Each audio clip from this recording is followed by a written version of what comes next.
pet dragon that's under your bed. He'd be a lot less scary if his name was Fred. And I heard his favorite color is red, and his baby blue bike is parked out back in your shed. Now Freddy's favorite thing to do is go to the beach. He brings a picnic basket, fills it up with sweets. He puts up an umbrella to stay out of the heat. Later he hits the buffet, it's an all-you-can-eat.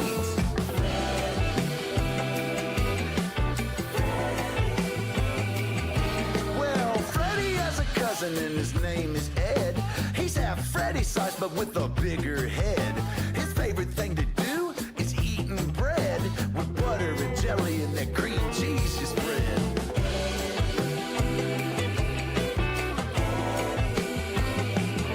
Now do you know what happened? I woke up one night. Freddy and Eddie got into a fight. Freddy was bothered by Eddie's reading light, and they had to call their grandma to set things right. Now I can hear Grandma's dragon voice from over the phone. She was telling it straight, boys, leave it alone. If you don't settle down, I will play my trombone, and Grandpa Dragon will bust out his saxophone.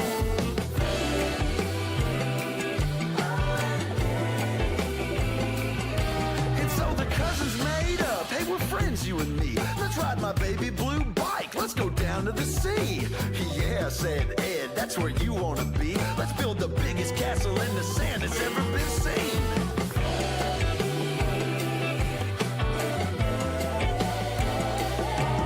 Now your room is quiet, you can't hear a sound. No one's under your bed, no dragons around. So hurry, close your eyes, they'll soon be back in town. Before you know it, they'll be blowing up a storm, jumping up and down.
Cortex X9 and the Vera CPU were co-designed, and we never revealed it, never released it until CX9 came along, because we co-designed it for a new.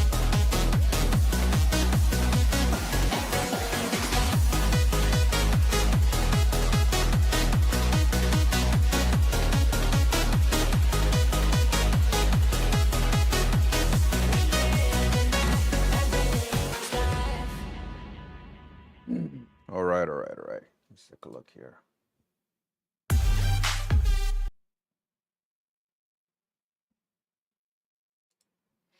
Okay.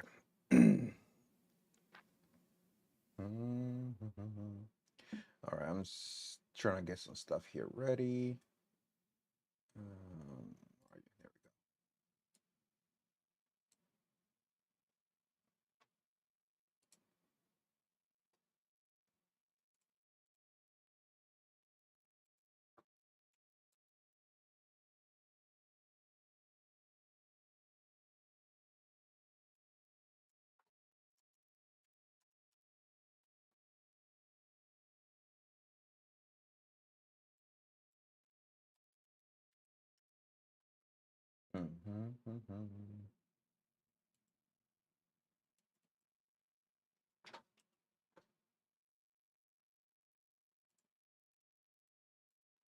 Let me see.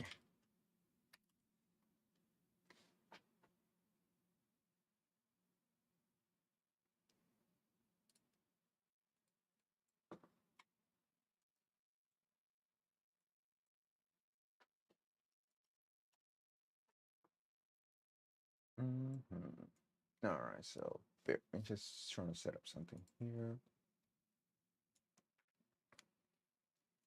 Okay, that is looking good here.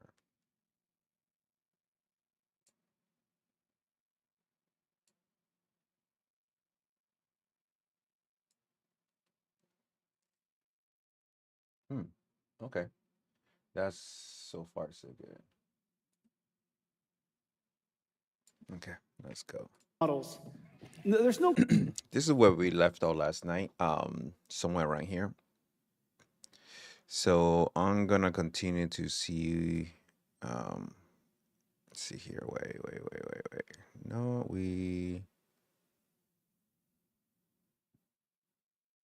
Yep, actually, I'm way ahead of that. We left a little further back. Oh, so they cut the whole event yesterday until Jensen came out. Okay. So let me see. Okay, we saw that. This thing was pretty long. Okay, somewhere here, I think. Lots of videos, lots and lots of videos, but hardly enough to capture the diversity and the type of interactions that we need. And so this is where I wear my glasses great because minds came together and pretty bright in here. transformed So what used to be don't worry them again. compute into data. Now, using synthetic data generation that is grounded and conditioned by the laws of physics, grounded and conditioned by ground truth, we can now selectively, cleverly generate data that we can then use to train the AI. So for example, what comes into this AI, this Cosmos AI world model on the left, over here, is the output of a traffic simulator. Now this traffic simulator is hardly enough for an AI to learn from. We can take this, put it into a Cosmos foundation model, and generate surround video that is physically based and physically plausible that the AI can now learn from. Damn, there's a lot of things that happened last night that I kind of missed out. So we're gonna basically try to catch up as much as we can from CES from yesterday. It looked like AMD, what's the name? Jensen cousin, who runs the opposite team. Basically, she runs the red team, while Jensen runs the green team. Made a keynote yesterday at 6:30 p.m. Actually, at 6 o'clock, that's when I got off from stream. So basically, I definitely missed it. I went to watch a TV show that I'm in love with. Um, I'm watching it with my wife. The TV show is called Mobland. I don't know if you heard about it, but it's so good. It's with the with Tom Hardy, the guy who played Venom. Yo, the show is good. Is good. It's like one of those shows that you don't know where the drama is gonna go. It's gonna go left, it's gonna go right. It's just one of those things. But it's basically a big ass mafia family going against another mafia family, all because some dumbass in one side of the family did something stupid. So it's kind of cool. And then through the entire show, uh, the main character basically, now can't think his name. The guy who played Venom anyway. Tom Hardy. There we go. And Tom Hardy basically through the entire show is trying to clean up everybody's fucking mess. He's a clean up fucking mess left and right. So he's moving pieces. It's one of those things when people say, you play chess. I mean, you play checker. I play chess. This guy is literally through the entire freaking show is playing chess, and everybody think they're playing chess too, but nah, they're not playing chess. They're not playing chess. They are definitely, I mean, they're playing checkers. Is one of those things like, whoa, like this guy can move pieces around to get things done. You have to see this show. That show was good. My wife was not into it at the beginning, but after the first episode, she was like, "What the fuck?" Oh, talking about episode, I just bump into this thing. Mr. Beast is gonna have some kind of promotional thing tomorrow, around 10 Pacific time. So I'm gonna try to jump into this. Supposedly the winner or the streamer winner, whoever is watching this event, it's basically on Mr. Beast's game show. The game show for Mr. Beast on Prime, Amazon Prime. If the winning prize is like 50K, give or take. So we're gonna see. We're gonna just jump in it, see what happens. I mean, if I will get this 50K, it goes straight to my student loan. It will get rid of like 75% of my student loan. 75% of my student loan will be gone with this. And I can relax a lot more. Especially this right here will knock out basically my entire private student loan, and then the rest will go to my the government student loan, the side of that, and that will knock a good chunk of it. Because my private one is like 35 or 37, give or take, between 35 to 37K is my private one. And they're the worst because their insurance rate is ridiculous.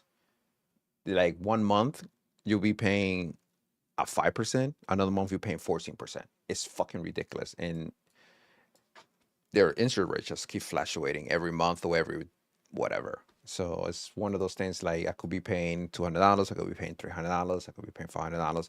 So right now I'm stuck at 500 and something, but it went up to like 530. Now it's 510. Now it's 509. I think next month it's gonna be like 499. So then again, it's one of those annoying thing.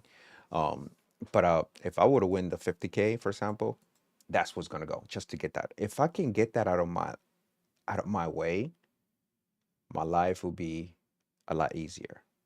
Student loans, I want student loans out of my way. If I can get that out of my way, oh my God, my life will be a lot calmer, a lot simpler. So yeah, I'm gonna jump on this to see what's up. If it happens, happens. So it looked like it starts at 10 o'clock in the morning and it ends at 9 o'clock, basically 10 o'clock the following day. So I'm starting on the 7th to the 8th. So I'm gonna jump on this. I'm gonna probably be streaming on this all day tomorrow. Trying to do some in between CES. Anyway, talking about CES. Let's go and close this. Close that. I'm gonna look into that more. Is this dun, dun, dun, behind the scenes? CES. NVIDIA Next Gen. Uh, 11 hours ago. What I'm being looking for is a lot more gaming stuff. But let's continue here. And there are so many So examples this of we this. Let me spoke show you what about AI Cosmos can do. yesterday. The ChatGPT moment for physical AI is nearly here. But the challenge is clear. The physical world is diverse and unpredictable. Collecting real-world training data is Get my slow coffee here. and costly, and it's never enough. The answer is synthetic data. It starts with NVIDIA Cosmos, an open, frontier world foundation model for physical AI. Pre-trained on internet-scale video, real driving and robotics data, and 3D simulation.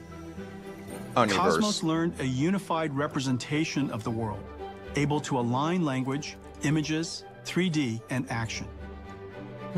It performs physical AI skills like generation, reasoning, and trajectory prediction. From a single image, Cosmos generates realistic video. From 3D scene descriptions, physically coherent motion. From driving telemetry and sensor logs, surround video. From planning simulators, multi-camera environments. Or from scenario prompts, it brings edge cases to life. Oh, whoa. Developers crazy. can run interactive closed-loop simulations in Cosmos. When actions are made, the world That responds. is crazy. That definitely is crazy. Cosmos reasons.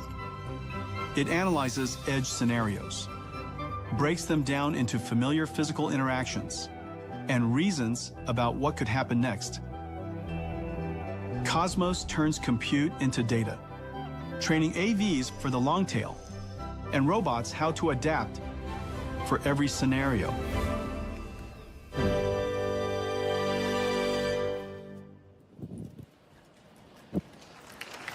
I know, it's incredible.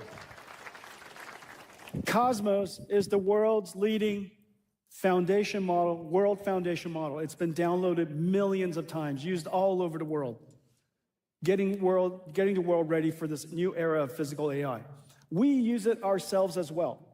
We use it ourselves to create our self-driving car, using it for scenario generation and using it for evaluation.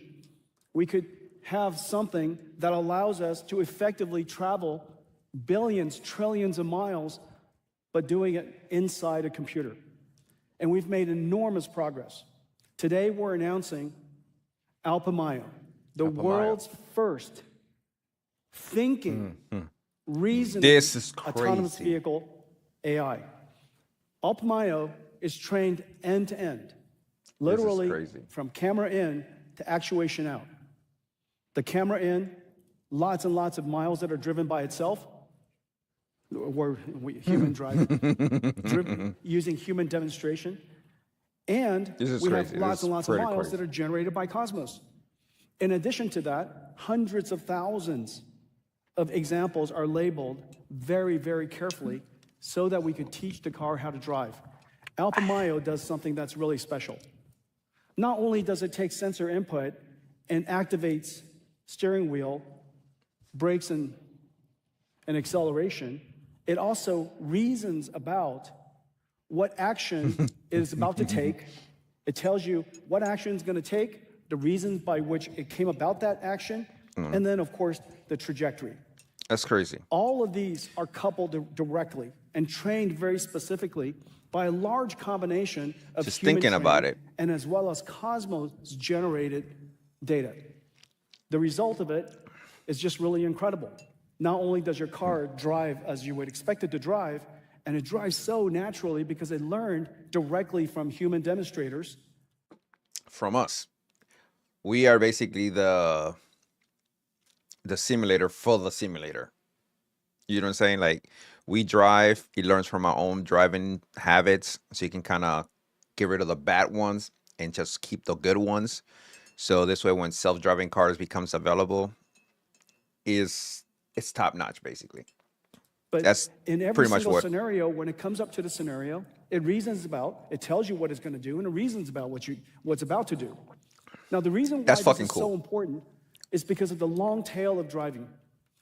It's impossible for us to simply collect every single possible scenario for everything that could ever happen in every single country, in every single circumstance that's possibly ever going to happen for all of population. However, it is very likely that every scenario, if decomposed into a whole bunch of other smaller scenarios, are quite normal for you to understand.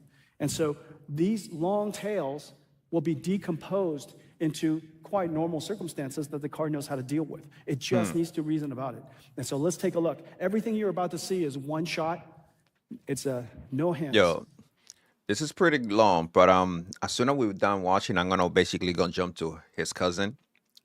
You can see her right over here, right on this corner.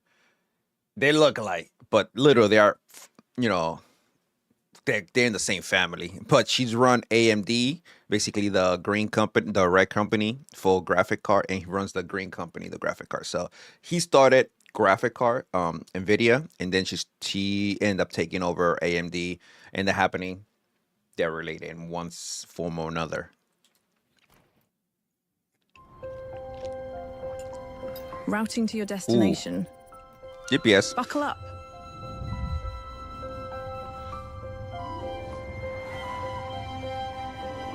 Yo, this is scary just by looking at it. You just keep your hand there and this thing just drive for you. It's kind of scary, but it's exciting for me. Because I cannot wait until this is actually fully blown, ready for the public. 100% for the public.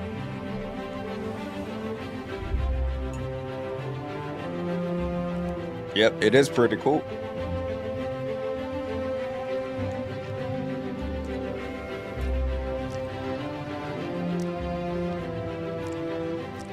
Shoot.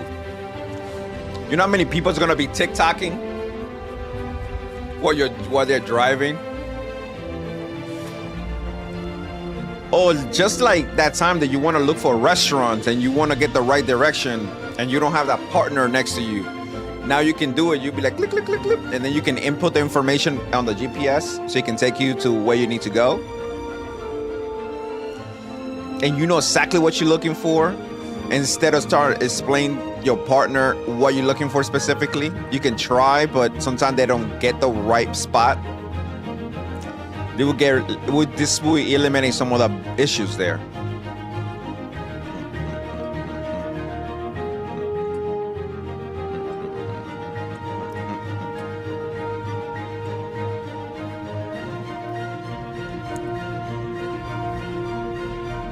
Man.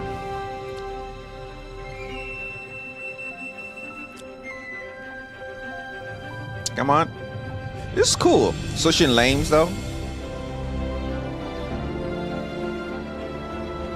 Scary though.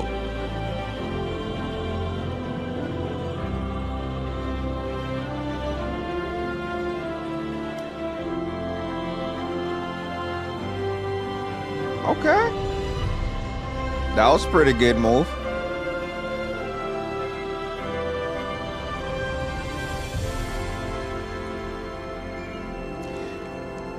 This would be kind of cool because I bet money the people who are gonna probably take this over is gonna be Uber first or Lyft. They can have their own car.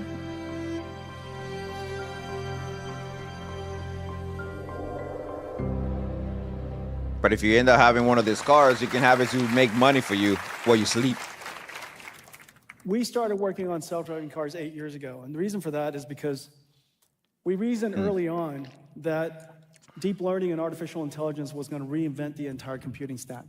And if we were ever going to understand how to navigate ourselves and how to guide the industry towards this new future, we have to get good at building the entire stack. Well, as I mentioned earlier, AI is a 5-layer cake. The lowest layer is land, power, and shell. In the case of robotics, the lowest layer is the car. The next layer above it is chips. GPUs, networking chips, CPUs, all that kind of stuff. The next layer above that is the infrastructure. That infrastructure, in this particular case, as I mentioned with physical AI, is Omniverse and Cosmos. And then above that are the models. And in the case of the models above that I just shown you, the model here is called AlphaMayo. And AlphaMayo today is open sourced. That's fucking crazy. That's cool. Meaning we can work on this together, but you know, mostly they are gonna be running this stuff themselves. It's kind of cool. This incredible body of work, it took several thousand people. Our AV team is several thousand people, just to put in perspective. Our partner, Ola, I think Ola's here in the audience somewhere, Mercedes, agreed to partner with us 5 years ago to go make all of this possible. We imagine that someday 1 billion cars on the road will all be autonomous. You could either have it be a robo-taxi that you're orchestrating and renting from somebody, or you could own it and it's driving by itself. Or you could decide to drive for yourself. And so, but every single car will have I just mentioned that a second ago. Every single car will be AI powered. And so the model layer in this case is AlphaMayo, and the application above that is the Mercedes-Benz. Okay, and so I mentioned that yesterday. Mercedes was one of the ones that was way ahead. Endeavor. Even though NVIDIA is the first ones who started this, not NVIDIA, I mean, sorry, Tesla. I apologize, I misspoke there. Even though Tesla was the first one who started on this, but Mercedes and also BMW and Volkswagen, they're way ahead than Tesla on this whole self-driving thing. I mean, Tesla is doing their own thing in-house, but Mercedes and BMW, man, they are being kicking some ass. They're not ready to release it to the public, but they have been kicking some freaking ass on this thing. They probably will be the one who's ready to bring this out safely to the market. This entire time, and I'm just so happy that the first AV car from NVIDIA is going to be on the road in Q1, and then it goes Europe in Q2. Which Q1? Is it this Q1? Is it this one or next year? Here in the United States in Q1, then Europe in Q2, and I think it's Asia in Q3 and Q4. And the powerful thing is that we're going to keep on updating it with next versions of AlphaMayo and versions after that. There's no question in my mind now that this is going to be one of the largest robotics industries, and I'm so happy that we worked on it. And it taught us an enormous amount about how to help the rest of the world build robotic systems.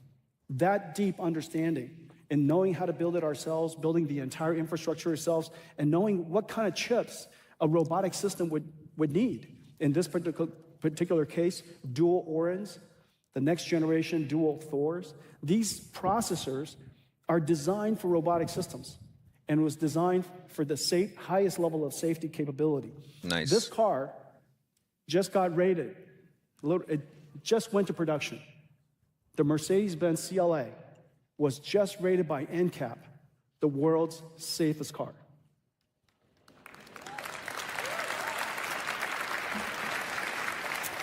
It is the only system that I know that has every single line of code, the chip, the system, every line of code.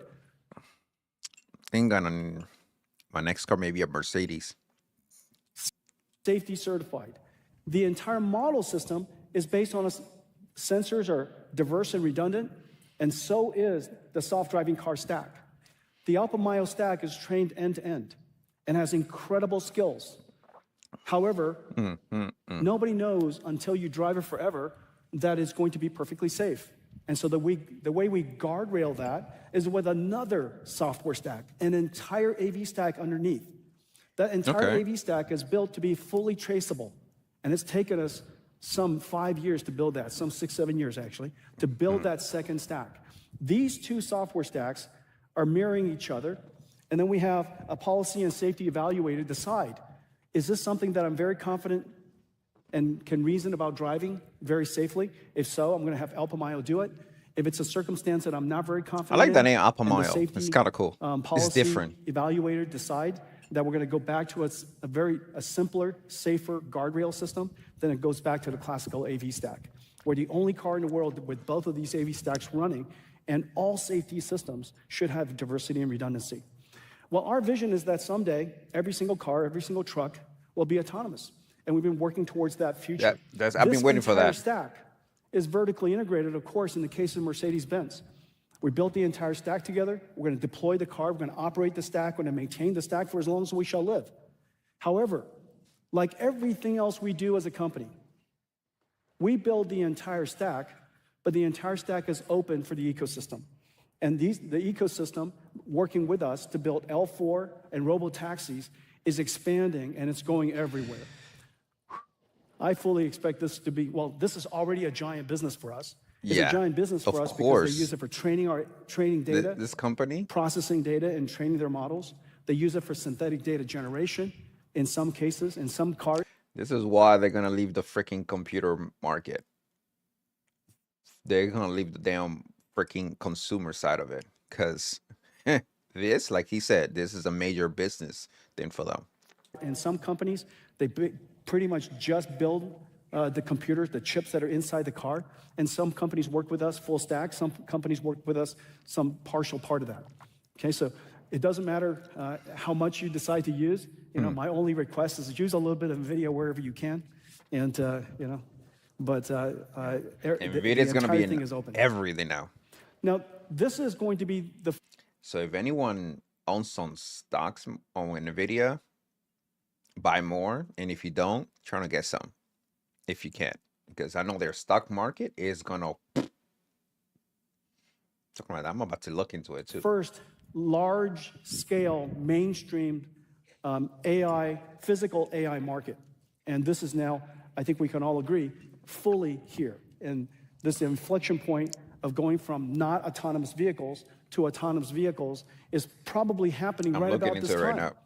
In the next 10 years, I'm fairly certain a very, very large percentage of the world's cars will be autonomous or highly autonomous. But this basic technique that I just described is using the 3 computers, using synthetic data generation and simulation, applies to every form of robotic systems. It could be a robot that is just an articulator, a manipulator. Maybe it's a mobile robot. Maybe it's a fully humanoid robot.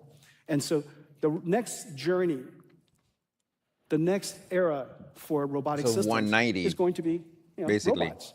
And these robots are going to come in all kinds of different sizes. And I invited some friends. Right now? Did they come?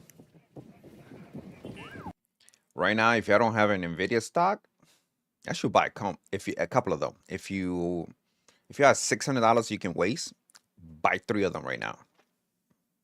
Or even 1, if you could. Shoot, look at the I'm just looking at their thing. Damn. And look, 2021. I've been using NVIDIA for years. And in 2021, their market share, one stock was around 15 bucks. 15 bucks. In 2022 was around 19 bucks. That's in April 22, was 19 bucks. Look at this. And December 8, 23. I just lost it here. There you go. December 8, 23, they were 50 bucks. And then in November 22nd of 24, there was a 150. So right now they're around. Right now they're 188. They will, because it flashed away all day long, and the market opened around 10 o'clock in the morning. So an hour ago. So they just went down by a couple of cents down to when there was a 189. They went down to 188. Now they're going back to 189. But anyway, if you have a couple of $100, buy a couple of these because NVIDIA is going to be involved because they are majorly invested into AI and they're majorly invested right now with automatic stuff like the cars or whatever. When all this stuff come out, yeah, this is gonna be powerly heavy. It's gonna be powerly heavy for investing. It's almost like what Tesla did with a lot of people. A whole bunch of people got into Tesla. I don't know where Tesla market share went up to like $800-900, even $1,000 at one point. A whole bunch of people just sold their stuff right away just to make that money, and then they bought some right back because there was a point that I think they split their share, and then you were owning multiple shares for like a couple of hundreds because they split like 4 ways, something like that. The same thing that happened to Apple. Apple, they did the same thing with Apple. They kind of split multiple ways. But let's look at this. Let's continue to look at this.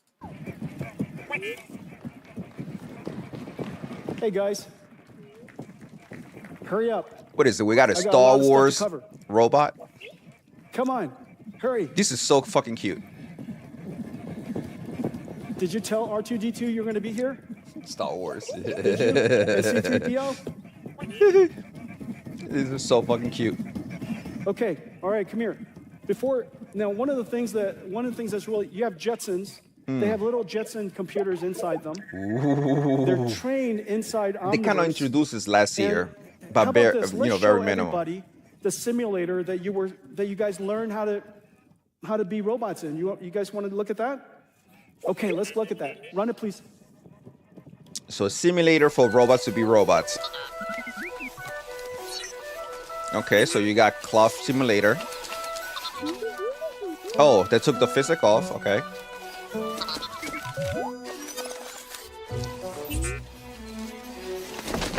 That's cute. So with physics on, he's bumping into stuff. Oh, that looks fucking cool. Individual pebbles. That's fucking cool. You know how many polygons is in there? Off again. Is he gonna go through it? Okay. Now he's bumping into it.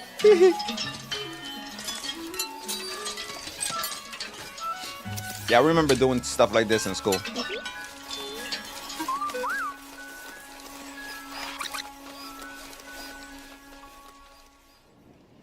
Isn't that amazing? That's how you learn to be a robot. That's kind of cool. Inside Omniverse. And the robot simulator is called Isaac. Isaac Sim and Isaac Lab. And anybody who wants to build a robot, you know, nobody's going to be as cute as you. But now we have look at all these friends that we have building robots. We have I just wonder if that's real. No, like I said, no one's controlling this. this. You guys are. But we have Neurobot and we have Agibot over there. I want to have this robot in my house to see if it's true. LG over here, they just announced a new robot. Caterpillar, they've got the largest robots ever. So we got the construction robot. Food to your house. That's connected to Uber Eats. And that's Surf Robot. I love those guys. This one right here, they did a little video earlier. That was cute as hell. Incredible. That was nice. You got surgical robots. You got manipulated robots from Franca. You got Universal Robotics robot. Incredible number of different robots. And so this is the next chapter. Yo, we're getting into the Matrix. In the future. But it's not just about the robots in the end. I know everything's about you guys. It's about getting man, we are in the Matrix, man. We are literally walking that Matrix step. By physical AI and AI physics is the industry that started all of us. At NVIDIA, it wouldn't be possible if not for the companies that I'm about to talk to. And I'm so happy that all of them, starting with Cadence, is going to accelerate everything Cadence. CUDA-X integrated into all of their simulations and solvers. They've got NVIDIA physical AIs that they're going to use for different physical plants and plant simulations. You got AI physics being integrated into these systems. So whether it's an EDA or SDA, and in the future robotic systems, we're going to have basically the same technology that made you guys possible. Yo, this is now cool. Completely revolutionize these design stacks. This is fucking cool. Without Synopsys, Synopsys and Cadence are completely indispensable in the world of chip design. Synopsys leads in telling you guys. Design and IP. Start buying stocks. In the case of Cadence, they stop buying stocks if you can. If you can. Don't go crazy now if you cannot do it, but if you could, go for it. Emulation and verification.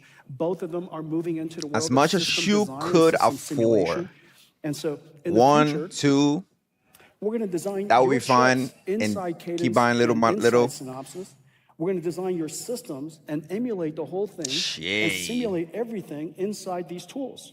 That's your future. We're going to give, yeah, you're going to be born inside these platforms. Pretty amazing, right? And so we're so happy that we're working with these industries. Just as we've integrated NVIDIA into Palantir and ServiceNow, we're integrating NVIDIA into the most computationally intensive simulation industries, Synopsys and Cadence.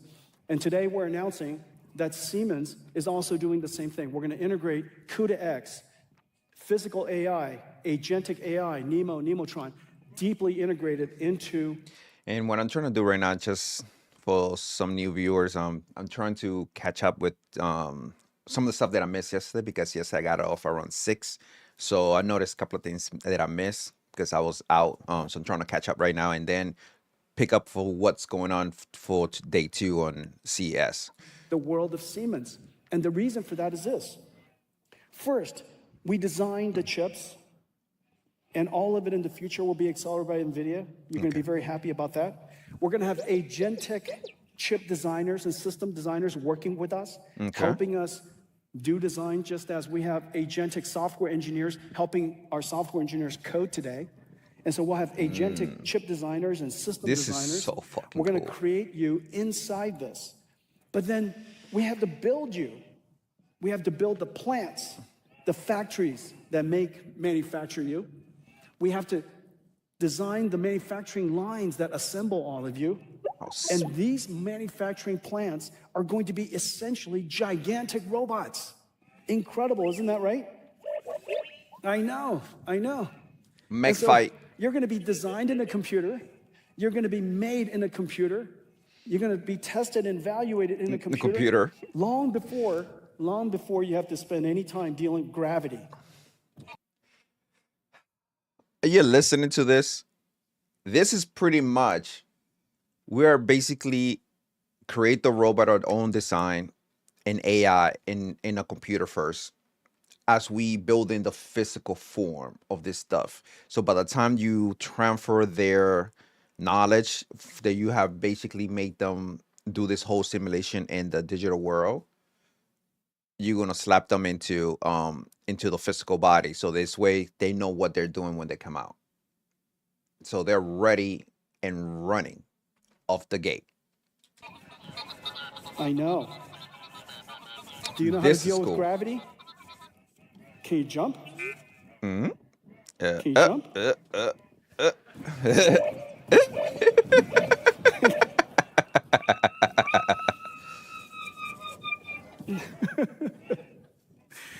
That's Okay, funny. All right, don't show off. Okay, so now the industry that made NVIDIA possible. That's kind of cute. I'm That just was cute. so That was happy cute. That now the technology That that was we're fucking creating cute. is at I a want level one. of sophistication and capability that we can now help them revolutionize their industry. And so what started with them, we now have the opportunity to go back and help them revolutionize theirs. Let's take a look at the stuff that we're going to do with Siemens. Oh, with what? Come on. Breakthroughs in Siemens? physical AI are letting AI move from screens to our Foxconn. physical Okay. world.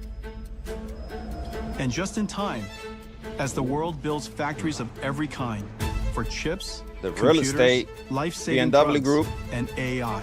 I mentioned As the BMW global earlier. labor shortage worsens, we need automation powered by physical AI and robotics more than ever. This, where AI meets the world's largest physical industries, is the foundation of NVIDIA and Siemens partnership.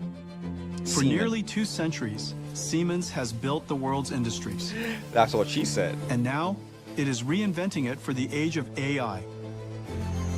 Siemens is integrating NVIDIA CUDA-X libraries, AI models, and Omniverse into its portfolio of EDA, CAE, and digital twin tools and platforms. Wow. Together, we're bringing physical AI to the full industrial lifecycle. From design and simulation to production and operations. we stand at the beginning of a new industrial revolution, the age of physical AI, built by NVIDIA and Siemens for the next age of industries. Incredible, right, guys? Yo. What do you think? All right, I'll hang on tight. Just hang on tight. And so this is, if you look at the world's models, there's no question OpenAI is the leading token generator today. More OpenAI tokens are generated That is than just about hilarious. anything else. The second largest group, is probably open models.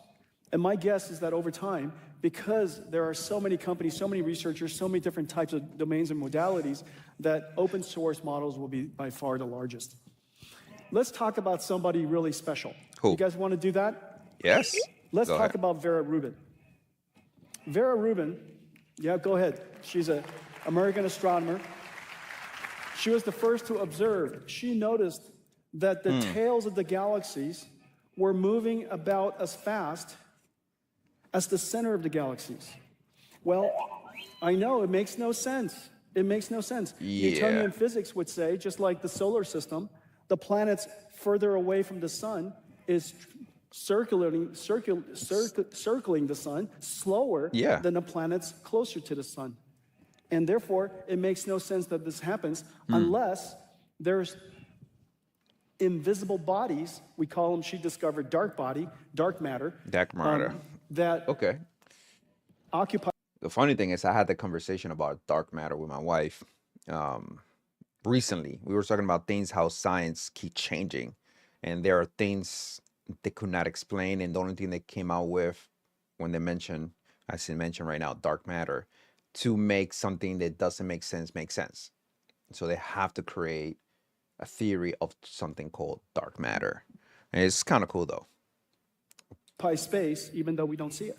And so Vera Rubin is the person that we named our next computer after. Isn't that nice. a good idea? That's nice. That's I know. fucking nice. That's really nice. Okay, Vera Rubin is designed to address this fundamental challenge that we have. The amount of computation necessary for AI is skyrocketing. The demand for NVIDIA GPUs is skyrocketing. It's skyrocketing because models are increasing by a factor of 10, an order of a magnitude every single year. And not to mention, as I mentioned, O1's introduction was an inflection point for AI. Instead of a one-shot answer, inference is now a thinking process. And in order to teach the AI how to think, reinforcement learning and very significant computation was introduced into post-training. It's no longer supervised fine-tuning, or otherwise known as imitation learning or supervision training. You now have reinforcement learning, essentially the computer trying different iterations itself, I'll get to it in a learning minute. how to perform a task. The amount of computation for pre-training, for post-training, for test time scaling has exploded as a result of that. And now every single inference that we do, instead of just one shot, the number of tokens, you could just see the AIs think, which we appreciate. The longer it thinks, oftentimes it produces a better answer. And so test time scaling causes the number of tokens to be generated increase by 5x every single year. Not to mention, meanwhile, the race is on for AI. Everybody's trying to get to the next level. Everybody's trying to get to the next frontier. And every time they get to the next frontier, the last generation AI tokens, the cost starts to decline. About a factor of 10x every year. The 10x decline every year is actually telling you something different. It's saying that the race is so intense. Everybody's trying to get to the next level, and somebody is getting to the next level. And so therefore, all of it is a computing problem. The faster you compute, the sooner you can get to the next level of the next frontier. All of these things are simultaneously happening at the same time. And so we decided that we have to advance the state of the art of computation every single year, not 1 year left behind. And now we've been shipping GB200s a year and a half ago. Right now we're in full-scale manufacturing of GB300. And if Vera Rubin is going to be in time for this year, it must be in production by now. And so today, I can tell you that Vera Rubin is in full production. Okay. You guys want to take a look at Vera Rubin? Yes. All right, come on. Play it, please. Vera Rubin arrives just in time for the next frontier of it's AI. just getting faster and faster and crazy and This is the story crazier of how we built it. and bigger and bigger, quicker. A Too quick. system of 6 chips, engineered to work as one. We are moving born too from fucking extreme quick. Co-design. It begins with Vera, a custom-designed CPU, double the performance of the previous generation, and the Rubin GPU. Vera and Rubin are co-designed from the start to bidirectionally and coherently share data faster and with lower latency. Then, 17,000 components come together on a Vera Rubin compute board. Shoot. Seeing this is amazing. High-speed robots place components with micron precision. How technology just keep moving, and 2 Rubin and the GPUs crap that we are watching happening and right in front of our eyes. 100 petaflops of AI, 5 times that of its predecessor.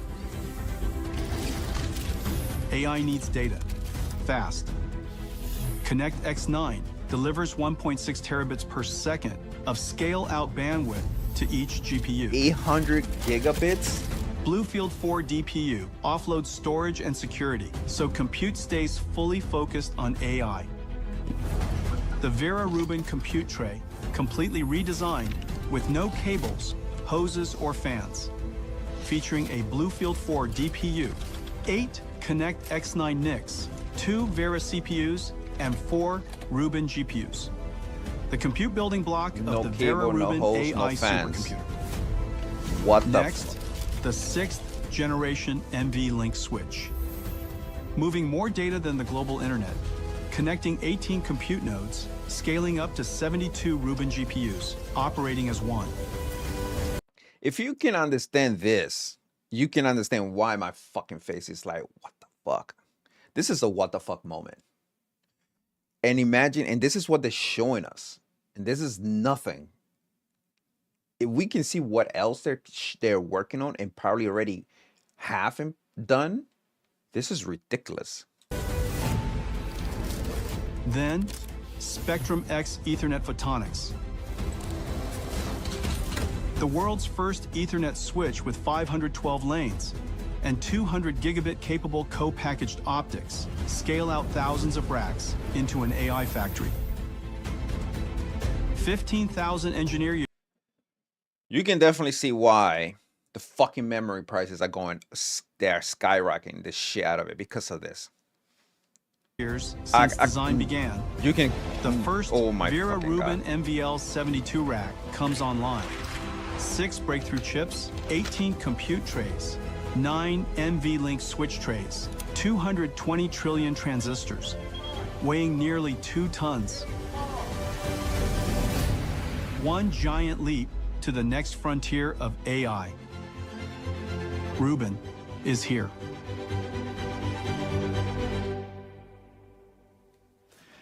What do you guys think? Wow. This is a Rubin pod, 1,152 GPUs in 16 racks. Each one of the racks, as you know, has 72 Vera Rubin, or 72 Rubins. Each one of the Rubins is 2 actual GPU dies connected together. I'm going to show it to you. But there are several things that, well, I'll tell you later. I can't tell you everything right away. Holy shit, look at this thing. Well, we designed 6 different chips. First of all, we have a rule inside our company, and it's a good rule. No new generation should have more than 1 or 2 chips change. But the problem is this. As you could see, we were describing the total number of transistors in each one of the chips that were being described, and we know that Moore's law has largely slowed. And so the number of transistors we can get year after year after year can't possibly keep up with the 10 times larger models. It can't possibly keep up with 5 times per year more tokens generated. It can't possibly keep up with the fact that cost decline of the tokens are going to be so aggressive.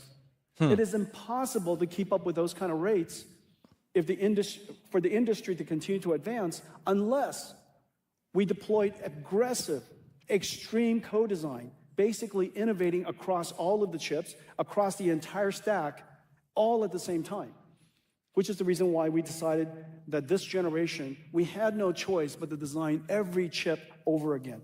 Now, every single chip that we were describing just now can be a press conference in all in itself. And there's an entire company who's probably dedicated to doing that back in the old days. Each one of them are completely revolutionary and the best of its kind. The Vera CPU, I'm so proud of it. In a power-constrained world, Grace CPU is 2 times the performance. In a power-constrained world, it's twice the performance per watt of the world's most advanced CPUs. Its data rate is insane. It was These fucking CPUs compared to the consumer CPU are crazy. Fucking crazy. Designed to process supercomputers.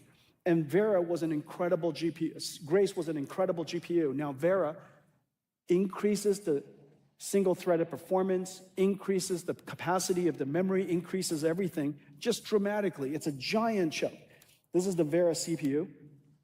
This is one CPU. Whoa. And this is connected to the Rubin GPU. Look at that thing. It's a giant chip. Now, the thing that's really special, and I'll go through these. It's going to take 3 hands, I think. 4 hands to do this. Okay, so this is the Vera CPU. It's got 88 CPU cores, and the CPU cores are designed to be multi-threaded. But the multi-threaded nature of Vera was designed so that each one of the 176 threads could get its full performance. So it's essentially as if there's 176 cores, but only 88 physical cores. So these cores were designed in using a technology called spatial multi-threading.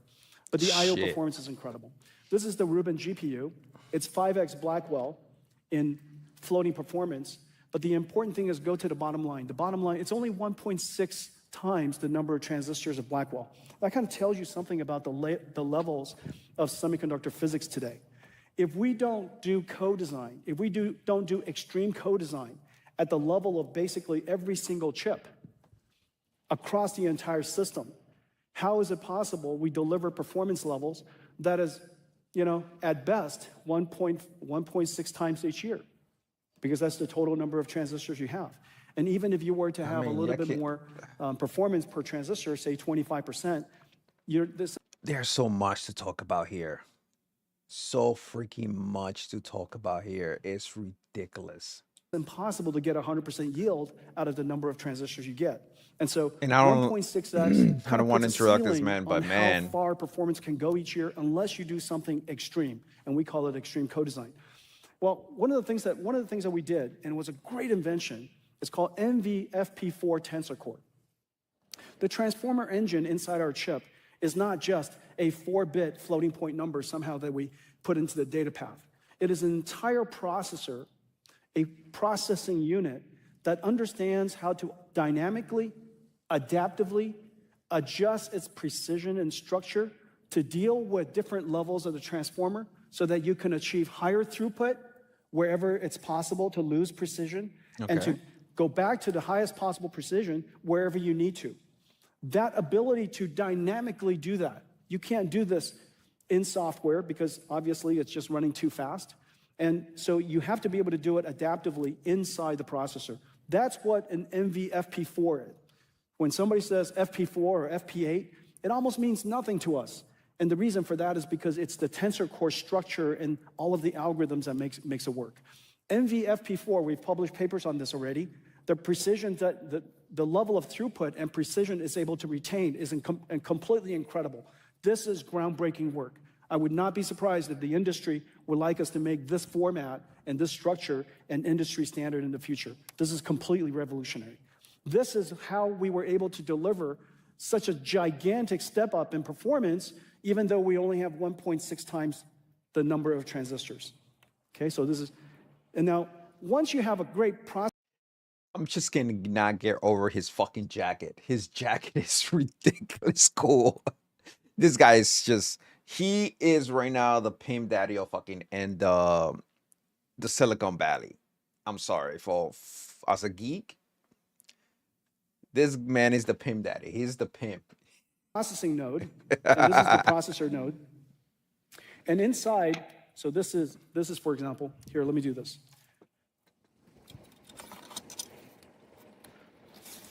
This is, wow, super heavy.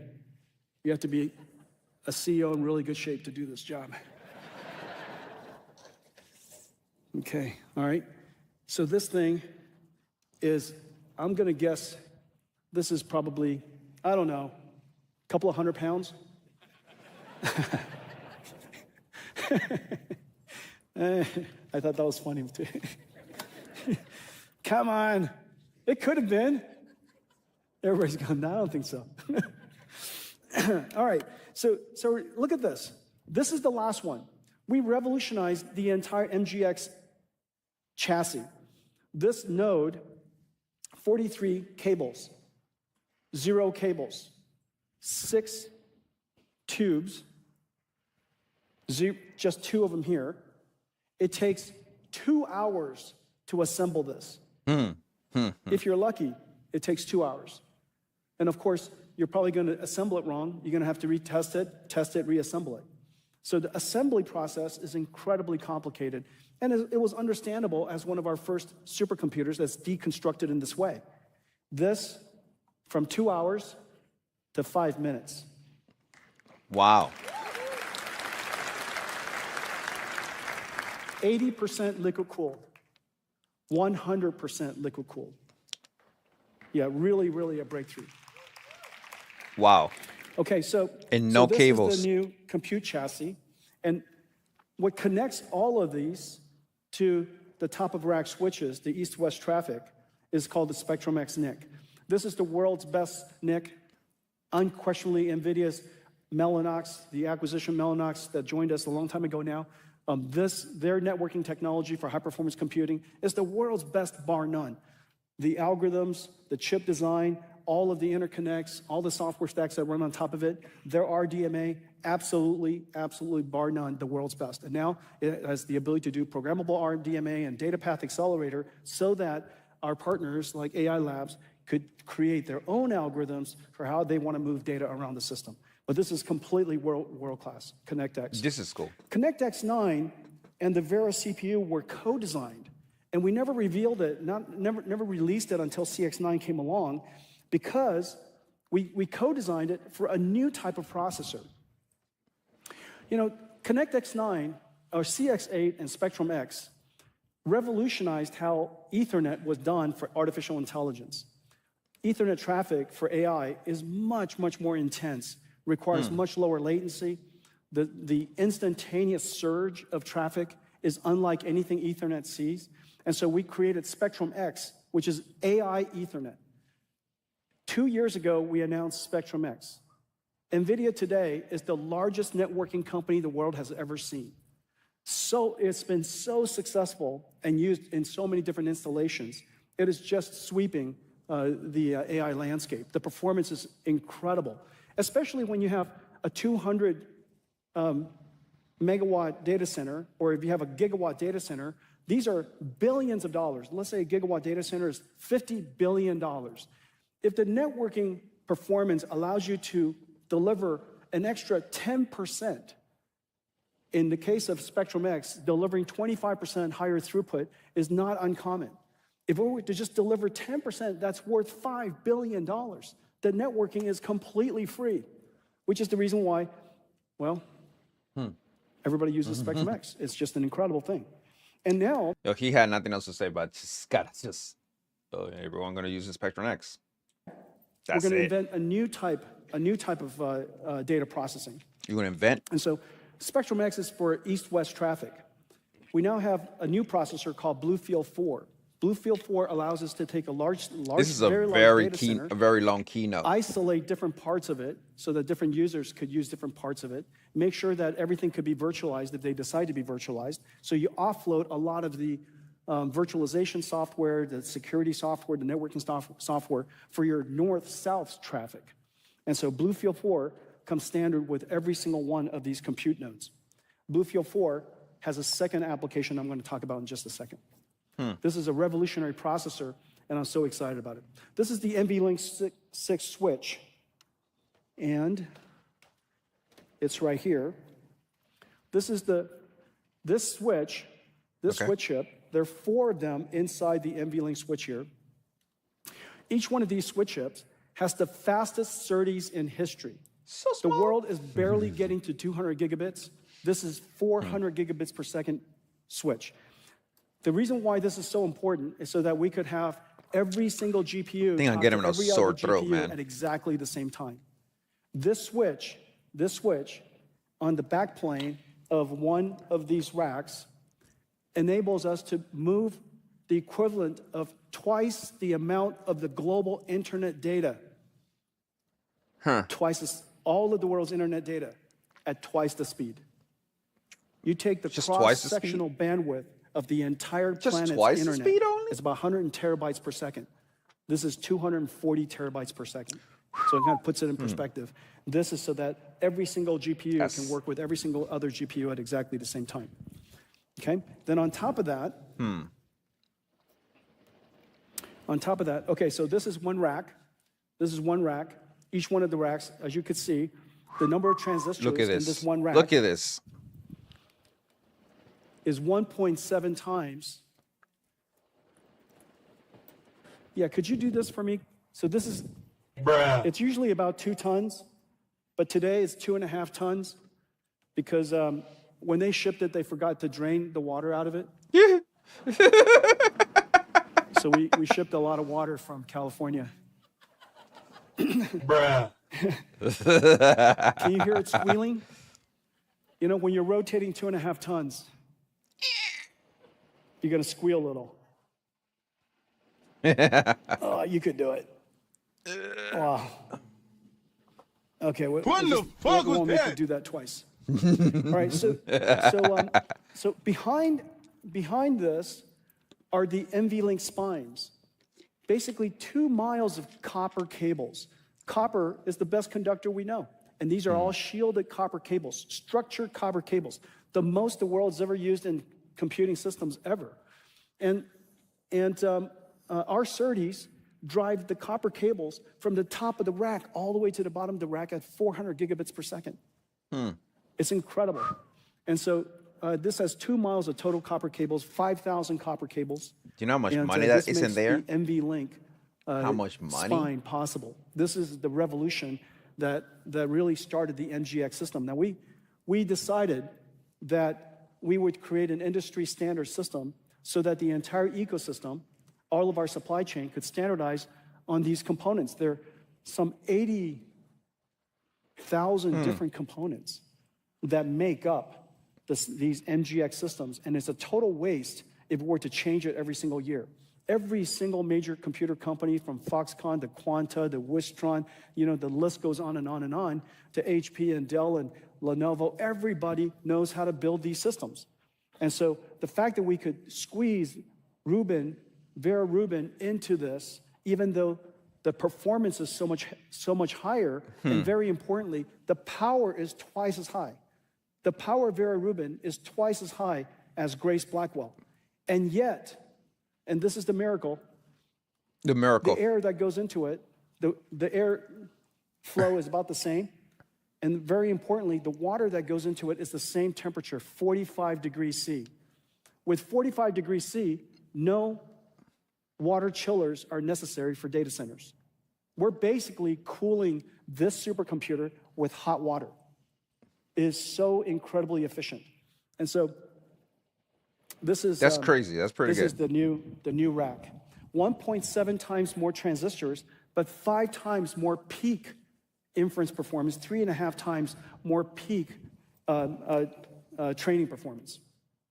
Okay? Talking about that, I gotta reset They're my connected down on top using computer Spectrum system. X. Oh, thank My fans, I have to readjust them. I need to get better performance out of my system, and some of the fans they're on the right spot. I just need to readjust some of the fans here, there. So I think I have a new set of fans that I haven't had time to put them on. I'm gonna get a table where I'm gonna put my computer. I'm gonna lift it off the ground, put it on top of a table, and when I'm doing that, rearranging all that, I'm gonna rearrange the fans on my computer.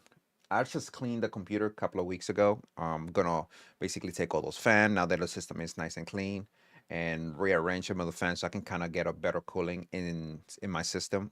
Because for some reason lately, I've been noticing my temperature of my system is going up and then drop down. It does. That's something normal on a computer. But when I built this computer originally, my system all was staying between 30 to 20 C in temperature. Now it's fluctuating to the 40, 45, and 40 and 45 is fine. And then sometimes it will go to 70 and then it drops back down to like 50 and 60 back and forth. But I want to make it a little more airflow. I'm not sure where it got off. Maybe I need to get a new radiator and I need to change that. Now he talking about this temperature. So Thank you.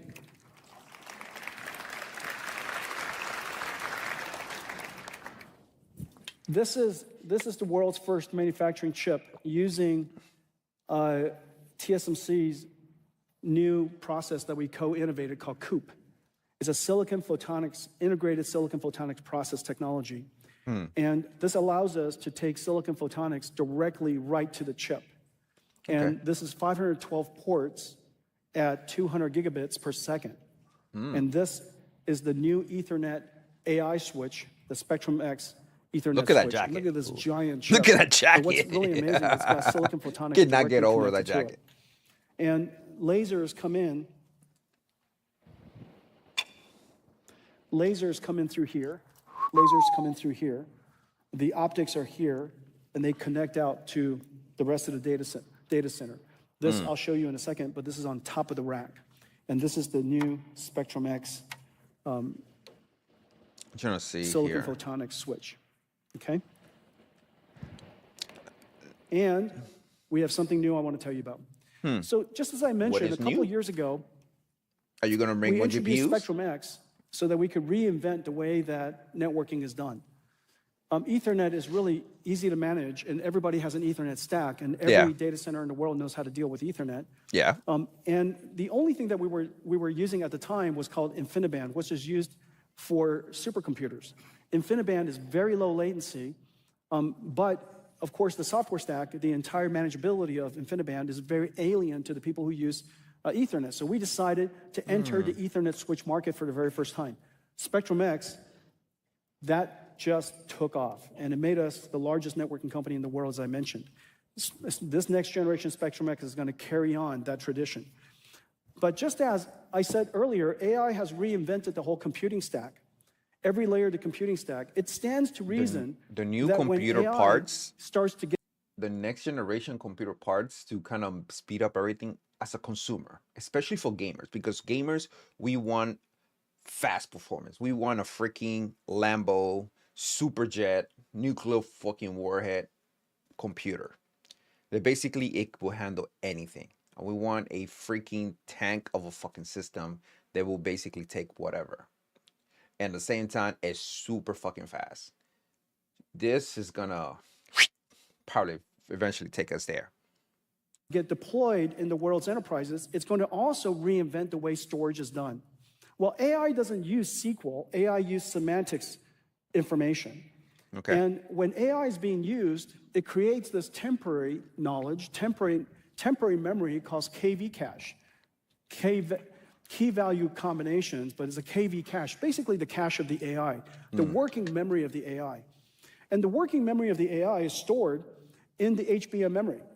Every single token, for every single token, the GPU reads in the model, the entire model.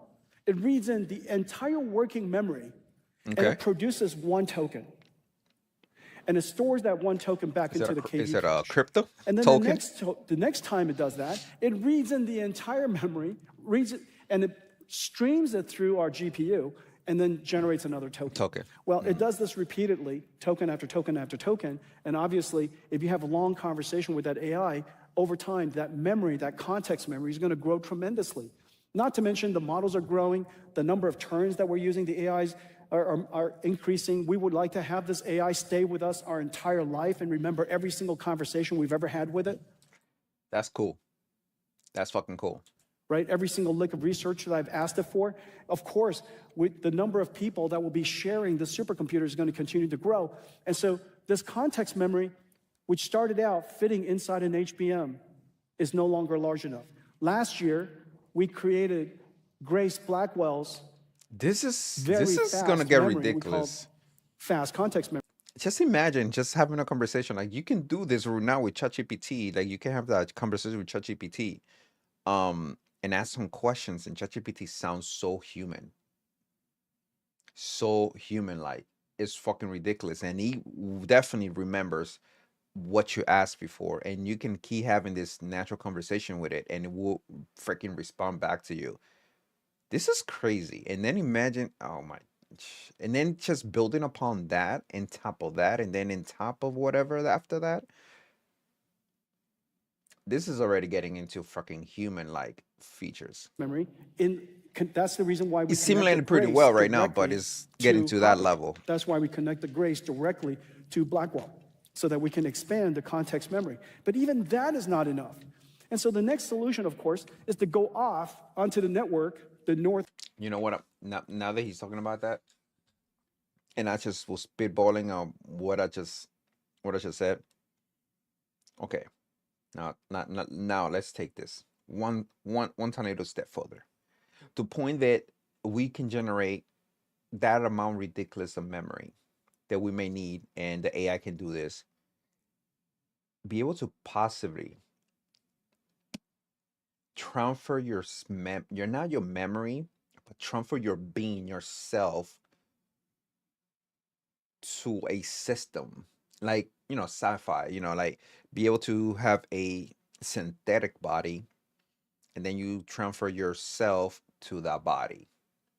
But my question is to that is like, can you transfer because the fear of doing that is when you transfer your thought or yourself from your brain to a digital brain, are you actually transferring yourself, or you're just transferring your memories of yourself and killing off your body, who has your essence in a way? You see what I'm saying? Like, you committing suicide in a form.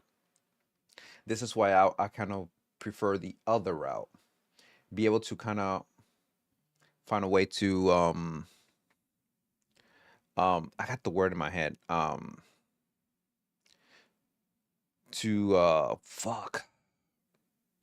To preserve, there we go, that's the word, to preserve your brain intact, keep your brain intact, and transfer to a synthetic. I'm using the word synthetic because of the TV show Aliens. They kind of use synthetic, and they kind of had the idea of transferring little kids' brain or memories of thoughts into a synthetic body, and they took over from there. Like, they can control everything. So imagine doing that, but instead of your body, I mean, your body's gonna die because it's nothing in there. You become like in a coma or whatever. But it's one of those very complicated things and moral things. But just imagine be able to do that, and then you have access to all this fucking information, and you still you, because it's you. I mean, I'll be honest, I'll be one of those people who say, fuck it, I'm gonna do it. But I'm afraid that if I'm doing it, am I gonna remember it's me, or just gonna remember the last point and think it's me, but it's not me? My body just fucking died. That's what I would wish they can grab my brain and just put it there, and find a way for the brain not to degrade, not to get degraded. You see what I'm saying? The brain will stay itself forever. It will not degrade in memory, will not degrade anything. Or maybe implants on chip, they will back up all your memories, that if you try to remember something, you always have access to that memory from your backup in your chip, that you don't think about it, it's just there. And maybe the new upgrade in the next 50, 60 years come out, and then upgrade it for you. damn, there's a lot of thoughts. There's a lot of thinking here because this whole AI can come to a way to kind of make us live longer, live forever, like him, Jensen. Him be able to do this thing and then get to a point that he's about to pass away, but he has so much in his head that he haven't finished or whatever. Almost what happened to Steve Jobs, that he passed away, and be able to transfer his brain into this synthetic body and continue his work one way or the other. You know what I'm saying? Like keep his work going, and he can kind of continue to run NVIDIA for another 100, 200, 300, 400, 1,000 years, and who knows how long, and maybe come back for the next generation of whatever else. I'm just saying, in his memory, not his memory, but his ideas keep getting better and bigger and bigger. And now having access to all this information, shit. I mean, I just imagine that, and then just doing it to regular human. I'm be honest. I love life, and some people live because of sex. I don't care for it. I'll be honest. Um, it's not that I don't care for sex. It's just one of those things that I don't care too much for it. It's not a major thing for me in a relationship. My thing is just being with a partner that I can trust, that I can be with, and if I can live a very infinite life with my partner, I would take the chance of transfer her and me into a synthetic body and keep continuing life, and flourish together for a very long time. But I don't want to get sentimental here. But anyway, I'm just jumping from one to the other. Let's continue. North-south network This is cool. This off is to the cool. storage of the company. But if you have a whole lot of AIs running at the same time, that network is no longer going to be fast enough. So the answer is very clearly to do it different. And so we created Bluefield 4 so that we could essentially have a very fast KV cache context memory store right in the rack. And so I'll show you in just one second, but there's a whole new category of storage systems. And the industry is so excited because this is a pain point for just about everybody who does a lot of token generation today. The AI labs, the cloud service providers, they're really suffering from the amount of network traffic that's being caused by KV cache moving around. And so the idea that we would create a new platform, a new processor, to run the entire Dynamo KV cache context memory management system and to put it very close to the rest of the rack is completely revolutionary. So this is it. It sits right here. So this is all the compute nodes. Each one of these is NVLink 72. So this is Vera Rubin NVLink 72, 144 Rubin GPUs. This is the context memory that's stored here. Behind each one of these are 4 Bluefields. Behind each Bluefield is 150 terabytes of memory, context memory. And for each GPU, once you allocate it across, each GPU will get an additional 16 terabytes. Now, inside this node, each GPU essentially has 1 terabyte. And now, with this backing store here, directly on the same east-west traffic, at exactly the same data rate, 200 gigabits per second, across literally the entire fabric of this compute node, you're going to get an additional 16 terabytes of memory, okay? And this is the management plane. These are the Spectrum X switches that connects all of them together. And over here, these switches at the end connects them to the rest of the data center. Okay? That's crazy. And so this is the Vera Rubin. Now, there's several things that's really incredible about it.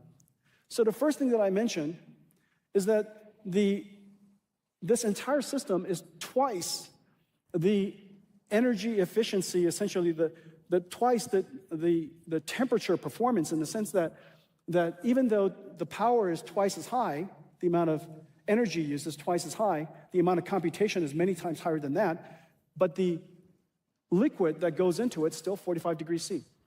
That enables us to save about 6% of the world's data center power. So that's a very big deal. The second very big deal is that this entire system is now confidential computing safe, meaning everything is encoded in transit, at rest, and during compute. And every single bus is now encrypted. Every PCI Express, every NVLink, every NVLink between CPU and GPU, between GPU to GPU, everything is now encrypted. And so it's confidential computing safe. This allows companies to feel safe that their models are being deployed by somebody else, but it will never be seen by anybody else. Okay? And so this particular system is not only incredibly energy efficient, and there's one other thing that's incredible. Because of the nature of the workload of AI, it spikes instantaneously with this computation layer called all-reduce. The amount of current, the amount of energy that is used simultaneously is really off the charts. Oftentimes, it'll spike up 25%.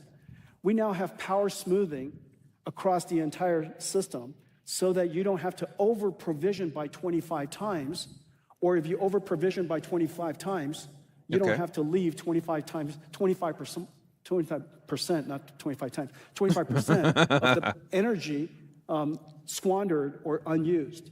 And so now you could fill up the entire power budget, and you don't have to provision beyond that. And then the last thing, of course, is performance. So let's take a look at the performance of this.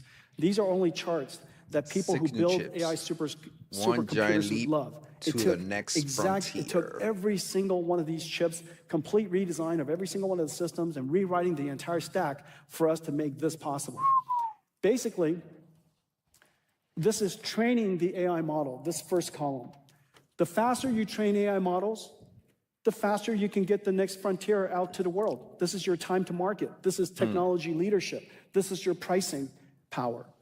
And so in the case of the green, this is essentially a 10 trillion parameter model. We scaled it up from DeepSeek. DeepSeek, that's why we call it DeepSeek++. Training a 10 trillion parameter model on 100 trillion tokens, okay? And this is our simulation projection of what it would take for us to build the next frontier model. The next frontier model, Elon's already mentioned that the next version of Grok 5, I think is 7 trillion parameters, so this is 10. And in the green is Blackwell. And here, in the case of Rubin, notice the throughput is so much higher, and therefore it only takes 1/4 as many of these systems in order to train the model in the time that we gave it here, which is 1 month, okay? And so time is the same for everybody. Now, how fast you can train that model and how large of a model you can train is how you're gonna get to the frontier first. The second part is your factory throughput. Blackwell is green again, and factory throughput is important because your factory is, in the case of a gigawatt, is $50 billion. A $50 billion data center can only consume 1 gigawatt of power. And so if your performance, your throughput per watt is very good versus quite poor, that directly translates to your revenues. Your revenues of your data center is directly related to the second column. And in the case of Blackwell, it was about 10 times over Hopper. In the case of Rubin, it's going to be about 10 times higher again, okay? And in the case of now the cost of the tokens, how cost effectively it is to generate the token, this is Rubin, about 1/10. Just as in the case of,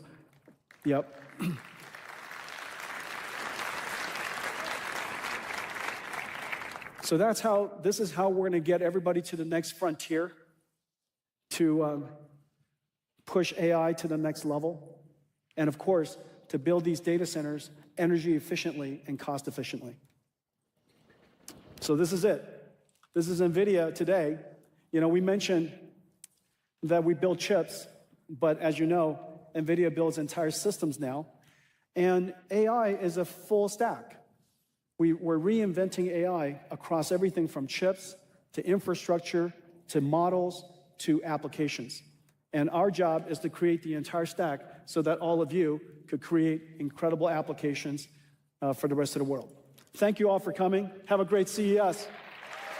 Now, before I let you guys go, there were a whole bunch of slides we had to leave on the cutting floor, and so we have some outtakes here. I think it'll be fun for you. Have a great CES, guys. This was pretty good. This is pretty good. Bear with me here.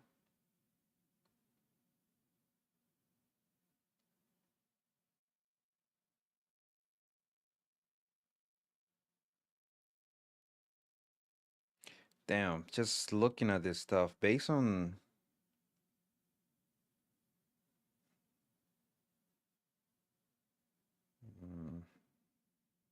see here. What's this?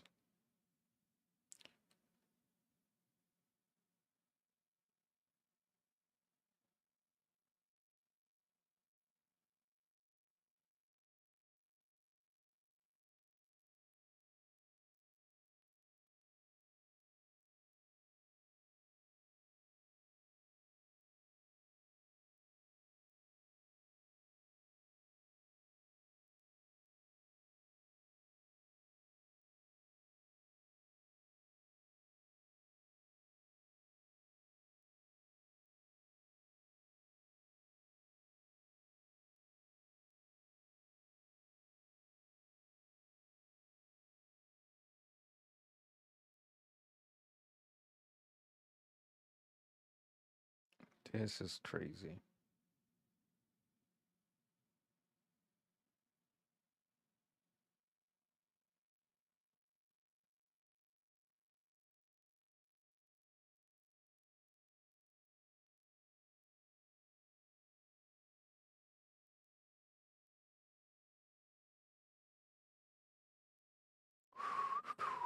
Man.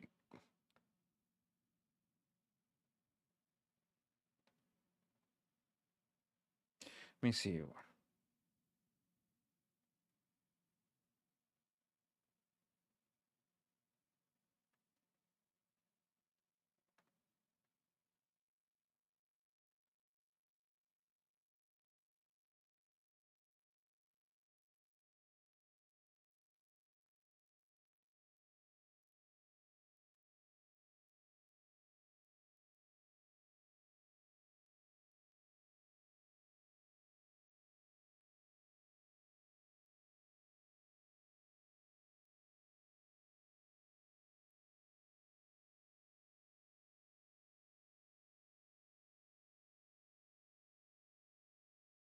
Hmm.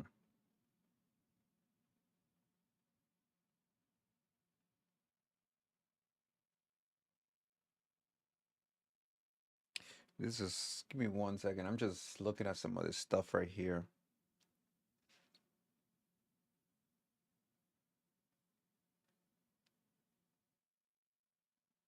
Hmm.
I'm looking at the stock market because the event today I bought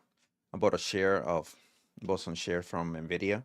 Like I'm telling you guys, y'all need to buy some Nvidia share. Y'all need to go and buy some Nvidia share based on the stuff that Nvidia is getting into, especially in the automotive industry. You have to.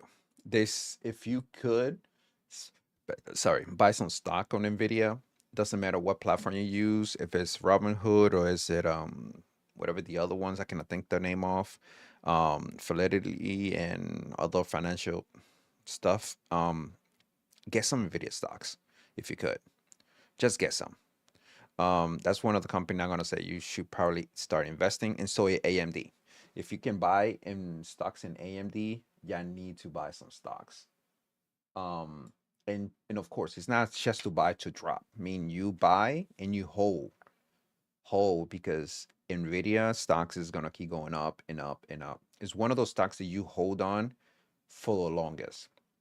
It may be $200, almost $200 right now. It got to $200 a couple of months ago, and it dropped down to like 150, and they start climbing back up. But anyway, it's one of those stocks that is gonna keep going up because I bought a couple of. My wife and I, we bought a couple of Apple stocks around 100 and something. Right now, if I'm not mistaken, Apple stocks are a couple of hundreds. Let me double check. Let me jump here. Apple.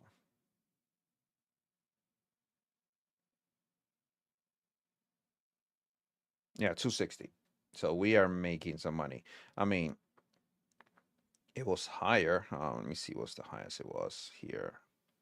It was a 267. What was this?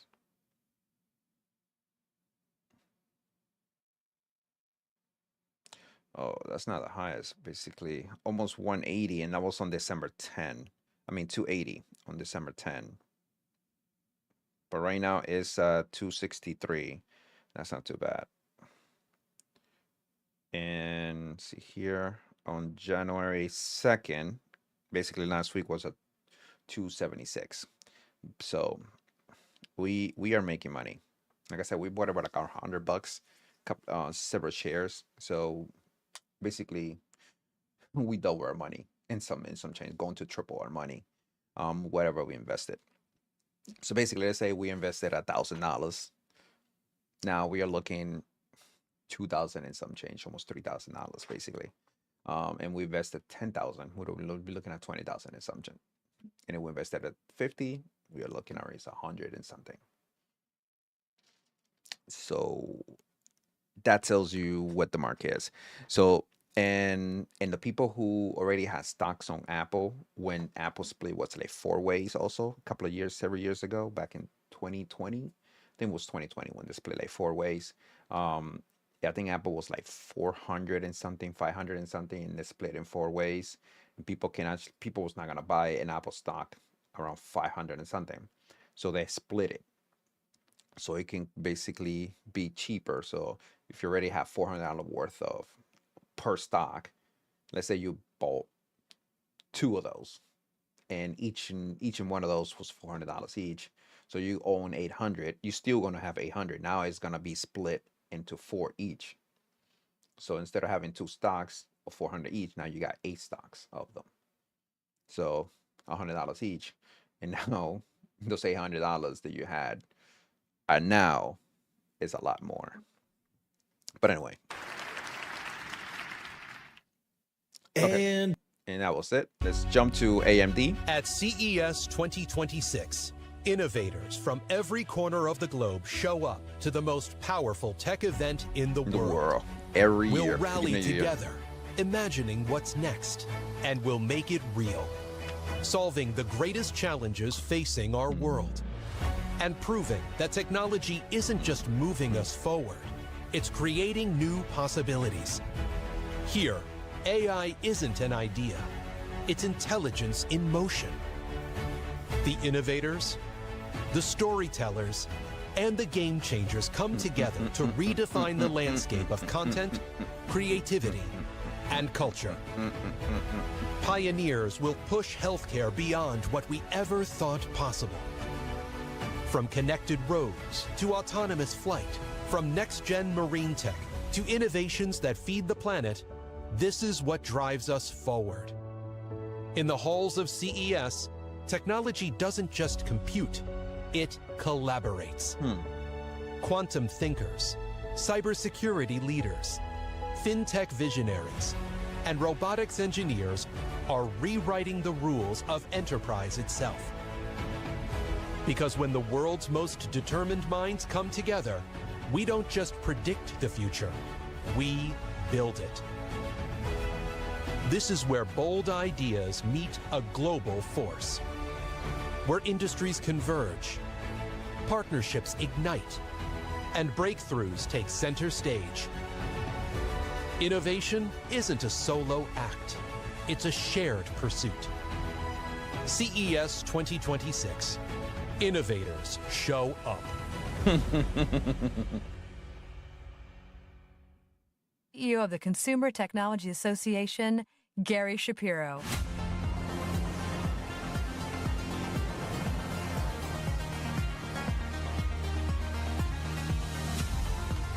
Thank you very much. Good evening, everyone. Welcome to Las Vegas CES 2026 with our first keynote of the year.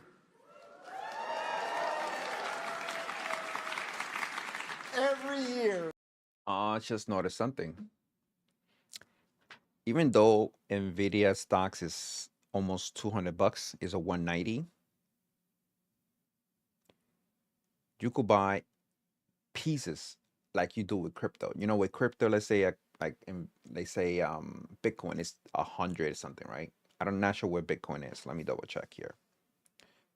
I own some Bitcoin anyway. Bitcoin is 90. It's 90K. So if Bitcoin is at 90K, you could put $10, $100, $1,000 on that 90K, and you own a specific amount of that Bitcoin because you bought a specific. Just you put some money in it, so you own whatever the $90 towards that $1,000 on that pie. You can just keep buying. So you can keep buying more Bitcoin until you finally get one whole Bitcoin. Eventually, you can get one entire Bitcoin when you keep buying, and your percentage keep going up. Anyway, but that's not. So it looked like you could buy. You could if it's $200 and you only can spend $100, just put $100. If you can spend 50, just put $50 on that Nvidia. So it looked like now you can buy a amount of a share. And you can, and if you can just put $50 every week or every 2 weeks until you get to the whole share, then you can do that. And then just every other week, if you could, maybe put 20, 30, 40, 50 until you get multiple shares. So you can keep buying until you get one whole share, and then you could keep building up until you get to the second share, third share, fourth share, 5 share until you get that many share you want.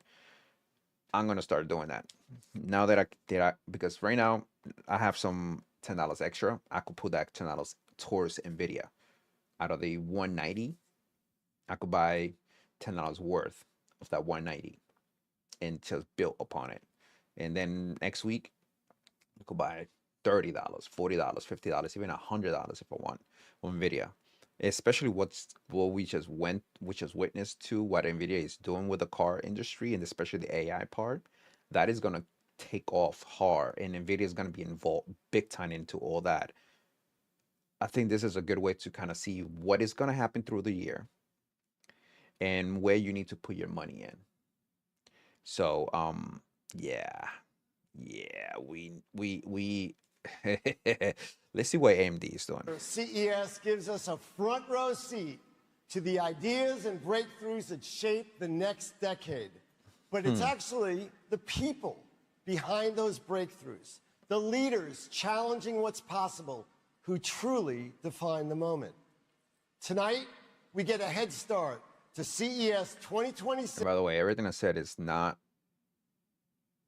advice for thing. This is a you thing. I'm not advising anyone to put your money there.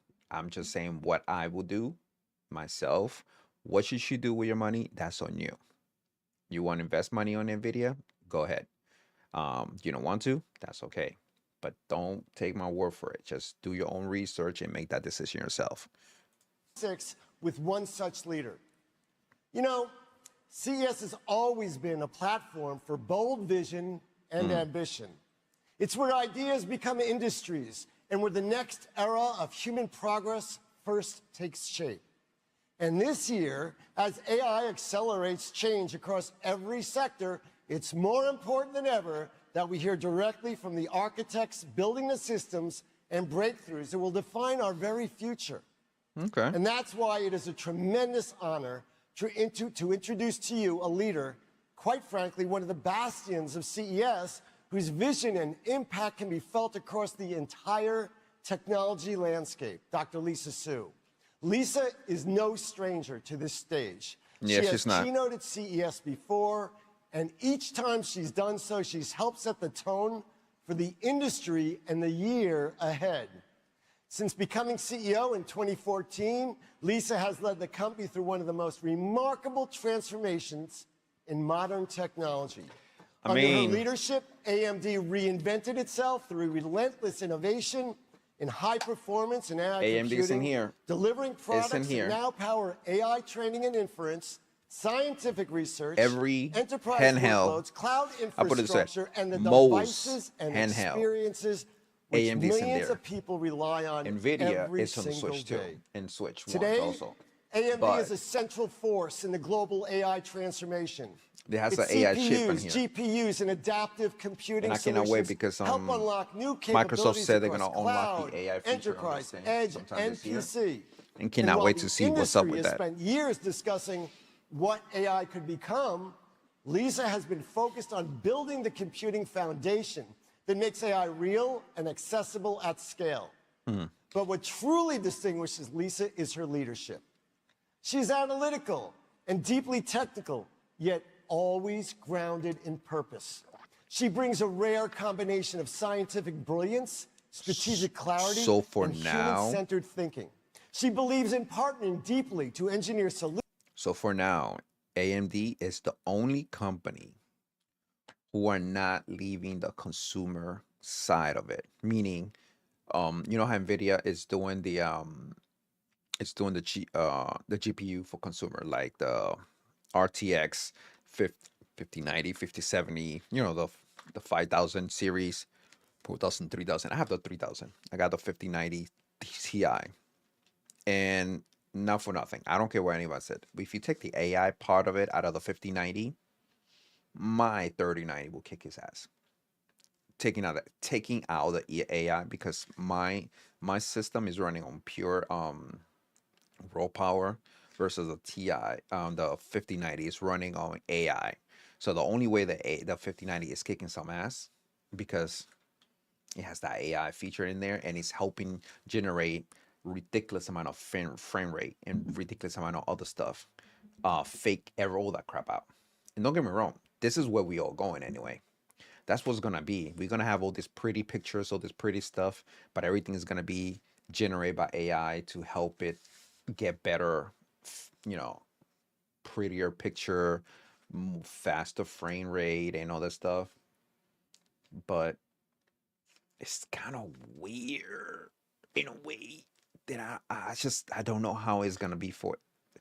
Anyway, but NVIDIA is gonna probably leave the market for the consumer market in the next couple of years, in the next several years, meaning there's not gonna be a 6000 version, or maybe the 7000. There may be one or two more versions of the RTX, but after that it's gonna be all pure AI. So maybe the next 10 years, maybe we get maybe one or two new GPUs, and then after that they're gone. And AMD look like it's gonna be the one who's gonna stay around.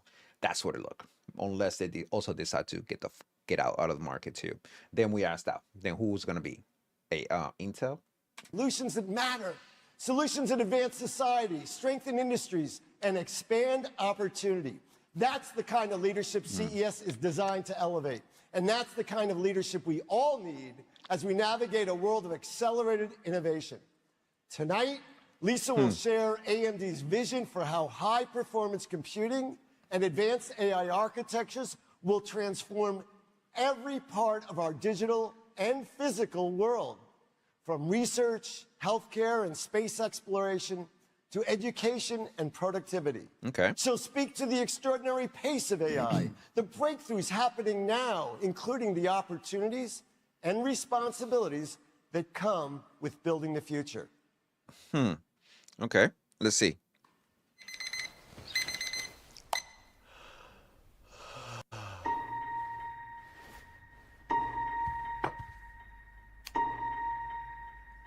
It's everywhere. Hello, Yeah, it is. And welcome to this Yes, it unique is. moment in human history. That's so cool. I'm sorry. That is fucking cool. A moment where what's possible That would be me in my might house. forget what's impossible. Where any game you play now has the power to play by your rules.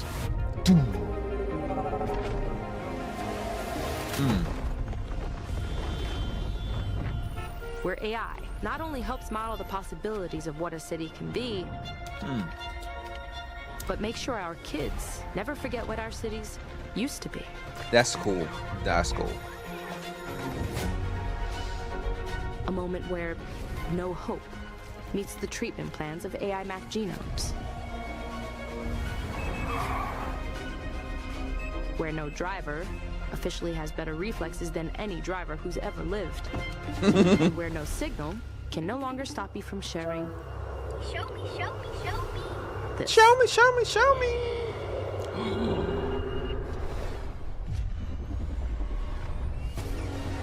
A moment where AI is helping design a renewable energy source as powerful as the sun itself. And helping make travel time across the Atlantic just another puddle jumper.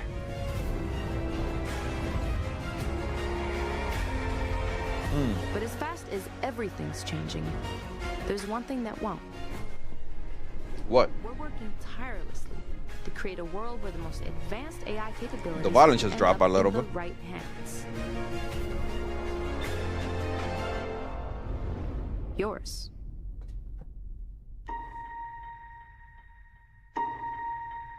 So just keep walking, even though.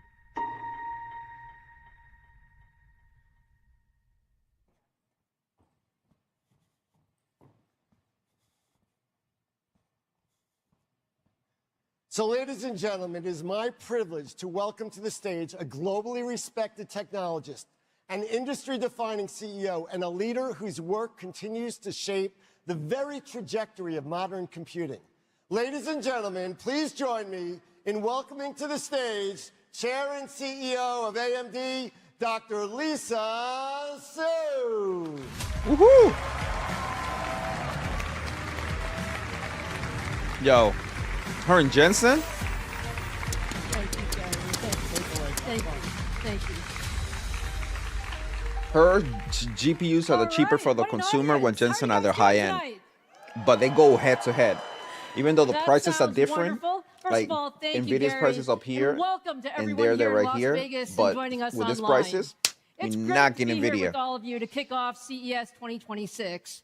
And I have to say, every year, I love coming to CES to see all the latest and greatest tech and catch up with so many friends and partners. But this year, I'm especially honored to be here with all of you to open CES. Now, we have a completely packed show for you tonight, and it will come as no surprise that tonight is all about AI. What I said. Although the rate and pace of AI innovation has been incredible over the last few years, my theme for tonight is you ain't seen nothing yet. I already know. I already know after Nvidia. We are just starting to realize the power of AI. And tonight, I'm going to show you a number of examples of where we're headed. And I'll be joined by some of the leading experts in the world, from industry giants to breakthrough startups. And together, we are working to bring AI everywhere and for everyone. So let's get started. At AMD, our mission is to push the boundaries of high performance and AI computing to help solve the world's most important challenges. Today, I'm incredibly proud to say that AMD technology touches the lives of billions of people every day. From the largest cloud data centers to the world's fastest supercomputers to 5G networks, transportation, and gaming, every one of these areas is being transformed by AI. AI is the most important technology of the last 50 years, and I can say it's absolutely our number one priority. This is time to invest right now. Invest into these companies who are getting into AMD. We need to invest into them. Healthcare or science or manufacturing or commerce, and we're just scratching the surface. AI is going to be everywhere. If you can invest into AMD, invest. And most importantly, invest. AI is for everyone. It makes us smarter. It makes us more capable. Only if you can. It enables each one of us to be a more productive version of ourselves. And at AMD, we're building the compute foundation to make that future real for every company and for every person. Now, since the launch of ChatGPT a few years ago, I'm sure we all remember the first time we tried it. We've gone from 1 million people using AI to now more than 1 billion active users. This is just an incredible ramp. It took the internet decades to reach that same milestone. Now, what we are projecting is even more amazing.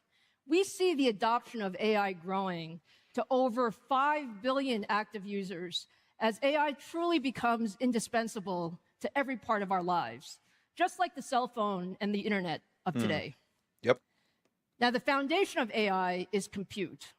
With all of that user growth, we have seen a huge surge in demand in the global compute infrastructure, growing from about 1 zettaflop in 2022 to more than 100 zettaflops in 2025. Now, that sounds big. That's actually 100 times in just a few years.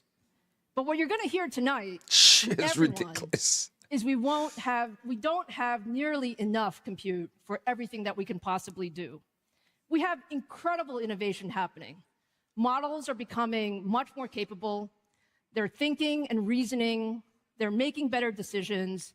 And that goes even further when we extend that to agents overall. So to enable AI everywhere, we need to increase the world's compute capacity another 100 times over. And again, this is where and why we have a very extremely shortage in memory and RAM. This is why these companies are investing so much money into RAM. So when they flatten out, when they don't need no more RAM, I mean, it's not they don't need. When they are flattening out to a point that we're not going to require this much RAM anymore, then everything's going to balance back itself out. Is everything going to start slowing down, and all these companies going to start making more for consumer and less for this company? So this is going to be for the next couple of years. It's going to be ramping up all this thing going to these places, and consumers going to get less and less. So they're going to be making like 90% for them, 10% for consumer. Right now it's 50-50. So 50% for them and 50% for the consumer, but the consumer is going to come second place, meaning they're going to start ramping, getting all the 50%. They're going to make 100,000. Guess what? They're going to make 50,000 automatically for them first. When that is done, then the consumer comes in afterwards. That's why the prices are going up, but it's going to be worse and worse for the next couple of years. To more than 10 yotaflops over the next 5 years. Now, let me take a survey. How many of you know what a yottaflop is? Raise your hand, please. A yottaflop is a 1 followed by 24 zeros. So 10 yottaflops is 10,000 times more compute than we had in 2022. There's just never, ever been anything like this in the history of computing. And that's really because there's never been a technology like AI.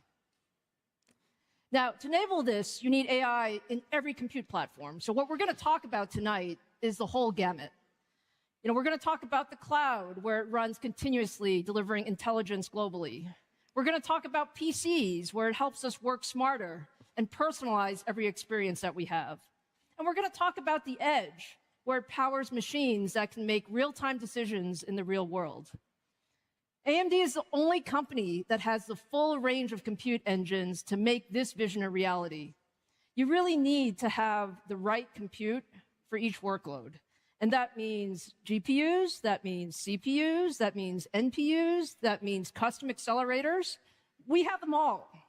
And each of them can be tuned for the application to give you the best performance as well as the most cost-effective solution. So tonight, we're going to go on a journey. So you're going to go with me through several chapters as we showcase the latest AI innovations across cloud, PCs, healthcare, and much more. So let's go ahead and start with the first chapter, which is the cloud. The cloud is really where the largest models are trained and where intelligence is delivered to billions of users in real time. The flop part of it. For developers, the cloud gives them instant access to massive compute, the latest tools, and the ability to deploy and scale as use cases take off. The cloud is also where most of us experience AI today. So whether you're using ChatGPT or Gemini or Grok, or you're coding with copilots, all of these powerful models are running in the cloud. Now, today, AMD is powering AI at every level of the cloud. Every major cloud provider runs on AMD EPYC CPUs. And 8 of the top 10 AI companies use Instinct accelerators to power their most advanced AMD is models. almost anywhere because it's and the cheap, demand little for cheaper. more compute is just continuing to go up. Let me just show you a few graphs. Over the past decade, the compute needed to train the leading AI models has increased more than 4 times every year, and that trend is just continuing. That's how we're getting today's models that are dramatically smarter and more useful. At the same time, as more people are using AI, we've seen an explosion over the last 2 years of inference, growing the number of tokens 100 times, really hitting an inflection point. You can just see how much that inference is really taking off. And to keep up with this compute demand, you really need the entire ecosystem to come together. So what we like to say is the real challenge is how do we put AI infrastructure at YATA scale? And that requires more than just raw performance. It starts with leadership compute, CPUs, GPUs, networking coming together. It takes an open modular rack design that can evolve over product generations. It requires high-speed networking to connect thousands of accelerators into a single unified system. And it has to be really easy to deploy. So we want full turnkey solutions. That's exactly why we built Helios, our next generation rack scale platform for the YATA scale AI era. Helios requires innovation at every single level: hardware, software, and systems. It starts with our engineering teams, who designed our next generation Instinct MI455 accelerators to deliver the largest generational performance increase we've ever achieved.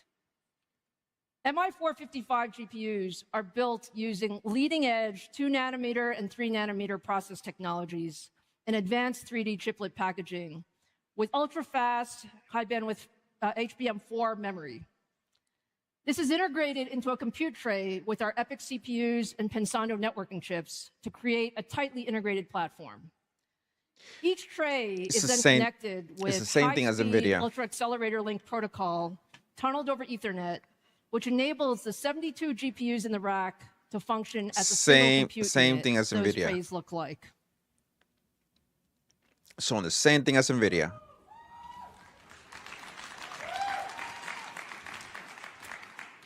Now, I can tell you, I probably cannot lift this compute tray, so it had to come out. But let me just describe it a little bit. Each Helios compute tray includes 4 MI455 GPUs, and they're paired with the next-gen EPYC Venice CPU and Pensando networking chips. And all of this is liquid-cooled so that we can maximize performance. Same thing as NVIDIA. At the heart of Helios is our next-generation Instinct GPUs. Cousins. And you guys have seen me hold up a lot of chips in my career.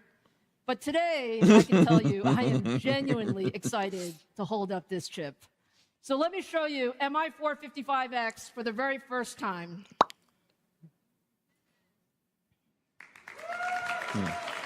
Whoa, that's huge. I look a little bigger than NVIDIA. MI455 is the most advanced chip we've ever built. It's pretty darn big.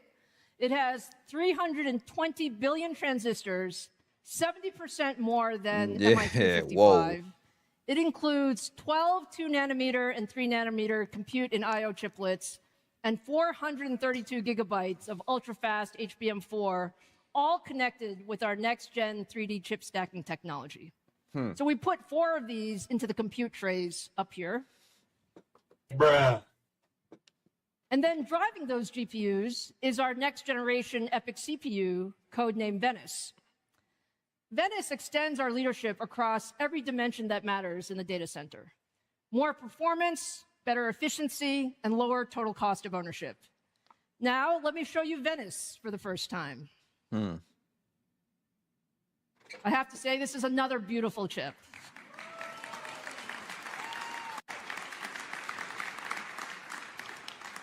I do love our chips, so I can say that for sure. Venice is built with 2-nanometer process technology and features up to 256 of our newest high-performance Zen 6 cores. And the key here is we actually designed Venice to be the best AI CPU. We doubled the memory and GPU bandwidth from our prior generation, so Venice can feed MI455 with data at full speed, even at rack scale. So this is really about co-engineering. And we tie it all together with our 800 gig Ethernet Pensando Vulcano and Selena networking chips. All this fucking delivering name. ultra high bandwidth. Can they as get well an as easy ultra-low fucking latency. names? So tens of thousands of Helios racks can scale across the data center. Now, just to give you a little bit of the scale of what this means, A Helios that means is that each simple. Helios rack has more than 18,000 CDNA 5 GPU compute units and more than 4,600 Zen 6 CPU cores, delivering up to 2.9 exaflops of performance. Each rack also includes 31 terabytes of HBM4 memory, an industry-leading 260 terabytes per second of scale-up bandwidth, and 43 terabytes per second of aggregate scale-out bandwidth to move data in and out incredibly fast. Suffice it to say, those numbers are big.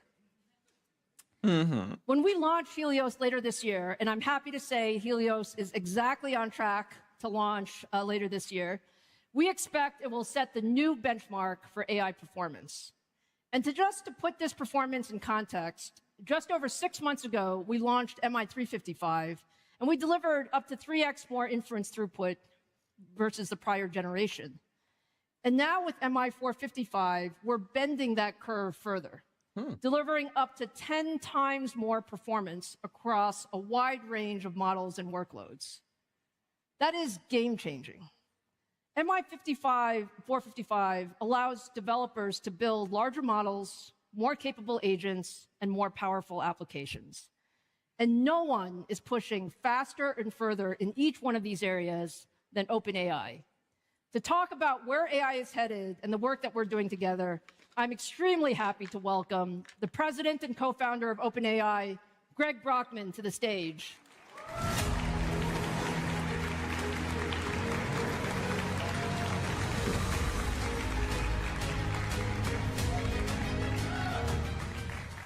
Greg, it is so great to have you here. You look Thank very you young. for being here. OpenAI truly started all of this with the release of ChatGPT a few years ago, and the progress you've made is just incredible. We're absolutely thrilled about our deep partnership. Yo, ChatGPT? Can you just give us a picture of where are things today? What are you seeing, and how are we working together? Well, first of all, it's great to be here. Thank you for having me. ChatGPT is very much the overnight success that was.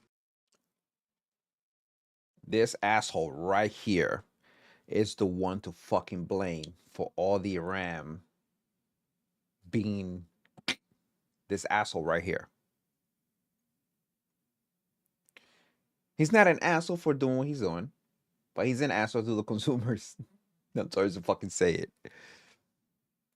7 years in the making, right? That we started OpenAI back in 2015 with a vision that deep learning could lead to artificial general intelligence, to very powerful systems that could benefit everyone. And we wanted to help to actually realize that technology and bring it to the world and democratize it. And we spent a long time just making progress, where year over year, the benchmarks would look better and better. But the first time we had something that was so useful that many people around the world wanted to use it was ChatGPT. And we were just blown away by the creativity and the ways in which people found how to really leverage the models we had produced in their daily lives. And so just out of curiosity, how many people in the room are ChatGPT users? That's pretty much the whole room, Yes, Greg, I would thank just say. you. I'm glad to hear it. But very importantly, how many of you have had an experience that was very key to your life or the life of a loved one, whether it's in healthcare, in helping manage a newborn, in any other walk of your life? And to me, that's the metric that we want to optimize. And that seeing that number go up and to the right has been something that has been really different over 2025, right? That we really move from being just a text box that you ask a question, you get an answer, something very simple contained, to people really using it for very personal, very important things in their lives. And it's not just in personal lives for healthcare and aspects like that. It's also in the enterprise, right? And really starting to bring models like Codex to be able to transform software engineering. And I think that this year we're really going to see enterprise agents really take off. We're seeing scientific discovery start to be really accelerated, whether it's developing novel math proofs. The first time we saw that was just a couple months ago, and the progress is continuing. Look, I'm going to bring this up here. This is why I said this guy is an asshole. Look what he says here. I'm going to zoom this in just a little.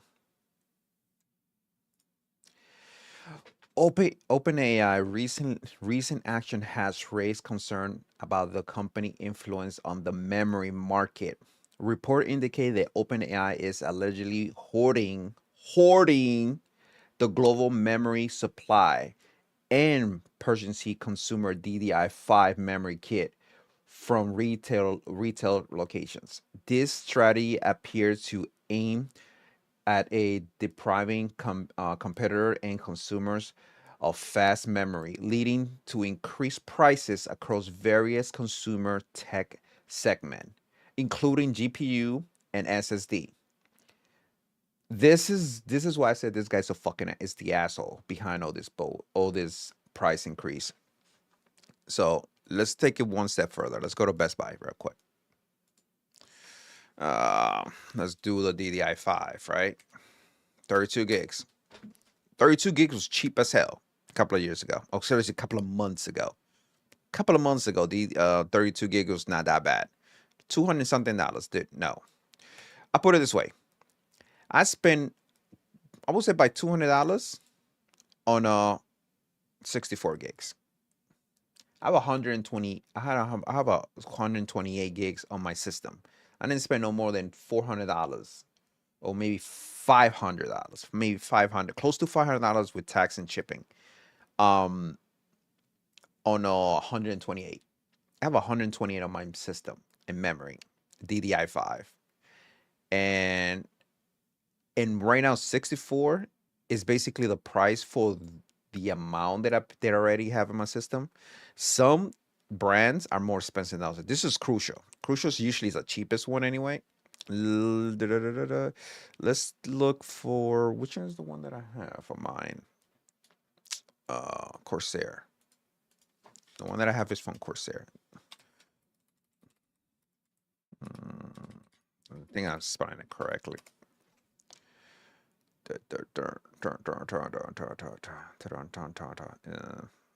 Look at this 64. Look at this 64 from Corsair. But that's not the one that I got.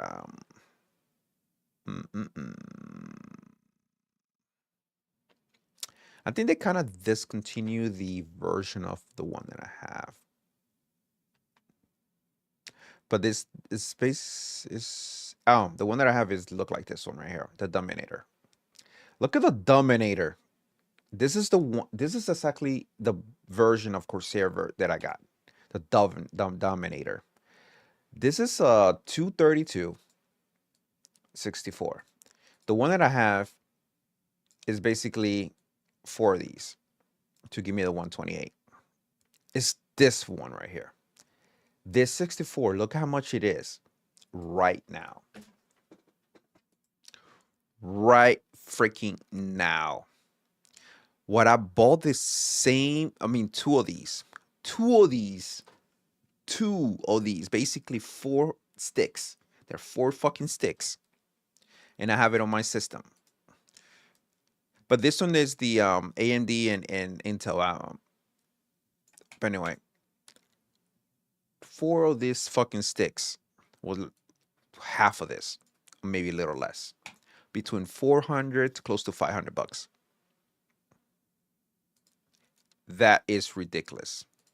For 2 sticks, you paying that. If you want it all 4, you pay $2,000. $2,000 for 4 sticks. Fucking crazy. Yes, he's a fucking asshole. And it's really across every single endeavor of human knowledge work where there's human intelligence that can be leveraged, right? That you can amplify it. We now have an assistant, right? We now have a tool. We have an advisor that is able to amplify what people want to do. I completely agree with you, Greg. I think we have seen just an enormous acceleration of what we're using this tech for. Now, I would say, I think every single time I see you, you tell me you need more compute. It's true. It's true. It's almost like a broken record. Like you could just, just play the Greg wants more compute. Can you talk about just some of the things that you're seeing in the infrastructure, some of the bottlenecks, and where do you think we should be focusing as an industry?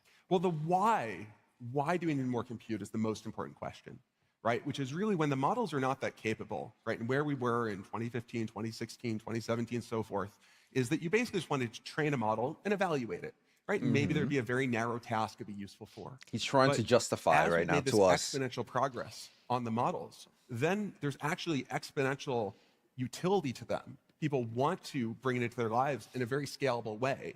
And I think that what we're seeing is as we move from you ask a question, you get an answer, to agentic workflows where you ask the model to write some software for you and it goes off for minutes or hours or soon even days. And you're not just operating one agent, you're operating a fleet of agents, right? You can have 10 different work streams all going at once on your behalf for a single developer, right? And that it should be the case that you wake up in the morning, and this is the kind of thing we are going to build, by the way, and ChatGPT has taken items off your to-do list at home and at work. And that all of that, that's going to require that, that big graph that you had of how much compute the world's going to need. That's going to require far more compute than we have right now. Like, I would love to have a GPU running in the background for every single person in the world because I think it can deliver value for them. But that's billions of GPUs. No one has a plan to build that kind of scale. And so what we're really seeing is benefits in people's lives, right? We're seeing, for example, some of my favorite applications and some of the ones I think are the most important are in healthcare, right? That we actually see. This is what I said. Right now, they're buying all this stuff because, like you said, he need more compute power, more. So it's gonna get to the point that they're already gonna hit that ceiling, because we're gonna get to a point that all these companies, they are really pretty much investing into this really hard, and they're all gonna invest into it so they can hit the ceiling. So this way, now they're gonna concentrate on consumer. They have to where they need, and they don't need to invest or put as much resources into this side because they already hit the ceiling, and everything else they need is gonna be done in the back end. If that makes sense, And then consumers now is gonna be able to get what they need for cheaper price. Like I said, this is the memory stick I have. Literally, I have this memory stick. This version of this, I have it on my system. That version, I have it on my system. And look at the freaking price. For 2 sticks, I have 4. And for the 4 that I have on my system, I only spend like $400 to $500. Now to get the same 4 that I have, $2,000 is some change. Fuck you, Greg. That's what I'm gonna say. But I get what you're doing. I get it. Just over the holidays, one of my coworkers, that her husband had leg pain. They went to the hospital. They went to the ER, and they got it X-rayed. And the doctors are like, it's a pulled muscle. Just wait it out. You'll be fine. They went home. It got a little bit worse. Typed the symptoms into ChatGPT. ChatGPT said, go back to the ER. This could be a blood clot. And in fact, it was. It was deep vein thrombosis in the leg, in addition to 2 blood clots on the lungs. And if they just waited it out, he would have died. That would have been likely fatal. Yeah, that would have died. It's not a unique story. Fiji, our CEO of applications, who I work very closely with every day. And this is one thing that I do. I'm okay with AI, especially when it has to do with the medical field. Don't get me wrong. If doctors can, because for example, I have an old school doctor, not now, but I did at one point. Every time I used to talk to him about what's going on with me, whatever, he would be like, I know what you're talking about, but let me take a quick look. He will pop a book. He keep talking to me, and he will look at the book. Da da da. He make the notes or whatever, and then as he's looking to his book, something we will need to do X, Y, and Z treatment. And guess what? It worked out. But probably talking to ChatGPT, instead of him reaching to that book, he just put the information in the system. ChatGPT can analyze, give him information. He can pick and choose based on what I keep talking. He can kind of analyze that information and say, yeah, this is the right treatment over here. Thank you. ChatGPT will probably help him trying to get all the information that he needs to kind of make the right decision quicker. Versus grabbing a book, he kind of grabbed multiple different books to kind of go back and forth and figure it out what was the right way based on my symptoms and based on what I was telling him. And ChatGPT can definitely help out there. I mean, by now, that doctors are being retired. But at that time, if he would have had ChatGPT and he knew how to use it, if it was available, basically, but it wasn't back then, he would have get there quicker. He would have done a lot of things way faster. But anyway, let's just continue here. ChatGPT literally saved her life too, right? She was in the hospital for a kidney stone and had an infection. They're about to inject a antibiotic, and she said, "Wait just a moment." She asked ChatGPT whether that one was safe for her. ChatGPT, which has all of her medical history, said, "No, because you had this other infection 2 years ago, that could re-trigger it, and that could actually be life-threatening as well." And so she showed it to the doctor. The doctor's like, "Wait, what? You had this condition? I didn't know. I only had 5 minutes to review your medical history." Yes. I completely agree, Greg. I mean, That's cool. This is where I believe that AI also should be a major thing. Is not just having the entire medical history. If you did had it on ChatGPT, for example, in this case, like he's mentioning, but it should be like a major universal medical record. Universal. They tried to do this whole my chart kind of thing, but imagine just adding like a ChatGPT AI as an example, some type of AI like ChatGPT that you can put, for example, like in this case, can we, for based on condition, we trying to apply this medication, yada yada yada. Will this medication will be okay based on her medical history? ChatGPT will look entire medical history from all the hospitals she's been in, instead of the doctor keep searching. It takes time for a human to do that, and ChatGPT can do it probably in seconds. Yeah, that would be an amazing thing to help out. I'm agreeing with those things. I just certain things I don't agree. For example, like taking people's jobs, like for example, like talking about like call centers, for example, like not only call centers but also like customer service. What I mean, customer service and call center basically almost the same thing, but customer service, like when they need to talk to someone in person and kind of explain to them that human side of it. And sometimes, don't get me wrong, there's some people that just assholes. They're just straight up fucking assholes. When you give them a call, they just give you a fucking attitude left and right. And sometimes I wish I would be able to talk to a fucking AI, because AI will be not understandable, but it will not give you that fucking attitude that you don't need. They will basically take your information, kind of give you the nice way to talk or whatever, and you'll be okay, whatever. And then trying to probably get in touch with someone who could help them out. That would be cool. But yeah, there's certain jobs that, like I said, customer service or whatever, they should not lose people there. You still need that human resource there, that human part of it, because there's a lot of things that I have done because I'm a person, because I used to work in customer service, that I have done in a hospital also, that I have done because there was this lady who needed her kid to be seen, and she was getting the runaround. I just told her, you know something? Don't go nowhere. I'm going to take care of this. I give her my name or my information. I said, but do not go nowhere. If anything happens, of course, I will call you back, but don't go nowhere. Took me maybe 5 minutes calling at the clinic, talking to a doctor, explaining to them what's going on, pulling up the kid's record. I got her in like right next day, basically, right away. And thank God we did. If we waited at least a couple of days more or maybe a week more, it would have been major problem for that kid. But hopefully, if they can get an AI who can be that passionate or trying to get that information to the right person right away, that would be awesome. But again, you need the people who can kind of analyze that situation quick. And don't get me wrong, I'm not doubting that ChatGPT will not be able to. But to get in touch with a doctor and pass that information, see what's up. But some doctors are lazy. But anyway, let's just go back. I mean, that's one of the things that we can always, all of us can use a helper. Yes. And that's really what we have here. Yeah, Look, I do agree. I mean, I think you've painted a vivid picture of why we need more compute, of what we can do with AI. Yeah. I think we feel exactly the same way. Now, we've also done an incredible amount of work with your engineering teams. MI455 and Helios is actually, a lot of it is through some of the feedback from our engineering teams working closely together.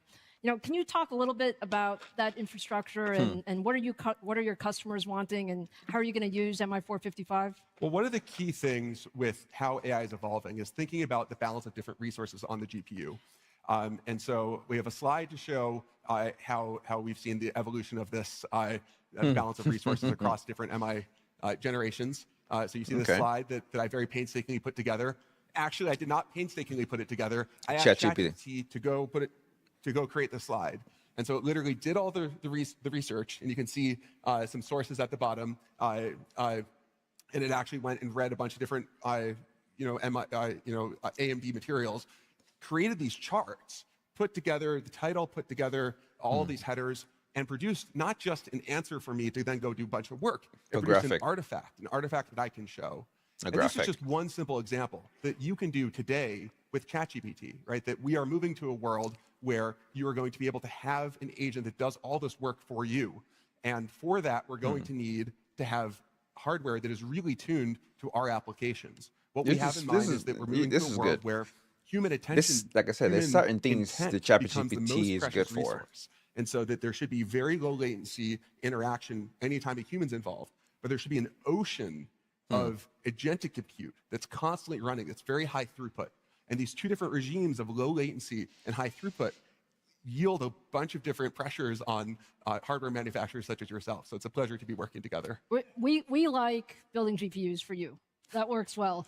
Lastly, Greg, let's talk a little bit about the future. You know, paint a picture. You know, one of the things that we've talked about is there's some people out there who are wondering, you know, is the demand really there? Can AI compute, like, do we really need all of this AI compute?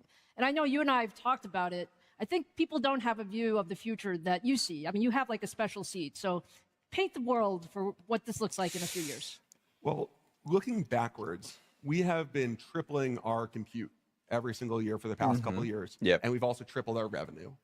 And the thing that we find within OpenAI is every time we want to release a new feature, we want to produce a new model, we want to bring this technology to the world, we have a big fight internally over compute. Because there are so many things we want to launch and produce for all of you that we simply cannot because we are compute constrained. And I think we're moving to a world where GDP growth will itself be driven by the amount of compute that is available in a particular country, in a particular region. And I think that we're starting to see the first inklings of this. And I think over the next couple of years, we'll see it start to hit in a real way. And I think that AI is something where I think data centers can actually be very beneficial to local communities. I think that's a really important thing for us to really prove to people. But also the AI technology you produce, that is also something where, in terms of scientific advances, you think about what has been the most fundamental driver of increase of quality of life, right? It really is about science. And every time we've gone into specific domains, you just see how much limitation there is from how things are done because that's just, you know, there's a particular discipline. Eugene, talking about all that, imagine taking down a whole nation by just dropping a bomb or blowing up their data center. They have all the AI stuff on it. That's crazy and dangerous. Like, if I want to hit United States, I figure out exactly where is their main data center for the entire United States with all their AI stuff. Let's say one in Washington, for example, blow that building up. That building has to be in top-notch security. I don't know, build it on the ground. I just don't know how they will, where they would do it. It's just trying to keep it on the hush hush, but that information is gonna leak out eventually. Where is the place? built with much of expertise. There are a small number of That would be experts, and that it's hard for them to propagate that to future generations. For example, in biology, we hooked up GPT-5 to a wet lab setup and had humans described what the wet lab looked like. The model said, here are a couple of ideas to try. The humans would go try it, and it actually produced a 79x, almost 100x fold improvement in the efficiency of a particular protocol. And that's just one particular reaction that people have spent some time actually optimizing, but not like a ton of time, because it's just there's so much surface area available in biology that no human can possibly get to all of it. No human can be an expert across every single subfield. And I think what we're going to see is AIs that really bridge across disciplines that humanity has been unable to bridge. Right? You see this within healthcare, where as humans learn more, we specialize more, but we're going to have AIs that are going to amplify. And so I think it'll be for hard problems that AI will be brought to bear. This will be true for enterprise. That's why we have general doctors. Basically, the general doctors is kind of like, they kind of handle almost every department because they're just general. They're not specifically specialized in one thing. And because they're not specialized, they kind of generalize what information, and they refer you to a specialist doctor. That's why we have the general doctor. They're gonna see, okay, you have X, Y, and Z. If they can treat it, they can go ahead and take care of it for you. But if it's way beyond their, their field or their ability, they will send you to the specialist who only deal with that part on it. So I think things like this is, like I said, AI, I'm okay with AI in certain things. So every single application, this will not be bad, though. We'll have an agent that is accelerating what people want to do. And I think the hardest problem for humanity will be deciding, how do we use the limited resources we have to get the most benefit for everyone? That is an incredible vision, Greg. We are so excited to be working with you. I think there's no question in the world that we have the power to really change people's lives. Thank you for the partnership, and really look forward to it. Thank you.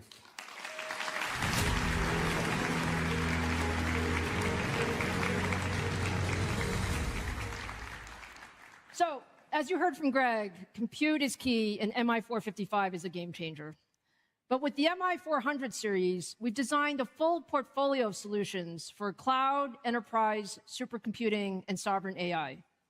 At the top is Helios, that's built for the bleeding-edge performance, hyperscale training, and distributed inference at rack scale. For enterprise AI deployments, we have Instinct. They have to bring the guy from ChatGPT just to justify the reason RAM is going up. Justify and give you some explanation for consumers who are pissed. I feel you. I understand where he's coming from and why he need all that compute power and all that memory. I get it.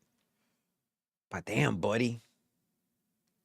MI440X GPUs that deliver leadership training and inference performance in a compact 8 GPU server designed for easy use in today's existing data center infrastructure. And for sovereign AI and supercomputing, where extreme accuracy matters the most, we have the MI430X platform that delivers leadership hybrid computing capabilities for both high-precision scientific and AI data types. This is something unique that we at AMD do. Because of our chiplet technology, we can actually have the right compute for the right application.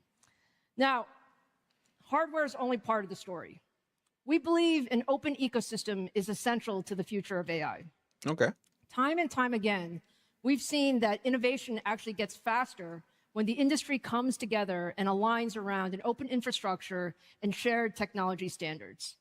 And AMD is the only company delivering openness across the full stack. That's hardware, software, and the broader solutions ecosystem. Our software strategy starts with ROCm. ROCm is the industry's highest performance open software stack for AI. We have day zero support for the most widely used frameworks, tools, and model hubs. And it's also natively supported by the top open source projects like PyTorch, VLLM, SGLang, Hugging Face, and others that are downloaded more than 100 million times a month and run out of the box on Instinct, making it easier than ever for developers to build, deploy, and scale on AMD. One of the exciting AI companies using AMD and ROCm to power their models is Luma AI. Please join me in welcoming the Luma AI CEO and co-founder Amit Jain to the stage.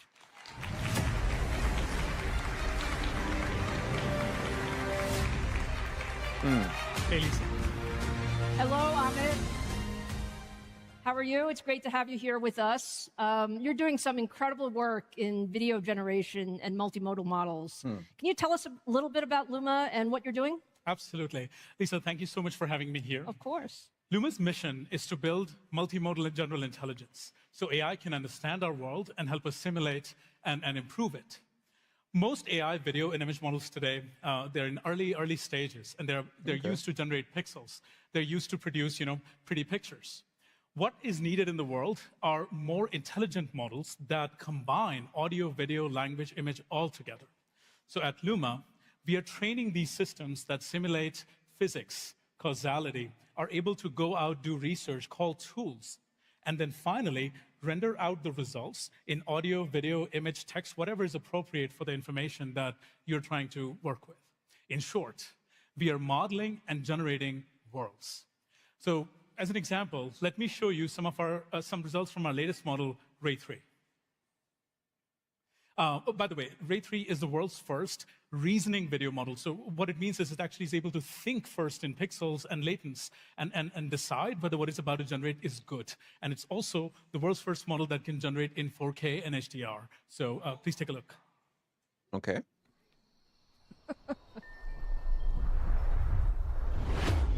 When you close your eyes, that looks good. what do you see? When we talk about reality, how do you know what is real? Or what is simply your imagination? Man, you have a good story, and you don't have the budget or the studio to give you a budget to make a movie, and you just sit at home, be able to give this Luma a command to create each scene how you want it, and then cut it together, and then you make your own motion picture, and then just release it yourself. That would be fucking cool.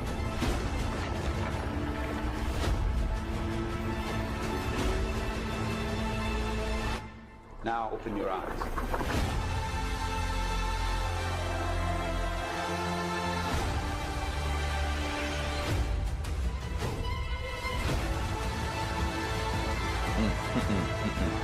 That's cool.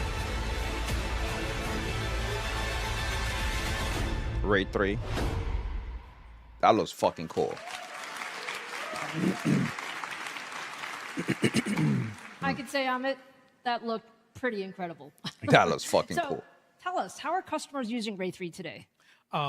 So we are working with very large enterprises as well as individual creators across the spectrum. And we work with them in advertising, media, entertainment, and industries where, you want to tell your story.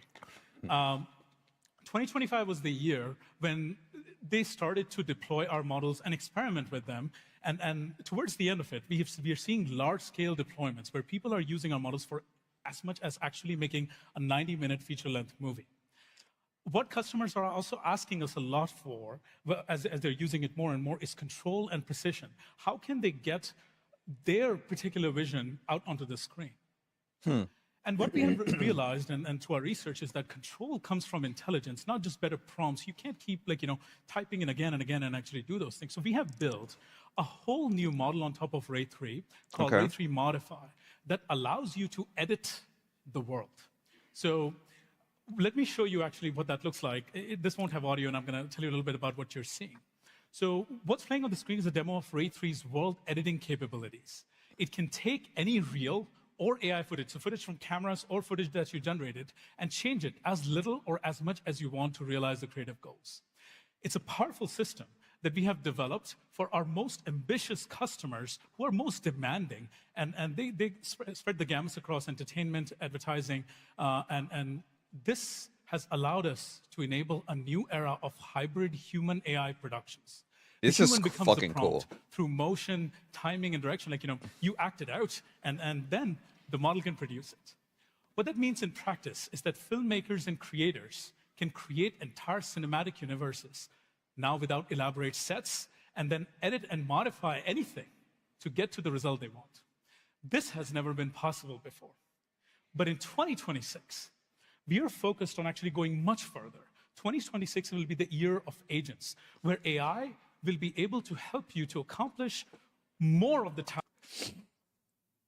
Oh my God, this is for crazy people like me. I got some crazy stuff that I want to put together that I'm been thinking of doing a long time ago, and the tools with this, fuck me. Yes. I'm gonna say yes to this. But of course, there's gonna be a lot of people say, oh, but you use AI, so fuck this, and I'm gonna support AI. Yo, if you're a single person and you have an idea and you cannot hire or get a loan to do things, and you can kind of do this at home yourself, why fuck not? Who the fuck knows? And people can see it, watch it, and pay to watch it. And then you can make some money that way. Yo, I think, like people say, AI is gonna make a lot of rich people. If you're smart and you have ideas and you're crazy and you know what you're doing, you can make some money. Task, or hopefully the full end-to-end of the task, rather than doing some patchwork. So our teams have been working diligently building the world's most powerful multimodal agent models. Using Luma will suddenly feel like you have a large team of capable creatives who are working with you in your creative pursuit. I want to show you a brief demo of what that would feel like. I'm down for this. I'm sorry. I am down for So what you're seeing here is a new multimodal agent that can take a whole script from of ideas with, like, characters and everything, and start imagining that in front of you. Now, this is not script to movie. This is human AI interaction. And our next generation of models provide the ability to analyze multiple frames, long-form video, and make selection and maintaining the fidelity of the characters, scenes, and story, and only editing when it's needed. Here you're seeing human and AI collaborate in designing characters, environments, shots, and the whole world. And with our agents, we believe that creatives will be able to make entire stories, what used to take a large production before. Again, this has never been possible before, and we have been using it heavily internally, and we couldn't be more excited. Individual creatives or small teams will suddenly have the power of doing what entire Hollywood studios do. That's pretty amazing. It's really nice to see how these Luma agents come together and make this happen. Now, I just hope, let's say movie studios start using something like this, you get your actors, you pay your actors or whatever, but damn, that's a lot of people losing jobs, like rotoscope, the people who do rotoscoping, CG work, all. Damn. Ouch. What I'm also gonna say is, hopefully, if movie studios start using this kind of thing to make their movie, like the next Marvel movie, hopefully they don't cost that ridiculous amount of money to put together. Because some of these movies cost hundreds and millions of dollars, and sometimes they don't even make even a fraction of the budget back. Very rare when they do. Imagine making Avatar, not with the way they make it now, but making it with something like this. It will save James Cameron a whole bunch of time to make the movie. Maybe take him a little more time just to refine everything a little better with some good people who can help him understand the software or the intricate of how to use this properly, and get what he wants. That would be amazing. But damn, this right here is fucking scary. And they're making your cinematic games, or oh my god, another level. Now, I know you have a lot of choices in compute, and when we first started talking, actually, you called me and said you needed compute, and I said I thought I could help. Can you tell us a bit about why you chose AMD, and what has your experience been? Yeah, we bet on AMD very early on. That call was in 2024, early 2024. And since then, our partnership has grown into a large-scale collaboration between our teams. So much so that today, 60% of Luma's rapidly growing inference workloads actually run on AMD cards.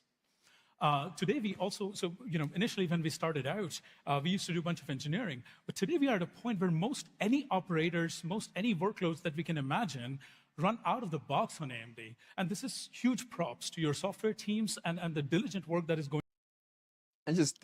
My mind, because I'm a creative person, I'm an artist.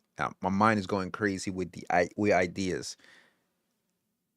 Now, I haven't been inspired for any artwork in a minute or anything, and this is giving me inspiration left and fucking right.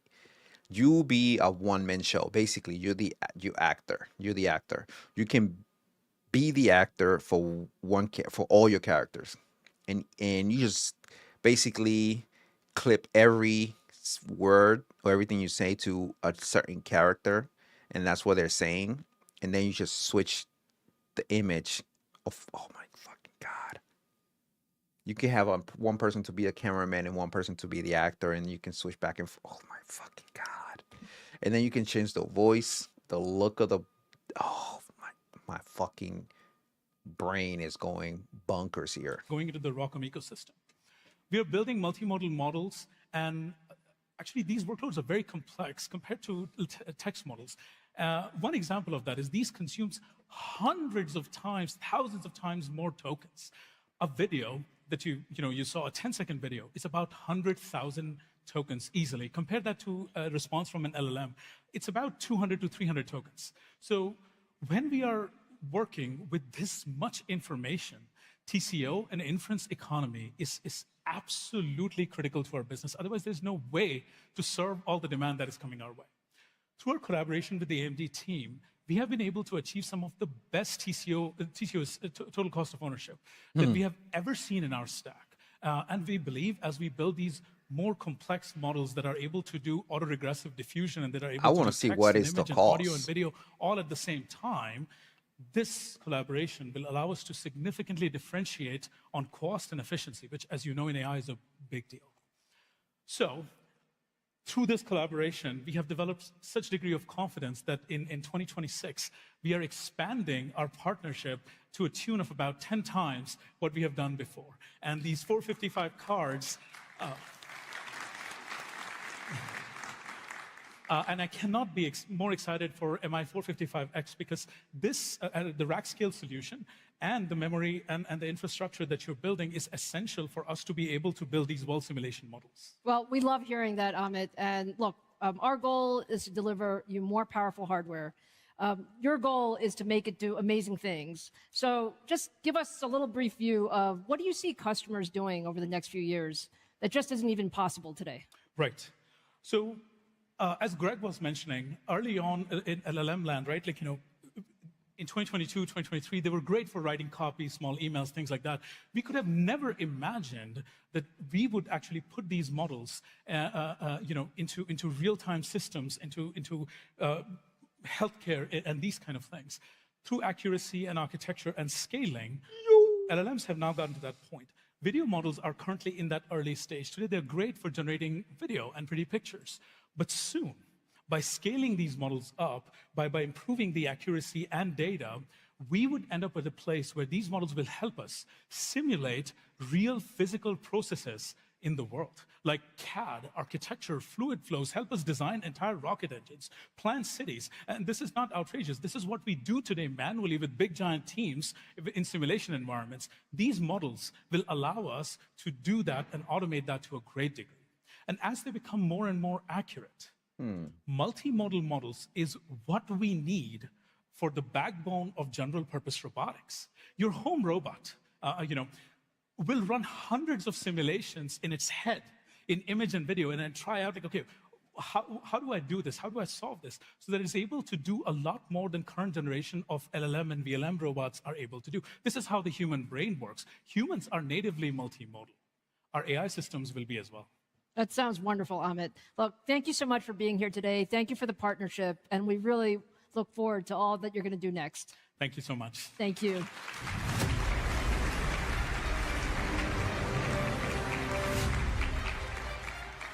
So you've heard from Greg and Amit. What they said is they need more compute to build and run their next-gen models. And it is the same across every single customer that we have, which is why the demand for compute is growing faster than ever.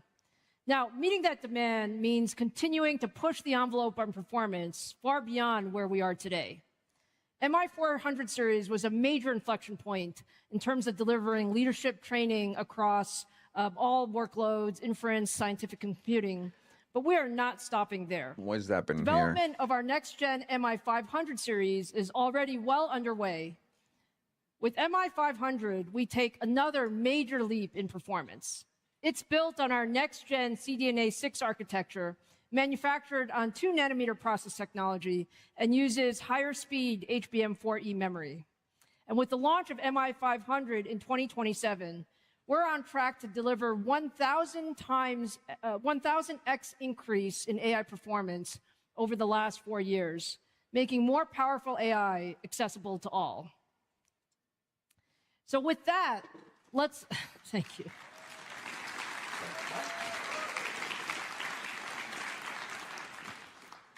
So with that, now let's shift from the cloud to the devices that make AI more personal, PCs. Yeah. So what's going on with the PC part of it now? Personal computing. So for decades, the PC has been about a powerful device helping us be more productive, whether at work or at school. But with AI, the PC has become not just a tool, but it's a powerful, essential part of our lives as an active partner. It learns how you work, and it adapts to your habits, and it can help you do things faster than you've ever expected, even when you're offline. AI PCs are starting to deliver real value across a wide range of everyday tasks, from content creation and productivity to intelligent personal assistants. Let's just take a look at a few of the AI PC applications today. Okay. Starting with content creation. These videos were created from simple text prompts on a Ryzen AI Max PC, so not in the cloud, but in a local environment. Anyone can generate professional quality photos and videos in minutes with no design expertise. Microsoft has been a key enabler of AI PCs, helping bring next-generation capabilities directly into our productivity tools. For example, managing your meetings, summarizing emails, quickly finding files that you need, using real-time translation on video conferences. That's cool. That's fucking cool. And with Microsoft Copilot, advanced AI capabilities are being built directly into the Windows experience to complete tasks faster. You just describe what you need, and the PC takes it from there. Now, at AMD, we saw the AI PC wave early, and we invested. That's why we've led every inflection point. We were the first to integrate a dedicated on-chip AI engine in 2023, and the first to deliver Copilot Plus x86 PCs in 2024. And with Ryzen AI Max, we created the first single-chip x86 platform that could run a 200 billion parameter model locally. Okay. And now we're extending that leadership again with our next-gen Ryzen AI notebook and desktop processors. So today, I'm proud to announce the new Ryzen AI 400 series, the industry's broadest and most advanced family of AI PC processors.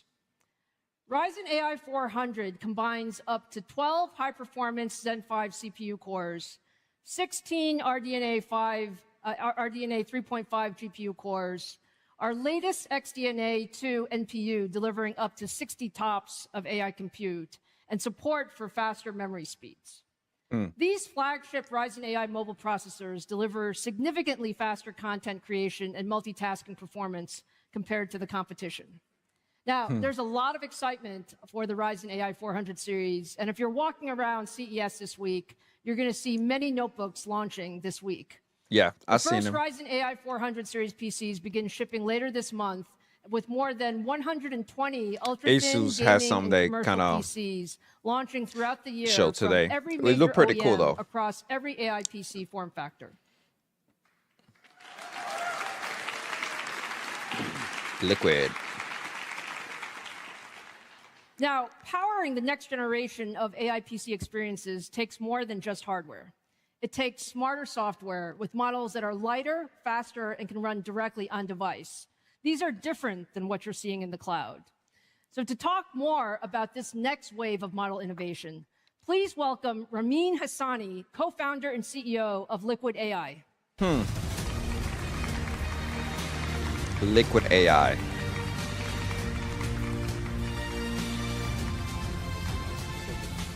Ramin, it's great to have you here. I'm very excited about the work that you guys are doing at Liquid. You were really taking a different approach to models. Can you talk a little bit to the audience about what Liquid is doing and why it's different from others? Absolutely, Lisa. It is great to be here. We're a foundation model company spun out of MIT 2.5 years ago. We're building efficient generative AI models that can run fast on any processor inside and outside of data centers. We designed from scratch multimodal models with a hardware-in-the-loop approach that allows us to optimize neural architectures for a given hardware. We're not building transformer models. We're building liquid foundation models.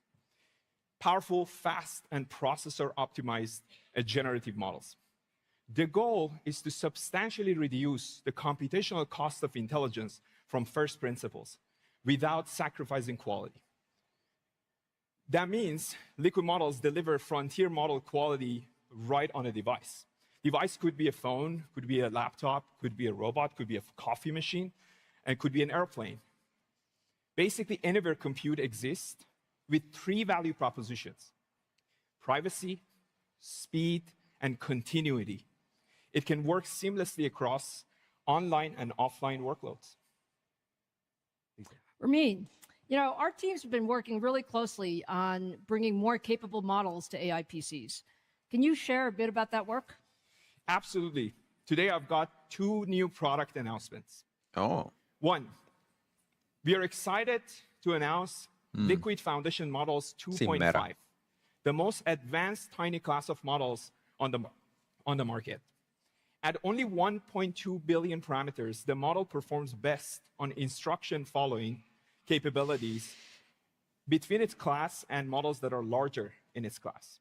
LFM 2.5 instances are the building blocks of reliable AI agents on any device.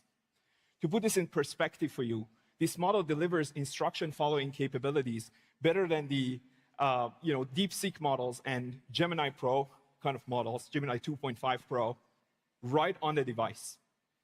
We are releasing 5 model instances: a chat model, an instruct model, a Japanese enhanced language model, a vision language model, and a lightweight audio model, audio language model, basically.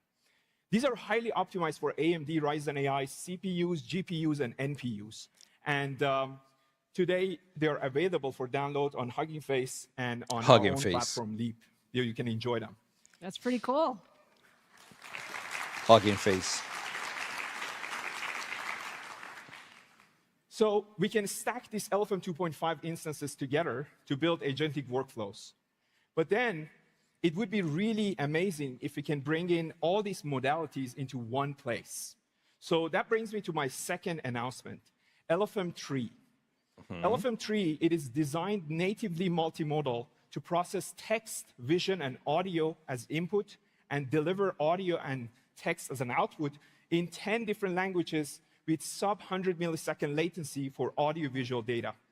You will get LFM 3 later in the year. All right, that's fantastic. So now, Ramin, help our audience understand. Thank you. Why should they be so excited about LFM 3? What can we do with these models on an AI PC? Absolutely. So most assistants, AI assistants, co-pilots today are reactive agents. You open an app, then you ask a question, it responds. But when the AI is running fast on the device and is always on, it can be working, on the tasks proactively for you. The task can be done in the background. So let me show you a quick demo, a reference design to inspire what is possible to build on PCs with LFM instances. Let's jump in. Imagine you're a sales leader working on your AMD Ryzen laptop with LFM 3 backbone proactive agents activated. You're in full focus mode, working on a spreadsheet, notifications start piling up, you get a calendar notification for a sales meeting, but want to continue your work in deep focus. A Liquid Proactive Agent notices the meeting and offers to join on your behalf. You allow the agent to join, and while you focus on your data analysis task, in the background, the meeting is in progress with your agent representing you. Are you sure we can trust this agent? For real. For I'm a real. little worried there, Ramin. This system can actually transcribe more than transcribing your systems, and really understanding what is going on. And the system can also be hooked up to your email platform. It can analyze your emails, like as your emails are actually coming out, it can perform a deep research functionality. So with the deep research functionality, you can analyze every email and draft a response for you. Again, everything under your own control. You're not going to go, this is not going to go rogue. Everything is offline, locally on the device. So this system can deliver, a summary and can do the jobs better than what you have expected, what you have seen from reactive agents. I think this year is going to be the year of, proactive agents. And I'm very excited to announce that we're collaborating with Zoom to bring these features to the Zoom platform, actually. That's fantastic.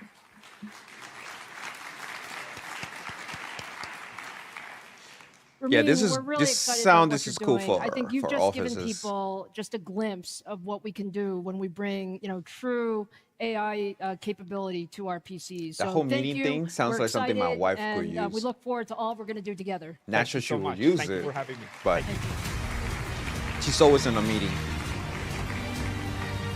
And she has to be like, So now you've seen a little bit about what's possible with local AI, but the latest PCs aren't just running AI apps, they're actually building them.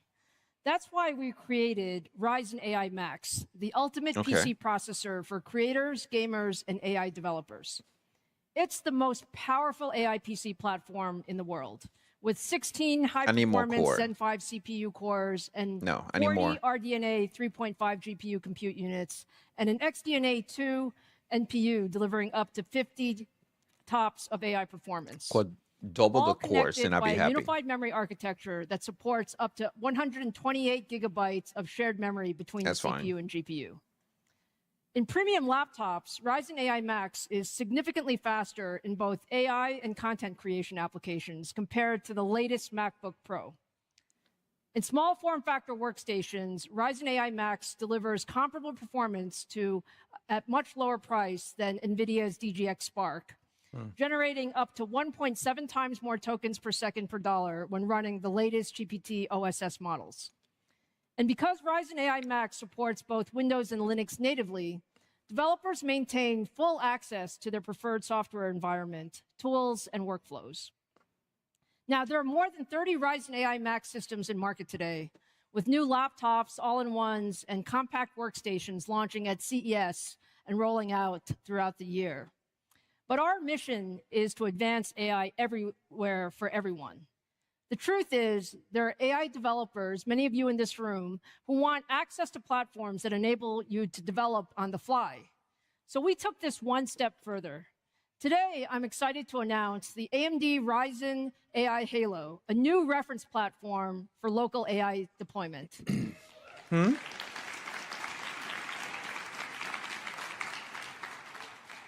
Now, I would say this is pretty beautiful. Do you guys agree? So let me tell you what it is. This is the smallest AI development system in the world, capable of running models with up to 200 billion parameters locally, not connected to anything. It's powered by our highest-end Ryzen AI Max processor with 128 gigabytes of high-speed unified memory that is shared by CPU, GPU, and NPU. $3,000. This architecture accelerates system performance and makes it possible to efficiently run large AI models on a compact desktop PC that fits in your hand. Thank you.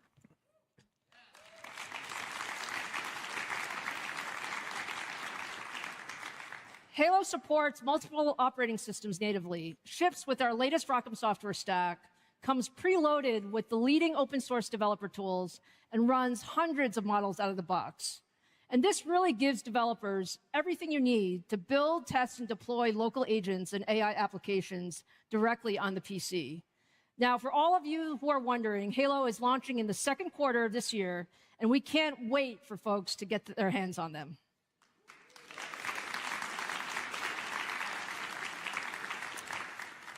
So now let's turn to the world of gaming and content creation. Okay. A few gamers out there. A lot of gamers. I think there are a lot of gamers out there. Yeah, a lot of gamers. Look, every day, gamers and creators rely on AMD across Ryzen and Radeon PCs, Threadripper workstations, and consoles from Sony and Microsoft to deliver tens of billions of frames. And while the visual quality of those frames has advanced dramatically over the years, the way we build those worlds really hasn't. It still takes teams months or even years to bring a 3D experience to life. Yeah, it does. Now, AI is really starting to change that. To show what's next in 3D world creation, I'm honored to introduce one of the most influential figures in AI. Known as the godmother of AI, her work has transformed how machines see and understand the world. Please welcome the co-founder and CEO of World Labs, Dr. Fei-Fei Li. The godmother of AI. That's a big title, though. Fei-Fei, we are so excited to have you here. You know, you've been one of the leaders shaping AI for decades. Can you just give us a little bit of your perspective? Where are we today, and why did you start World Labs? Yeah, first of all, thank you, Lisa, for inviting me to be here. Congratulations to all the announcements. I can't wait to use some of them. So it's true that there has truly been great breakthroughs in AI progress in the past few years. And as you said, I've been around the block for a while, for more than 2 decades. And I really cannot be more excited than now by where things are going. So in the past few years, language-based intelligence in AI technology really has taken the world by storm. We're seeing the proliferation of all kinds of capabilities and applications. But the truth is, there's a lot more than just language intelligence. Even for us humans, there's more than passively looking at life in the world. We are incredible spatial intelligent animals, and we have profound capabilities that use our own spatial intelligence that connects perception with action. Think about all of you being here, how you brave through airports this morning. I'm one of them. Or woke up in your hotel room and get to the nice coffee shop, or find your way in this maze in Vegas to be here. All this requires spatial intelligence.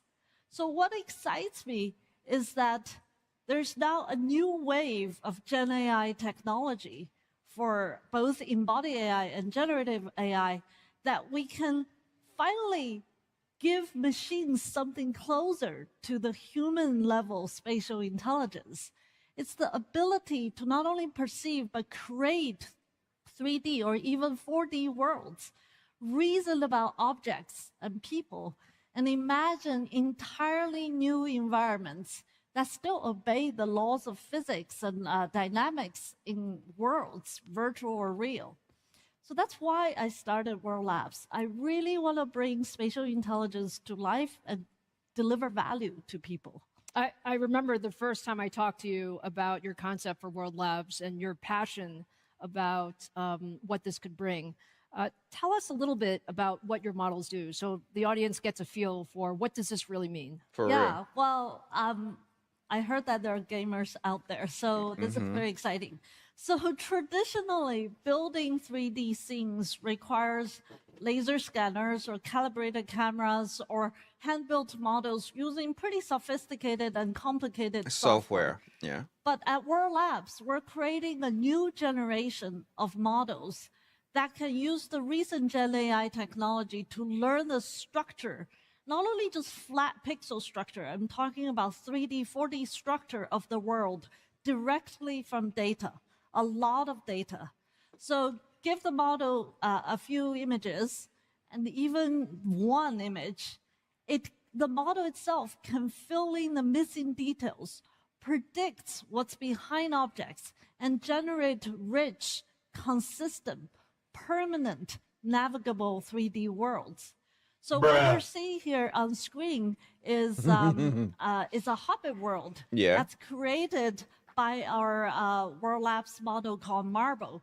We just give it a handful of images, and it created these 3D scenes that are persistent and you can navigate. You can even see a top view. And our system transformed a few visual inputs into a fully navigable, expansive 3D world.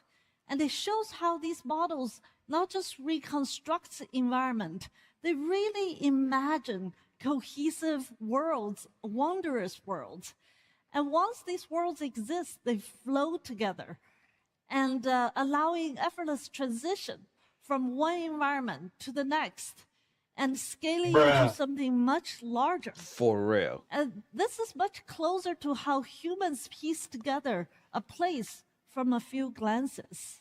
Well, it looks pretty amazing that you can do that with such little input. Now, can you just show us a little bit about how the technology works? Yes, definitely. Let's just ground it in real world a bit more from the Hobbit world. Let's do something that you're very familiar with. So over the break, our team went to AMD's Silicon Valley office. I hope they got your permission. And they did not, but that's okay. Okay, well, now here we are. We just use some regular phone cameras. There's no special equipment, just phones to capture a few images. And then we put them into World Labs' 3D generative model called Marble. And then our model that can use AMD's MI325X chip and the ROCm software stack can create a 3D version of that environment, including windows, doors, furniture, size, and sense of depth and scale. And keep in mind, you're not looking at photos, you're not looking at videos, you're looking at truly 3D consistent worlds. And then our team started to have a little more fun and decided to you decided to remodel? Exactly, Yes, for free for you.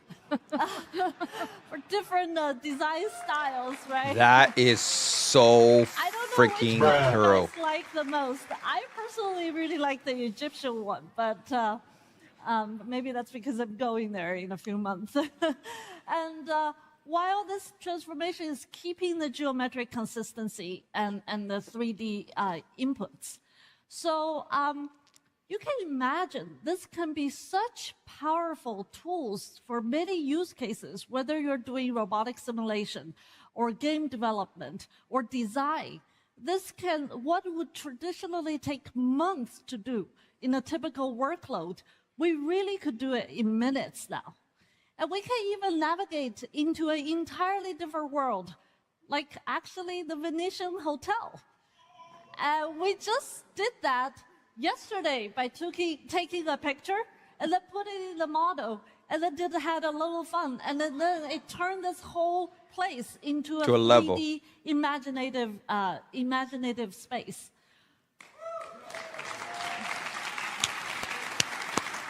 And now I'm sure you guys can take pictures and send it to Marble and experience this yourself. But what you don't see here behind the scene is how much computation is happening and why inference speed really matters. The faster we can run these models, the more responsive the world becomes. Instant camera moves, instant edits, and a scene that stays coherent as you actually navigate and explore. And that's what's really important. You know, Feifei, I think you're going to have a few people going out to your website to try Marble this evening. We'll keep the server up. But look, that looked really amazing. Can you just share a little bit about your experience working with AMD and our work on Instinct and ROCm? Yeah, of course. I'm so fucking hyped about this. This is cool. Because I was working on a model that it took me a while. It's a whole building, and there are certain things that I could not get idea how to do it. I mean, I got the building, it's structured and all the crap done.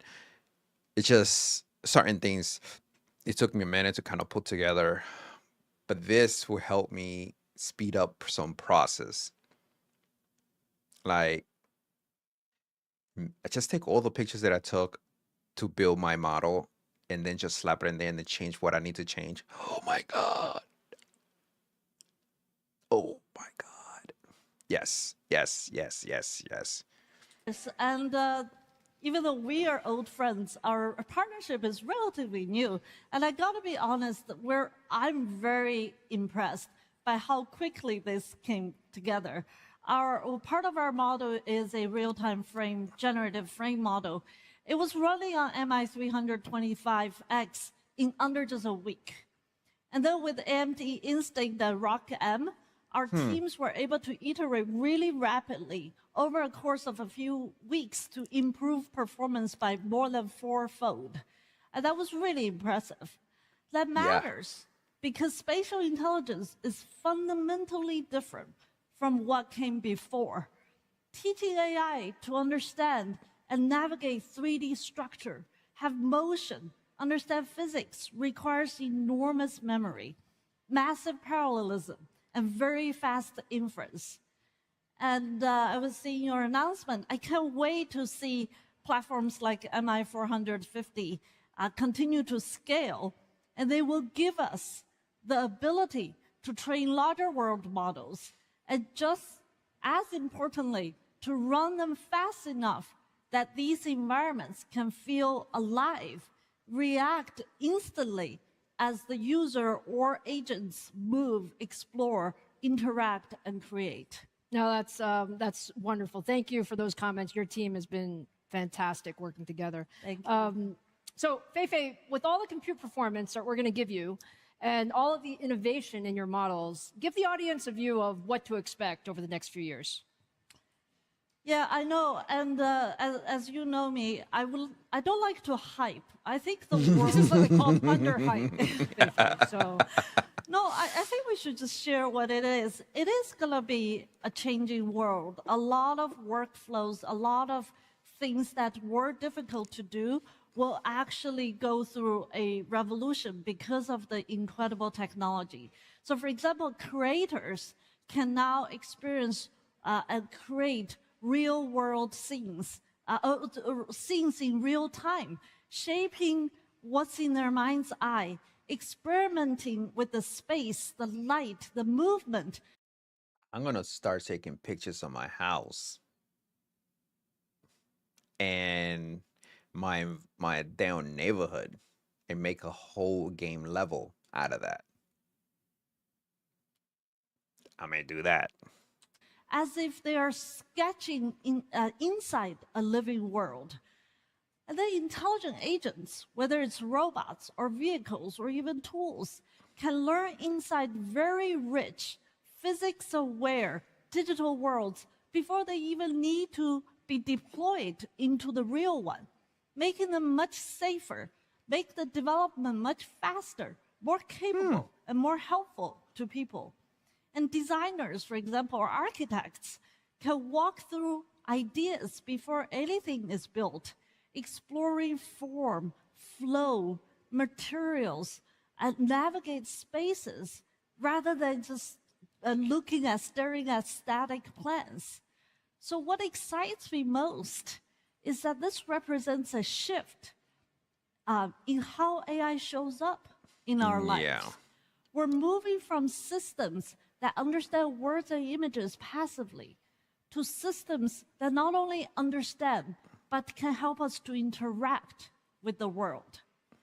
So Lisa, what we are sharing today, which is turning a handful of images or photos into coherent, explorable world in real time, is not a glimpse of the distant future anymore.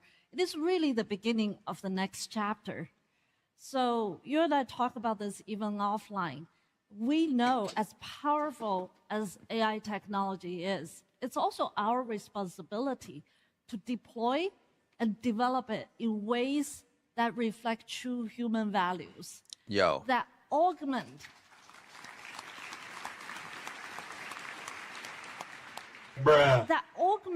human creativity, productivity, and our care for each other, while keeping people firmly at the center of this story, however powerful technologies are. And I'm very excited to partner with AMD and with you on this journey. Fei, I think I speak for everyone. You are really an inspiration to the AI world. Congratulations on all the great progress, and thank you for joining us tonight. Thank you, Lisa. This was good. This was fucking good. Okay, next shift. Now let's turn to the world of healthcare. Ooh. I'm out.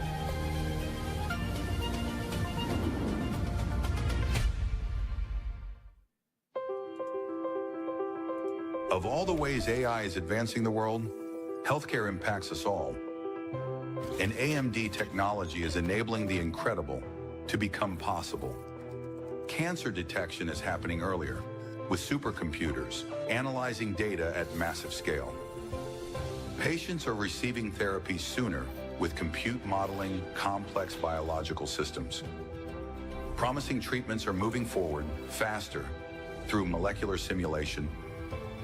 Medicine is becoming more personalized through genome research.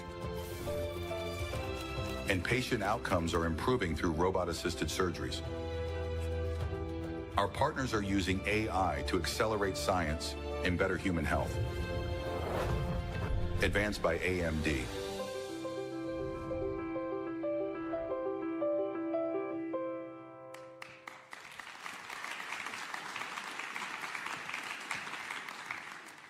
So look, as you saw in that video, AMD technology is already at work across healthcare. This is one of the most meaningful applications. You've already heard about some of the stories tonight of how high-performance computing and AI is one of the areas that I am most... I'm sorry, I'm going to pause this. I just want to look at Marble. This what Marble looks like. I mean, this is a picture of whatever they do. Maybe like a little toy design. I'm not sure. And that's why it's kind of distorted back here. This is fucking cool. If this was for just from a picture, this is cool. Create. What does this do? Oh, I'm gonna sign in. Okay. Let's go back here. Let's look. Let's look at this thing. It's generating. Look at this thing. If this was from a picture, my freaking God.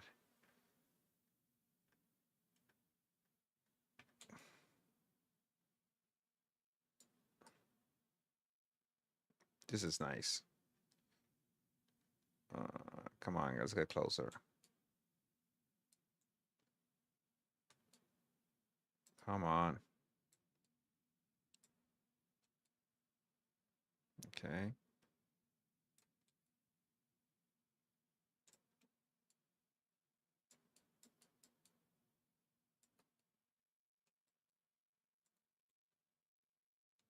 I'm trying to, there we go. I'm trying to find the little shortcuts for moving around. Okay.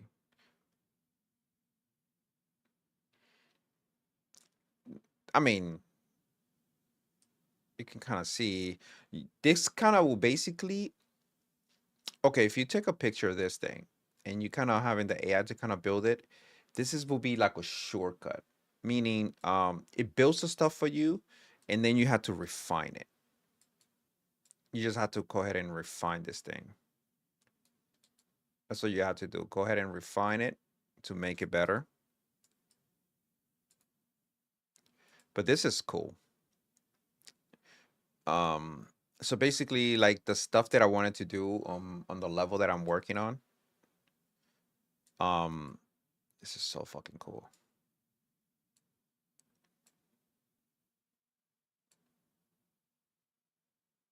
They would need to take a picture for this corner to kind of get better images quality here.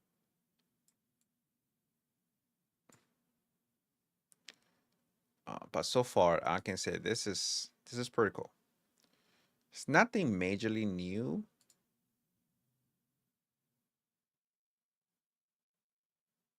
Let me see. Reuse prompt, studio, record footage, download, and share.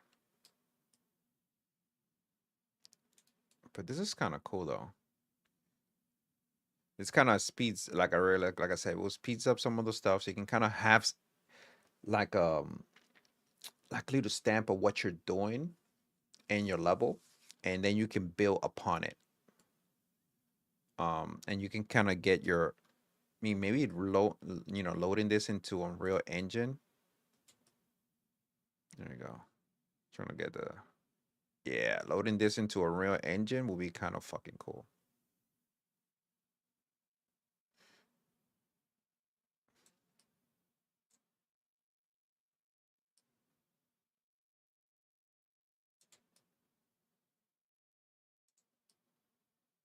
Yeah, you can kind of get an idea, and you can kind of refine this from the pictures you get. You can kind of model this properly, but this will be a good starting point to get your model done on your house. I mean, yeah, I can kind of see myself basically using this to kind of get things done. Oh yeah. Yeah. This is not bad. This is really fucking good. All right, let's see what this button does. Oh, I take you back to the menu. Ooh, this is cool. Oh, this is cool. It's like a Van Gogh painting. Oh my God, this is so cool. You're in a Van Gogh painting world. Oh my God, this is so fucking cool.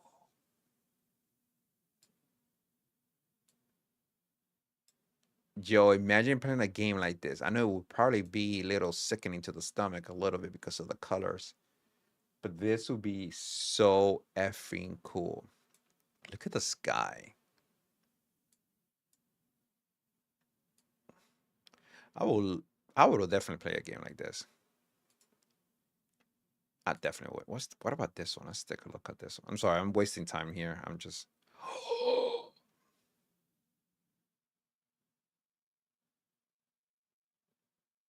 yo.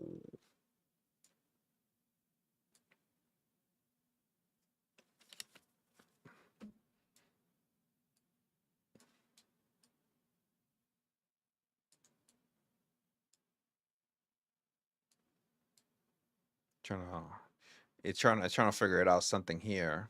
I have no idea what to do there. But so far this is cool. I mean, it has a limitation though. But I think this is gonna get a lot better as you go.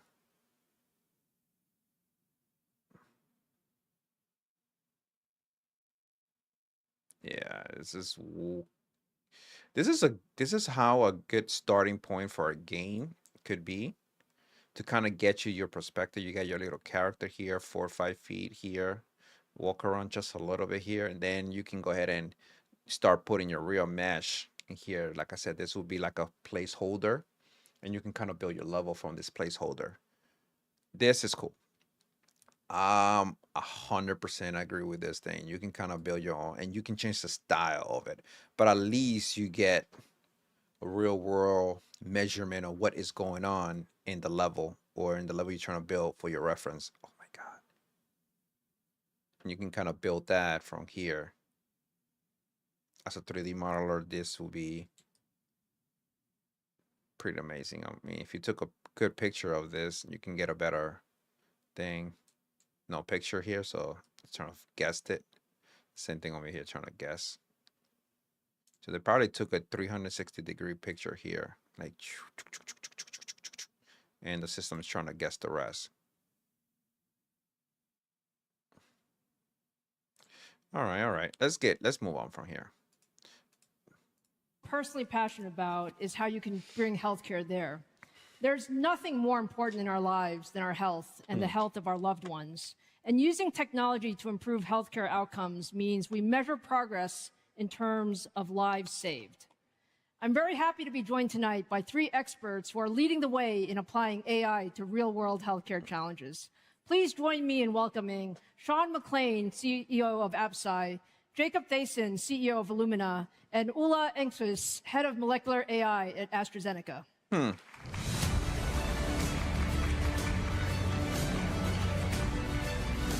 Illumina.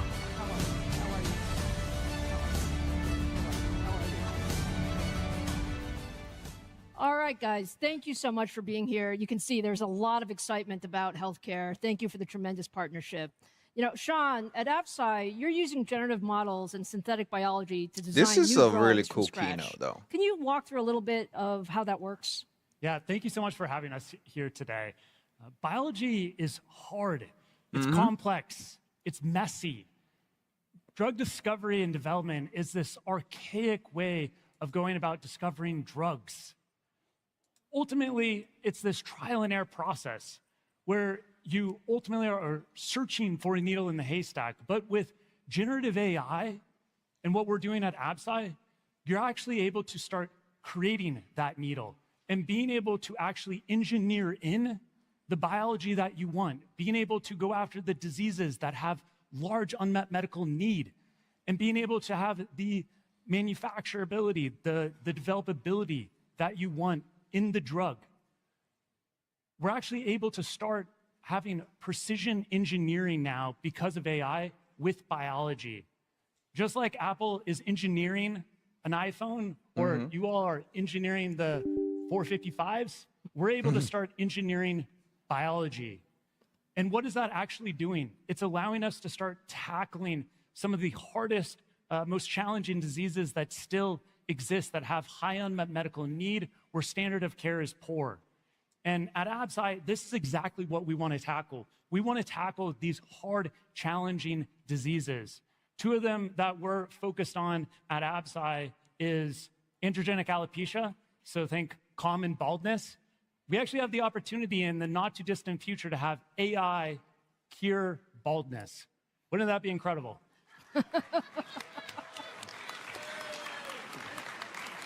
I mean, yeah. He would be Not only happy. that, He would be happy right here. Cure the be able to baldness. focus in areas that have been neglected. Women's health. For far too long, women's health has been pushed aside. And we have a drug that we are developing for endometriosis that affects 1 in 10 women, with the opportunity to potentially deliver a disease-modifying therapy for these women. This is what AI in drug discovery is all about.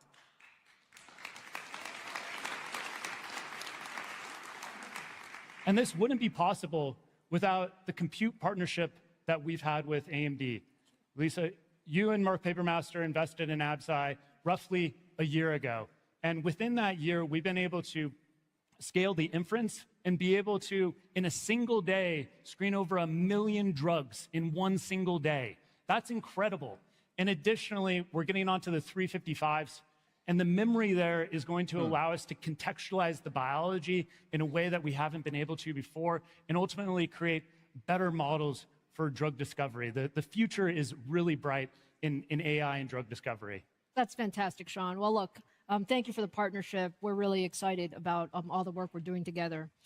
Now, Jacob, Illumina is really a leader in reading and understanding the human genome to improve health. How is AI helping in your work? And talk a little bit about what the impact is for the future of precision medicine. Yeah, absolutely, and I'm super excited to be here, and we definitely share a deep passion for impacting health. So looking forward to everything we can do, the two companies together, both what we have done and what we're going to do. And of course, Sean, I'm rooting for that drug against baldness. Sure. So let me talk a little bit about Illumina. We are the world leader in DNA sequencing. And DNA, as you know, is the blueprint of life, which makes all of us unique. And therefore, it's essential to be able to measure that to prevent, diagnose, and treat diseases.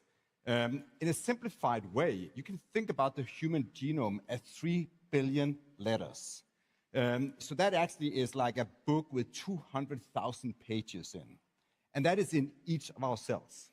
Now, if there's just one mistake, spelling mistake in that book, that can actually mean the difference between a long and healthy life and a short and terrible life.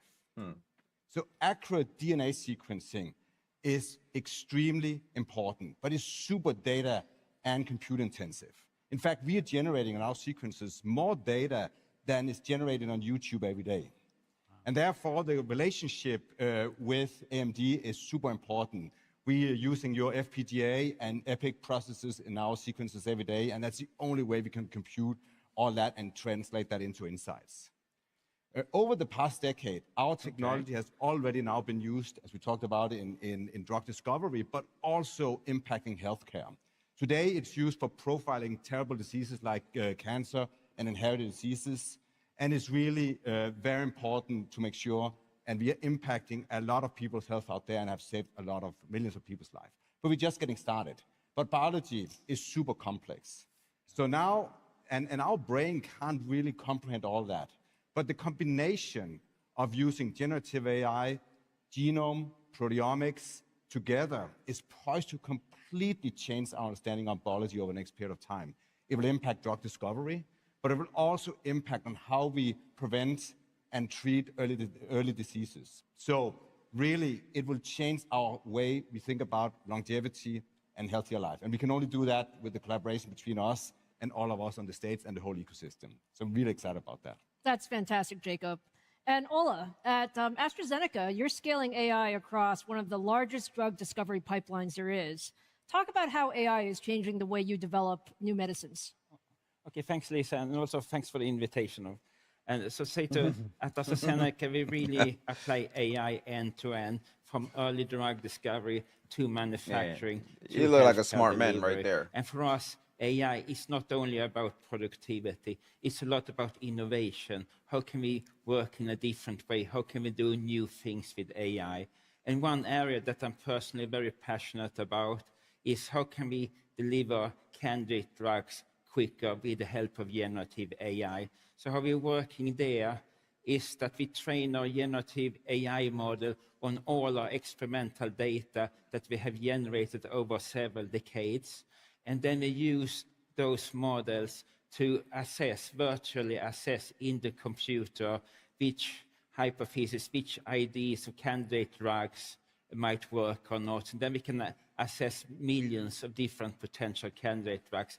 And then we take the best, only the one that we think is really good, into the experimental lab and really validate the hypothesis there.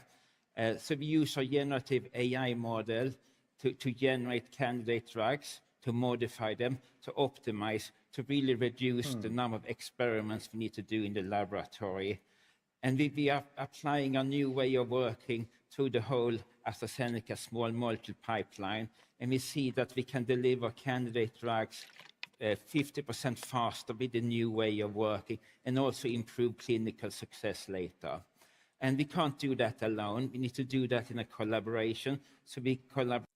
So what happened in COVID, with everybody getting those fucking injections, then if you do an environment like this, a control environment in AI, then you can kind of, a simulating environment, you can kind of figure it out if the injections work or they don't work before you can give it to the public. That sounds like what the gist of the idea is, and that's fucking cool. Collaborate with academia, with AI startup, and with companies like AMD. And one very important area for us is hyperscaling, because we have a lot of great data, and we really want to create the most optimal, best models we can. And there we work in a collaboration with AMD to basically scale our drug discovery engine SemlaFlow so it can handle this large new data set. So basically we optimize the whole workflow with the help of AMD. That's fantastic, Ola. Look, all of your stories are really amazing, and we're thrilled to be working with you to bring these things to life. Now, let's wrap up and think about, what's the one thing each of you are most excited about when it comes to how AI will improve healthcare? And maybe, Jacob, we'll start with you. Yeah, I'm just excited about the time we are in. This is the first time that you have technology that can create massive amount of data, the first time you have the compute power and the generative AI models. That will truly change our understanding on, as I mentioned before, biology, that will be translated into huge impact on healthcare. Ola? So I think with AI, we can really transform the understanding of biology. So we can go to not only to treat diseases, but we should have the ambition as a community that in the future we can prevent chronic diseases. That's fantastic. Sean, bring us home. Absolutely. So to riff a little bit on what Ulla said, I want to live in a world where we can interact with people before they get sick, where we can provide drugs and treatments to allow them to continue to live their healthy life, where they're metabolically healthy, they have a full head of hair, and they have that vitality that we all look for. Being able to go from sick care to preventative care to ultimately regenerative biology and medicine, where aging no longer is linear. When you can start growing a whole arm, you miss the arm, grow another arm. Miss an ear, grow a whole fucking ear. That would be fucking cool. You have a heart, your heart is, of course, it's old, or you don't have a good heart. Maybe grow your brand new heart that may be a lot better than the one that you were born with. That would be fucking cool. And give you a heart transplant from your own DNA, from a heart from your own system that is not rejectable. You don't need to take those medication that, for transplanting something that is not in your system to make sure that you don't reject it. Or maybe you do have to take them, but still, it's still your own heart. You don't have to be put on a list. They can just take your DNA and say, you know something? We're going to grow your brand spanking new heart. Maybe going to take a week, if maybe less. That would be freaking awesome. That's the world that I want to live in, that AI is going to help us create. That I do agree. I'll move you on that. Time. That I'm with this guy right here.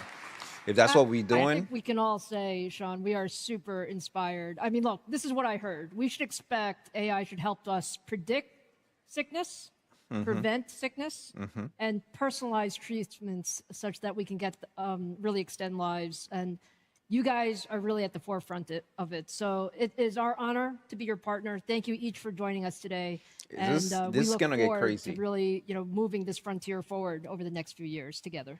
Amazing. Thank you. Thank you. Thank you. Thank you.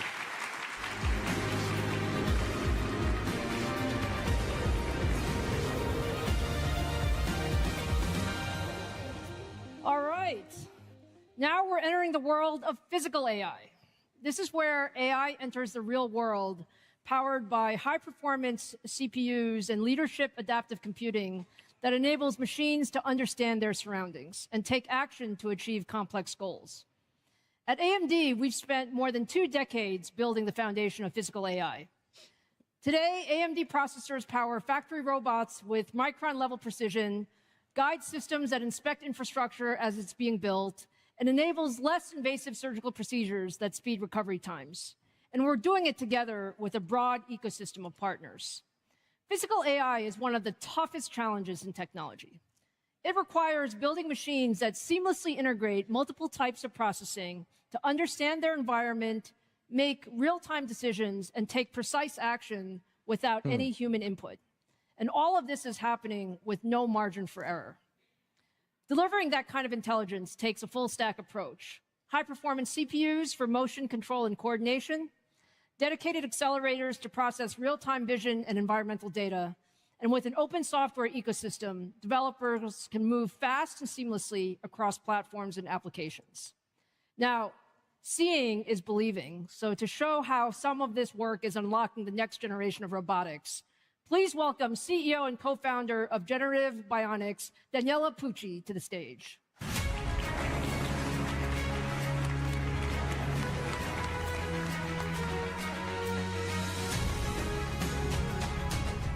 Hello, Danny. It's great to have you. Your team is doing some amazing work. Can you just give us some background about what you're doing? Lisa, Generative Bionics is the industrial spin-out of more than 20 years of research in physical AI and biomechanics at the Italian Institute of Technology. But when we look back, actually, everything started from a simple but profound question. If an artificial agent needs to understand the human world, doesn't it need a human-like body to experience it? Yeah. To answer this, we built some of the most advanced humanoid platforms in That's the world. cool. That's ICAB cool. for cognitive research, then ErgoCab for safe industrial collaboration, and then we built IronCab, the only jet-powered flying humanoid robot in the world. Throughout the process of building these robots, however, Lisa, there has been one belief that has never changed. The real working technology is that one that amplifies human potential and that is built around people, not the other way around. Now, this belief has become the mission of generative bionics, but to make it real, we need compute that is fast, deterministic, and local. A humanoid, for instance, touch, balance, and safety loops cannot wait for the cloud. That's why our collaboration with AMD is so fundamental. AMD, in fact, gives us a unified continuum from embedded and edge platforms such as Reason AI Embedded and Versal AI Edge, running physical AI on the robot, to AMD CPUs and GPUs, powering simulation, training, and large-scale development. So, Lisa, one compute architecture from one partner end-to-end. I like that. I like that a lot. Yo, AMD is Now, making move. Look, let's talk a little bit about your philosophy They are and making approach to, how are you building these things and what are your use cases? We think, Lisa, that now humanoid robots have to be elevated to another level. Yeah. So our approach to physical AI is to build a platform around the humanoid robot. And then the platform is designed to achieve human-level intelligence, safe physical human-robot interaction, and engineered into real products. Now, let's start from the robot. Here, we are really inspired by biomechanics. In fact, if you look at human movements, they rely on fast reflexes. We walk by falling forward, and our nervous system basically exploits our biomechanics. So we are exploiting the same principles into our humanoid robots. Then humans basically learn also through touch, which is a primary source of intelligence. So we believe that humanoid robots really need the sense of touch. And finally, let's talk about the platform. So we are developing an open platform around the humanoid robot to enable the next generation of humanoid robots. So just to give an example, the same tactile sensors that we used for the humanoid robot, we are basically used also into a sensorized shoe that is being used in healthcare to help patients recover better and faster. But more importantly, the shoe acts as another robot sensor so that the robot has the feeling of whether or not and how to help the patient. So, Lisa, we are not building a robot. We are not only building a robot. We are not only building a product. We are building basically a platform to close the loop between humans and humanoid robots and enabling what we call human-centric physical AI. That's super cool, Denny. Now, we are at CES, and people like to see things. That is cool. So what exciting news do you have for us? So, Lisa, we focused on a new product identity. And our first human robot design, basically that defines our DNA in terms of products, Gene 1. And I'm really happy to say that Gene 1 today has been ready to be released right now. Oh, okay.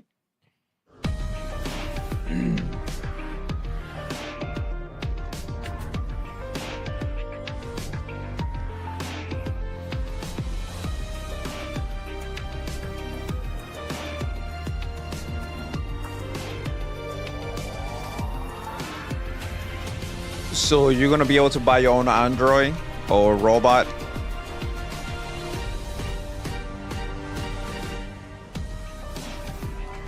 Yo.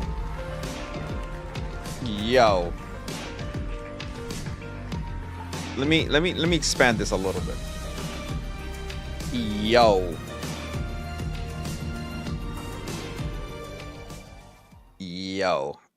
So is this gorgeous or what?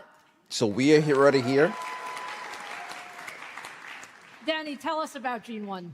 So our vision is a future where humans remain in the center, supported by technology. That's why we focus on building humanoid robots that people can trust and accept. For us, acceptability means beauty, grace, and safety. Gene 1 is Italian by design. Is it really Italian? Yeah. Italian by design. But basically, what really sets Gene 1 apart is touch. A distributed tactile skin across the robot body allows Gene 1 to feel pressure, contact, and intention, making touch a primary source of intelligence. Just to give you examples why this is so important, in factories, touch makes possible basically to allow human-robot collaboration. And in healthcare, that is going to be pivotal. Basically, a patient can hold the robot and he can feel how to help the patient in the best way. So this enables safer decisions and more natural interaction in the real world, powered by AMD Computer's platforms.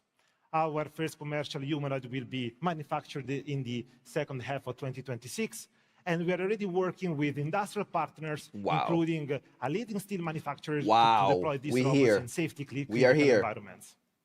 Lisa, this is not science fiction, and we're making it happen thanks to you. This is not science Thank fiction, you so much, it's Danny. science This facts. is truly exciting. We are super This excited is about crazy. what Gene 1 can do. Thank you for being here. Thank you.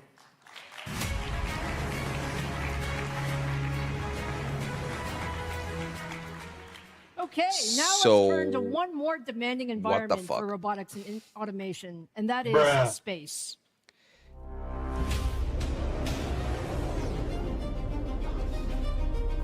Is the robot still there? Oh, they took him out.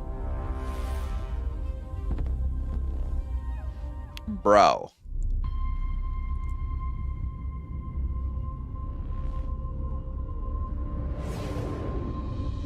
Space.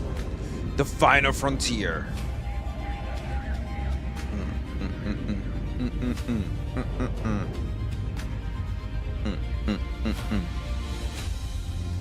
All right, after this, we're gonna try to catch up as AMD much as we can with technology the is other stuff powering that being critical released space today. missions today, Hopefully, from I find some good delivering videos. satellite internet connectivity to remote I think we almost at the communities, end of this, to right? enabling autonomous exploration Yeah, of we Mars, almost at the end. the moons of Jupiter, and beyond. On Mars, I do AMD understand. adaptive computing. I do understand that in outer space, you definitely would,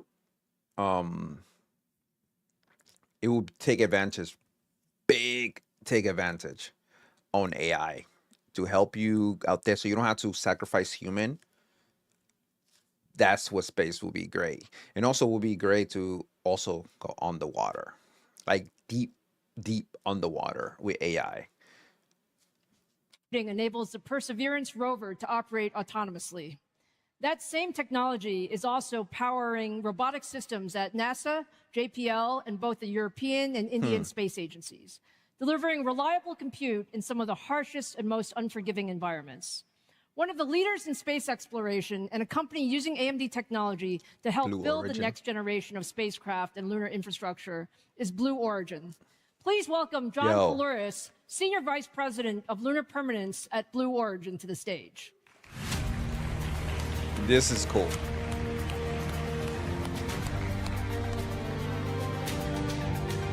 Hi, Lisa.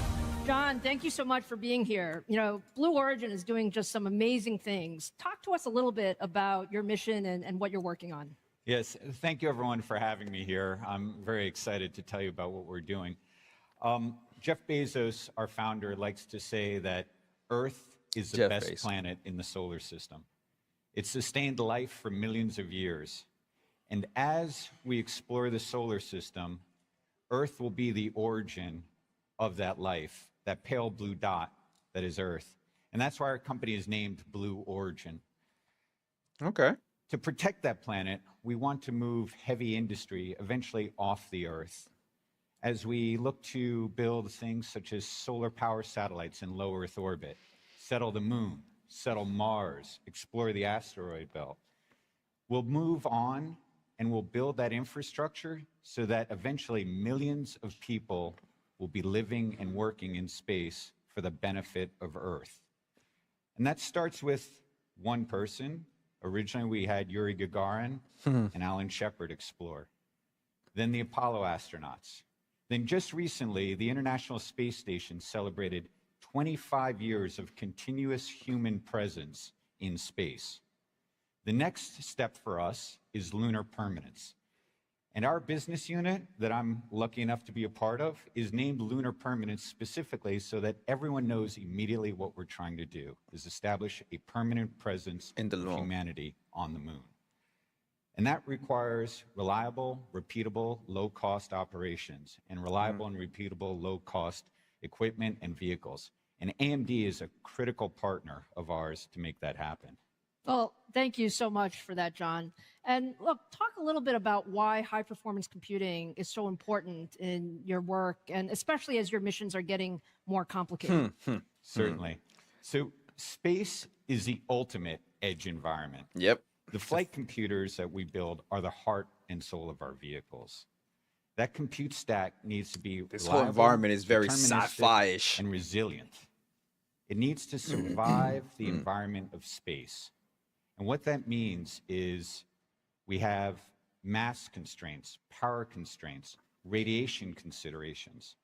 And the AMD embedded architecture allows us to reduce mass, save power on these vehicles, and tolerate the demanding radiation environment of deep space. And I think when we think about all of this, looking ahead, talk a little bit about how AI is playing a bigger role in your future missions. Certainly.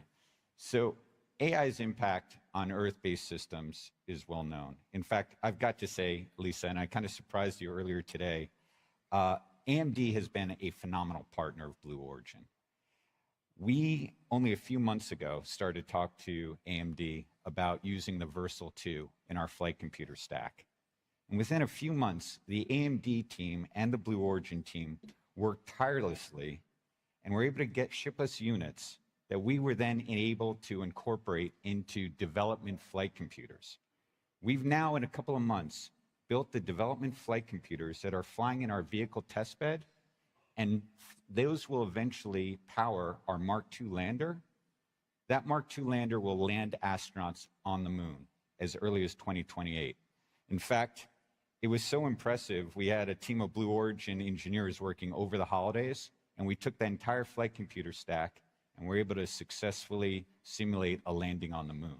This has saved months and months of schedule. Now you take that to the AI use and how important it is for us. Right now at Blue Origin, AI use on Earth is critical. Every employee at Blue Origin has access to AI tools, whether it be for design, for analysis, for just basic pinging back and forth. AI has sped our development process so quickly that we're now looking, how do we bring this to spaceflight?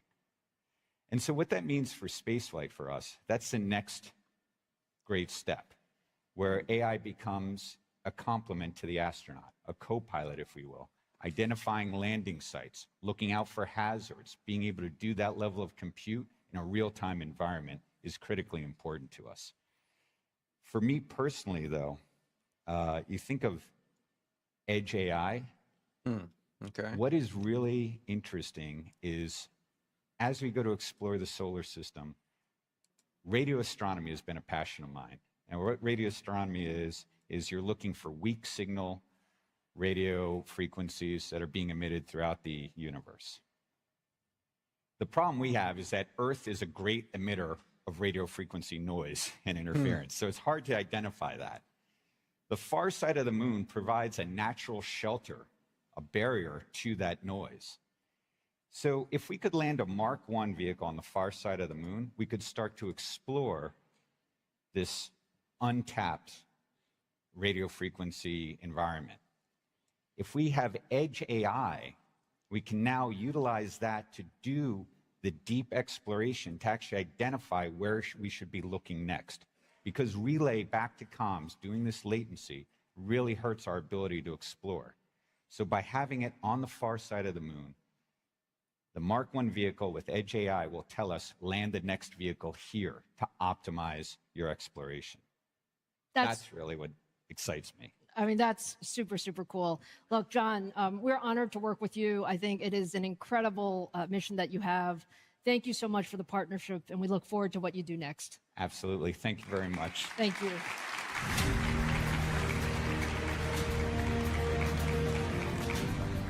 Okay, guys, now let's turn to our last chapter of the night. Okay. Science. and the supercomputers used for the most advanced scientific That is research. where I think AI We're should be incredibly- major, just like they do right now.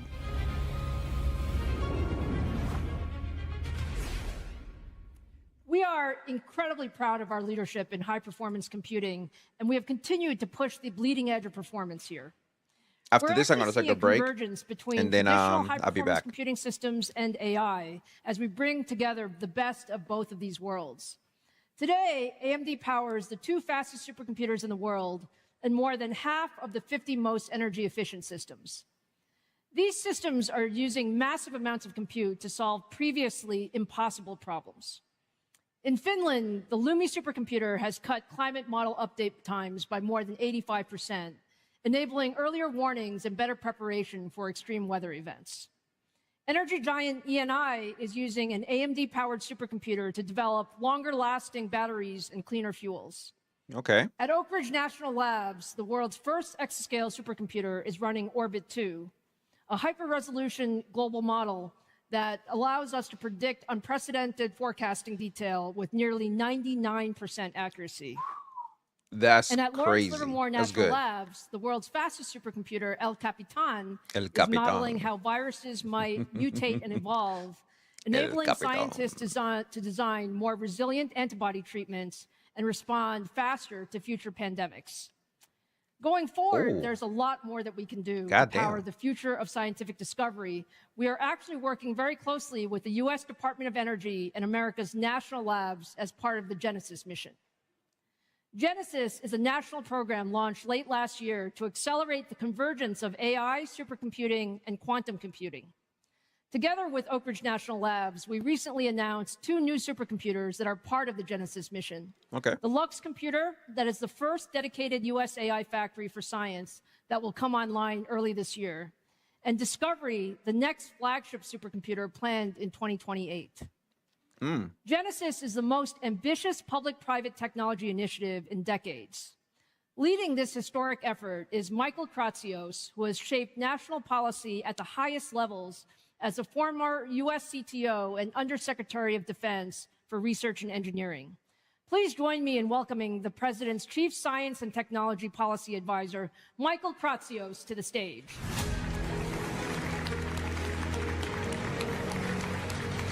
Let's enhance that a little bit.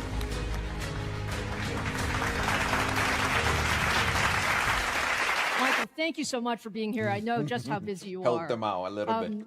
You've described this Genesis mission as a real moonshot with the largest mobilization of federal scientific resources in decades. Can you talk a bit about why Genesis is so important? The Genesis mission is a great example of how President Trump has moved fast in less than a year in order for the U.S. to lean in and win the AI race. Genesis is the largest marshaling of federal scientific resources in recent history, and at a scale and an urgency at the Apollo mission or even the Manhattan Project. We are bringing together the unmatched power of our national laboratories, supercomputers, and the nation's top scientific and innovative minds with the goal of doubling the productivity and impact of American science within a decade. This whole of government approach represents a historic mobilization of resources, tasking the Department of Energy to integrate its world-class supercomputers and data sets into a unified, closed-loop AI platform. Integrating this data, the Genesis mission leverages the power of AI to automate experiment design, to accelerate simulations, and generate predictive models that accelerate federal R&D productivity. Priority areas of focus include the greatest scientific challenges of our time that can dramatically improve our nation's economic and national security. These span biotechnology, critical minerals, nuclear energy, space exploration, quantum, semiconductors, microelectronics. And a few weeks ago, we announced the first wave of industry partnerships to the Genesis mission, and that included AMD. So thank you for that. As a next step, we're working towards bringing even more federal resources into the Genesis mission, and this is going to include a variety of agencies, including the National Science Foundation, National Institutes for Health, and the National Institute for Standards and Technology. Well, look, thank you, Michael. We are very proud to be part of Genesis, super excited. If you look back, so many of the technologies that we have today really started with long-term public and private partnerships. So where do you see Genesis actually making the biggest impact beyond science? Well, through Genesis, we will create the world's largest and highest quality scientific data sets to train the next generation of AI systems, pushing them beyond their current mastery of language and code into the realm of science. Now, as you can imagine, this will lead to tremendous spillover effects across healthcare, drug discovery, energy, and manufacturing.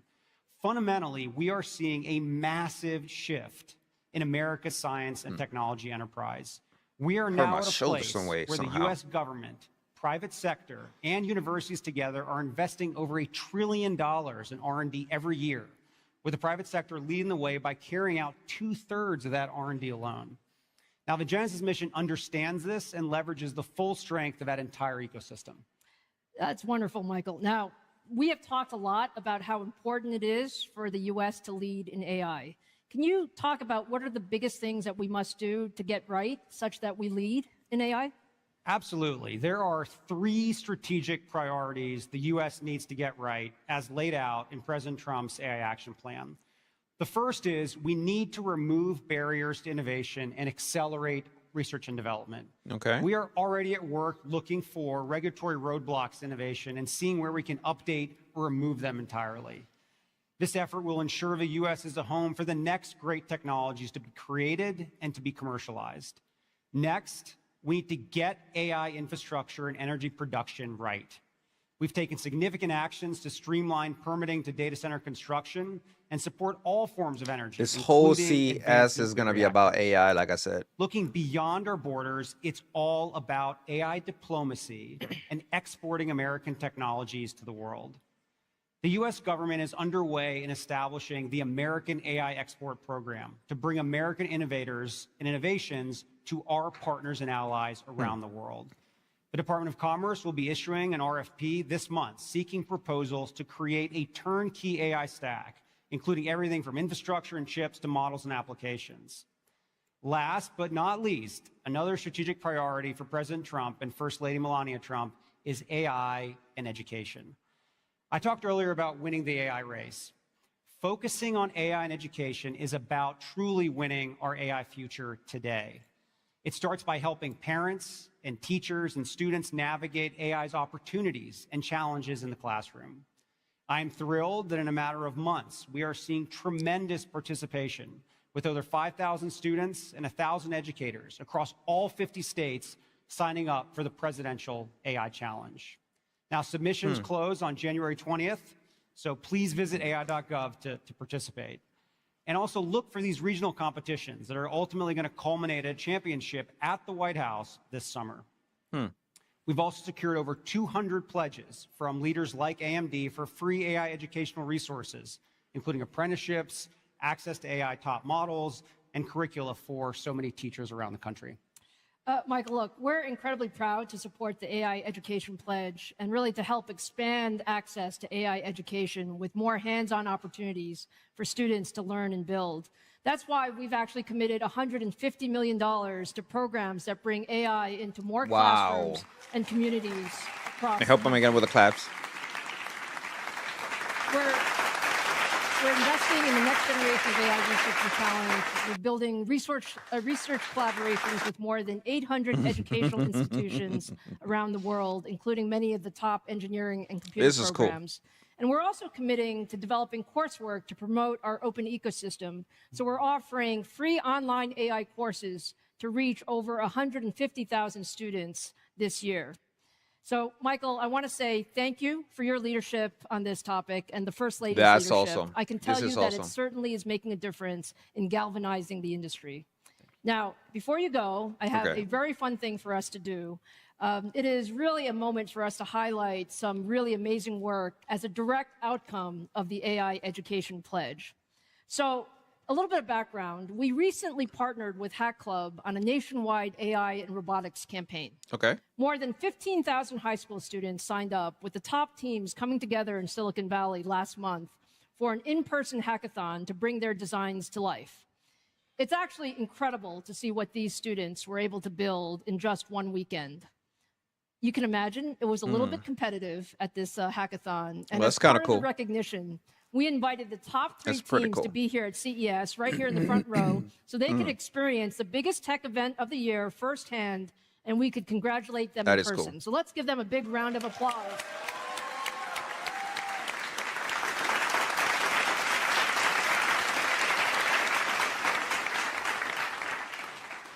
And to tell us a little bit more about their project, I'd like to Keep invite the helping them with hackathon that. gold medal winners, Emmy McDonald, Ruzana Gaboyan, and Afia Ava of Team Arm Tender to the stage.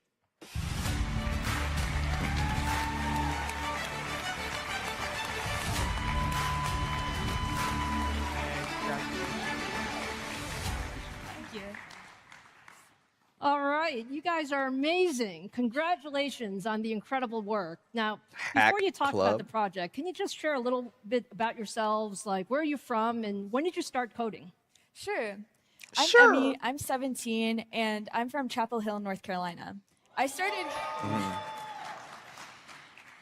coding when I was around 12, and I joined Hack Club when I was 16. Good evening, everyone. It's great to see you all. My name is Ruzana Gaboyan, and I'm a 17-year-old student from Cleveland, Ohio. I started coding when I was 12, and I joined Hack Club as soon as I turned 16. Hi, everyone. My name is Afia. I'm 18 from Beaver Dam, Wisconsin. I started coding about 2 years ago through Hack Club. Okay. That is fantastic. Now, tell us a little bit about your project. Of course. Together with Ruzana and Afia, my Hack Club teammates, we built an AI robot barista. It's a robotic Barista? arm that autonomously serves beverages using a motorized wheel that spins to select a soft drink. We trained a single unified vision language model to multitask using the AMD Developer Cloud with MI300X GPUs. The robotic arm runs entirely on an AMD Ryzen AI laptop using 3 cameras. And we came to the hackathon with no previous AI training experience. Now, can you believe that? No previous AI training experience, and this is what they did? Not bad. You guys are clearly doing great things. Just give me an idea, like, what are you most excited about working on next? Thanks so much, Lisa. My Pressure. mom actually works at our local fire department. She's in the audience. Hi, Mom. And she is a former firefighter. One thing that we noticed when training Arm Tender is that it was able to capture complex human behaviors. Like, it was able to try again to grab a can after it missed it without us programming that specifically.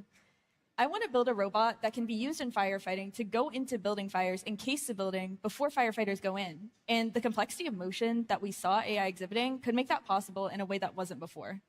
I love that. What do you guys think?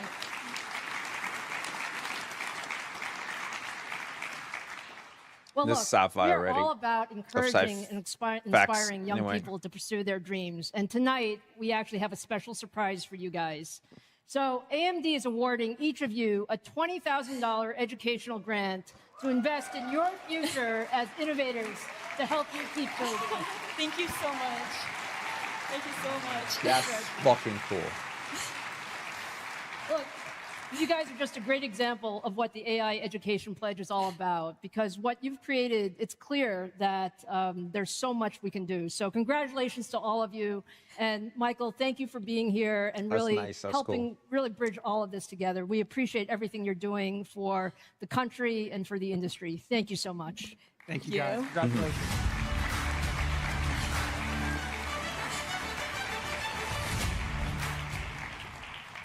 Look, it's been fantastic being with you tonight, but it's time to wrap this up. Yep. So I hope you all saw tonight what I see every single day.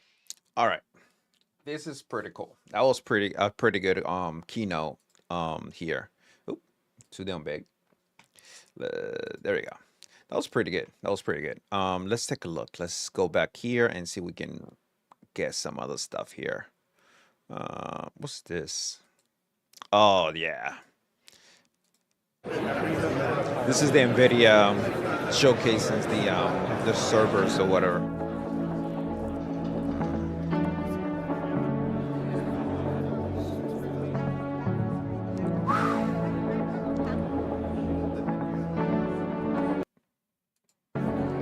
Let's go back on that one.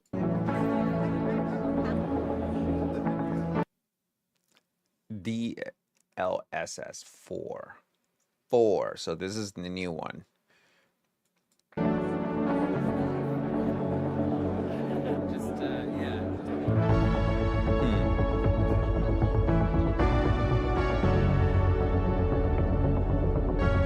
That's kind of cool. NVIDIA, where the next generation begins. Check it out here at the Fontainebleau, Las Vegas on the Strip. Okay. This was kind of cool in the event.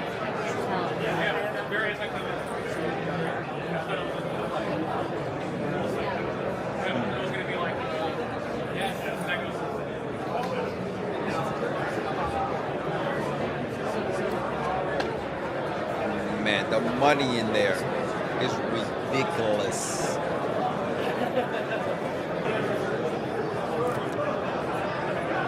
This is crazy.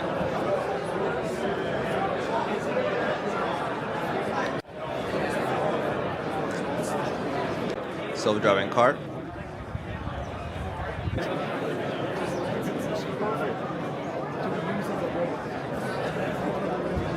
I cannot wait when the cars are finally able to run on their own.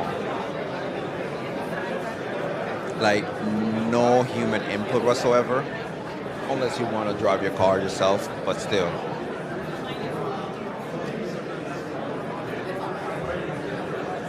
Even though, let's say the cars are driving themselves, we still want to be able to drive our car whenever we want to.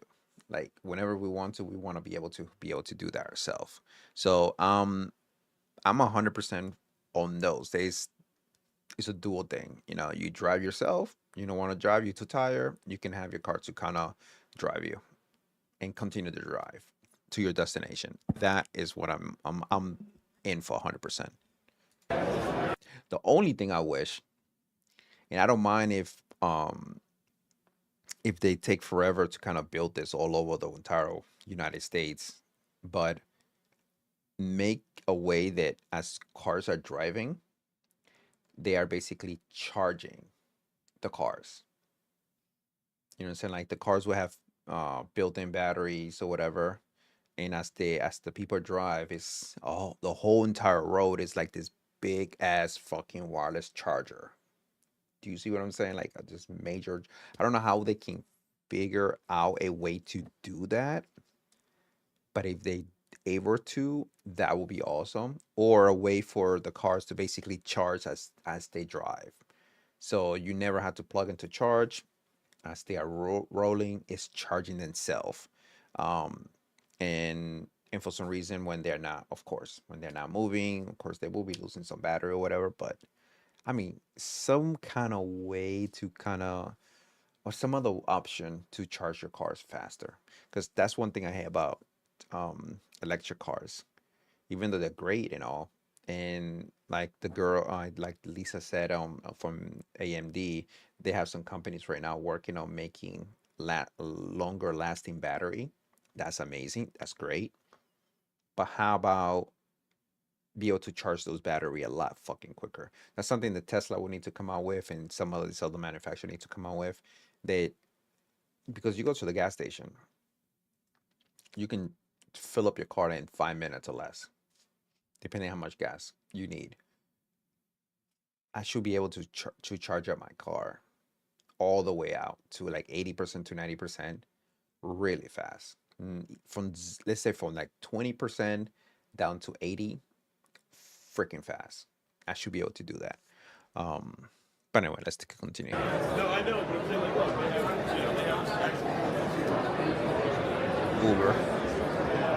Uber will be one of those things. And if you have a self-driving car, then your car can go out there and basically drive other people around. The only bad problem is you don't know what you're gonna find in your car.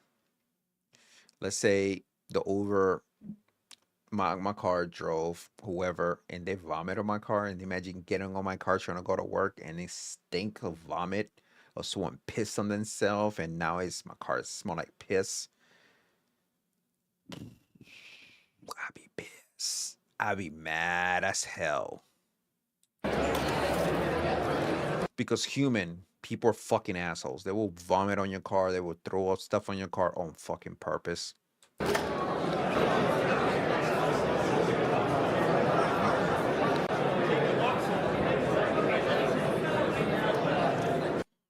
And this what will come in, like maybe having cameras in the car. And also be able to set it up like if the cameras are blocked or any shape or form that the camera cannot see people in the car will not move. The car will completely shut down and call 911 or some shit like that. Something like that. So the cameras cannot be blocked. Cameras have to be seen. If they notice that you did so and so, you will be charged for the damages and for the stuff. If you vomit on the car, you will be charged for that cleanup. How much it is, you are responsible for the cleanup. If you piss in the car, you damage my seats or anything, you'll be responsible for any of those. So as long as you just sit there and just take your ride from point A to point B and don't be an ass to the car or stab or break anything on my car, then yeah, you should be able to get to point A to point B with no issue. My thing is, I will probably see if I can get like a built-in shell between cars. I don't know if you ever been in New York City back in the days in New York City, between the 90s until 2000. I don't even know when they got rid of those. So whenever you get in a cab, there was a wall that separates the passenger and the driver. So and there was a little window. If you need to pay in cash, you can pay in cash and give the money to the driver, and the driver will take it and give you change back or whatever. So this way, there is no way you can shoot them or stab them or whatever. But I will still build something like this for my car. If my car is a self-driving, I will still build that in there. So this way, if they want to get in the front, they won't be able to get to the front. Meaning the front will be automatically no access to it, to no one, only the back seats. That's probably what I would like to do if I will have that.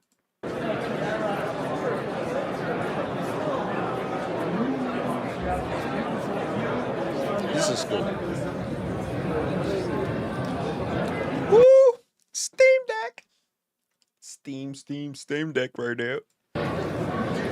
NVIDIA and Steam. Oh, I see. NVIDIA do the GeForce thing that you can do the subscription and play your game. That's probably what it is. That's what they're showing. NVIDIA Shield, whatever.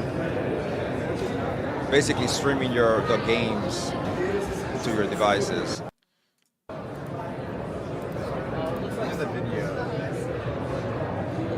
Get out of the video. Oh my god. Are there laptops?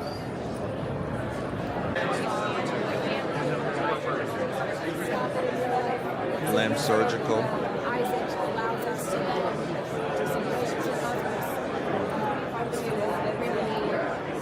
Anticipate all the situations that happen. You don't want to find out when you're in surgery. You don't want to find out how the robot arms get the react. You cannot see inside. Exactly. And then so we use intraoperative imaging. So to create the roadmap of where the robot needs to go on the patient. We have a marker that is fixed rigidly to our anatomy. The good part is that when a surgeon is not available, a really good surgeon who's like top on their field is not available, then I guess the robot can kind of take over for them. Because sometimes that surgeon, the doctors, they are working 24 hours doing surgery all day, or 9-hour surgeries and stuff like that. And that kind of put a lot of strain on a human. So I guess this will be a thing for a doctor to kind of be there to make sure everything is done right. Because imagine just being in a room and just letting a robot do this 100% their own. I don't know. You still need to have some kind of human intervention, and that's my thing. Bring 3D imaging device in, do an intraoperative CT scan that has loaded into our software, which happens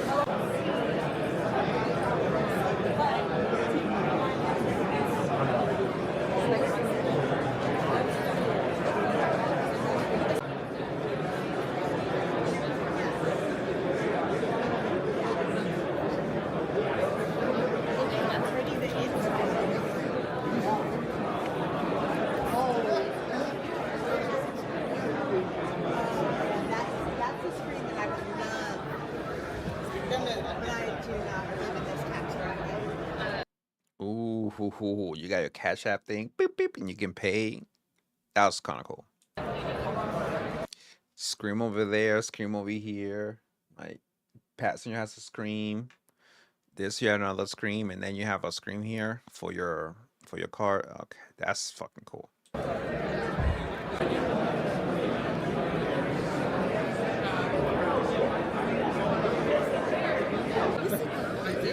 Pretty cool.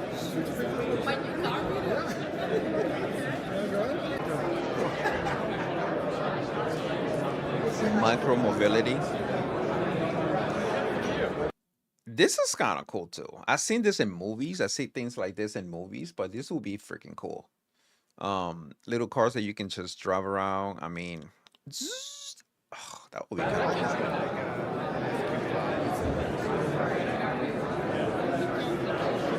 Yeah, I've seen this in movies already. This is finally making these, but this is old concept, really old concepts. Trinity, you're not the one who made this. This is old concept in movies. It's one thing that you made into fruition, into the market, but this concept is being old as hell. This is cool.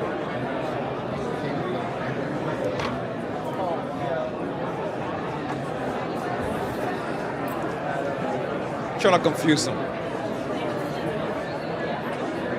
Grab the other arm. It's just a little slow. What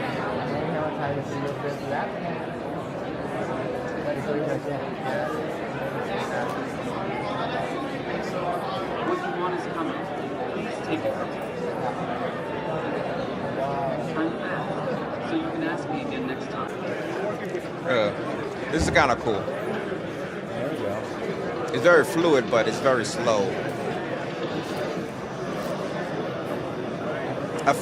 This is what's gonna be. They're first gonna become toys, and then little by little, as people buy these little toys, basically, they become better and better and better and better. That's what's gonna happen.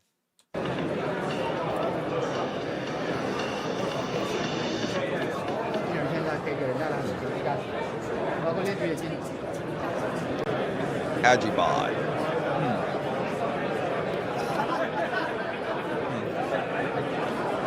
This would be cool for like hotels when people require something and they just put the stuff in there and they send it out to your room or to the restaurant, whatever. This is kind of cool. You can tell it what room.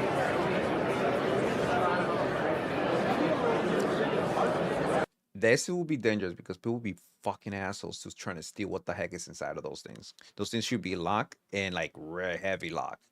This is like the first public showing of the system. No, that's great. He'll be here. Yeah, he'll be here tomorrow. Oh, okay. All right. So Kind of look like the one that I have, but this is more complex. This is it's a watching only for, was he just watching the video only, or was this thing analyzing? It's kind of showing what the thing is analyzing.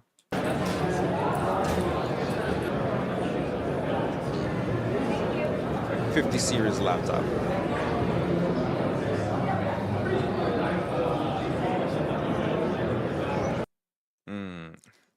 Faster video editing with NVIDIA 50 series. Experience acceleration workflow with support of 422. Okay.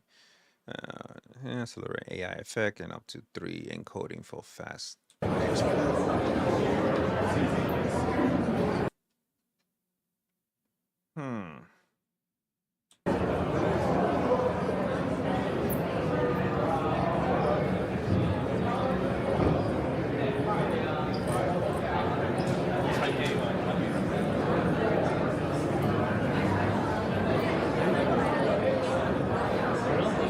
Everything's power AI.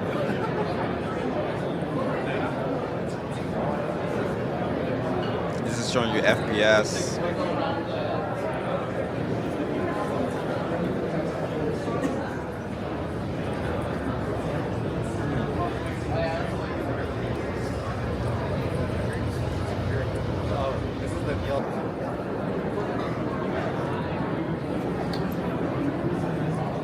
To get a 5090 is hard, man. It's expensive too.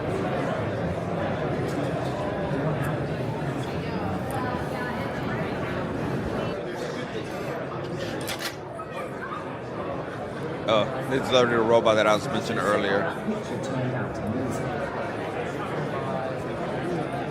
Meeting, check-in. Financial analyst, Q&A.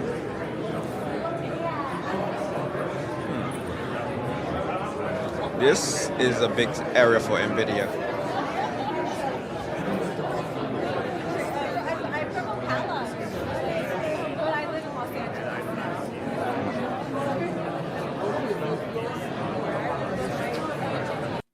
Code Rapid at scale, code quality with AI. Help teams shift faster with high quality, scalable code review using a system of open NVIDIA Nemotron and Frontier AI models. Okay. It's kind of cool. I mean, NVIDIA is putting their hands on everything. That is a badass wig. That wig is so bad. Man, that wig is bad. It's bad. If you're bald, just admit it. Just let it go.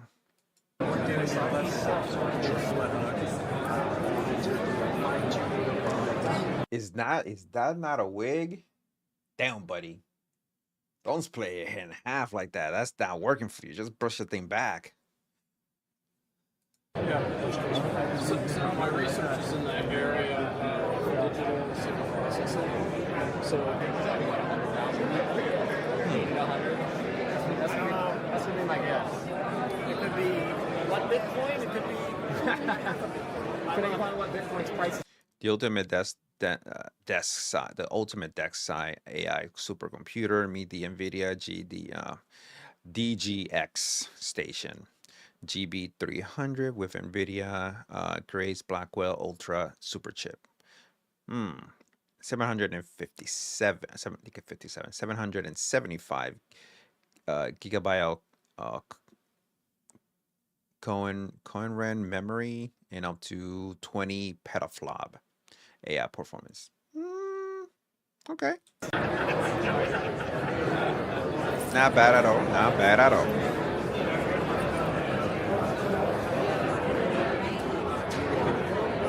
Okay. This is great. Shit, this is fucking crazy. The human ingenuity is ridiculous. What ideas? I don't mean to be, but just yeah, interesting ideas. Yo, NVIDIA has some crazy things coming up.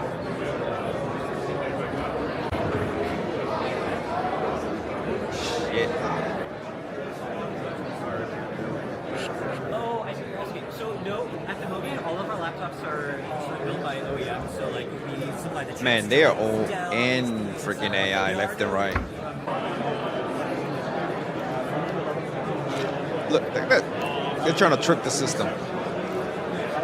It's over here, it's over there. Oh, you missed it. You missed it. You missed the bucket, buddy. Tensor robot car. Yo, we eventually gonna own one of these. And hopefully it's not that too expensive. I hope not. We're eventually gonna be owning this. Not this car specifically, but a self-driving car eventually.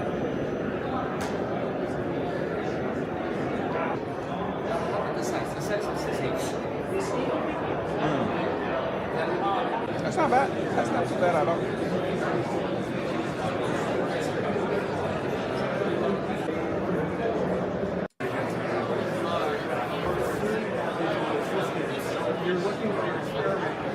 Ooh, let's go for the little robot. Ooh, the cutie patootie.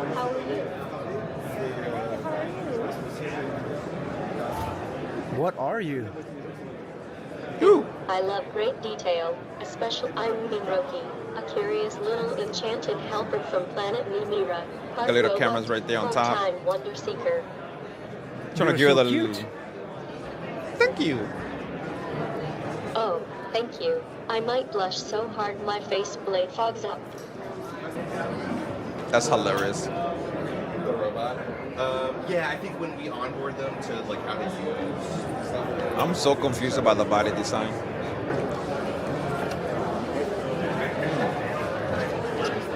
Will you scan something like the car?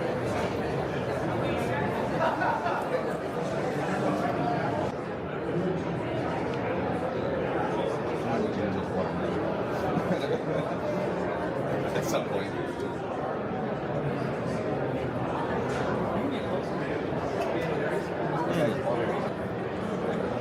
All right, let's fast forward a little bit here. Oh, simulating.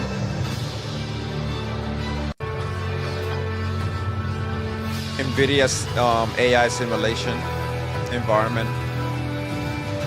This is how the robot's gonna learn how to do the job before they can really do the job.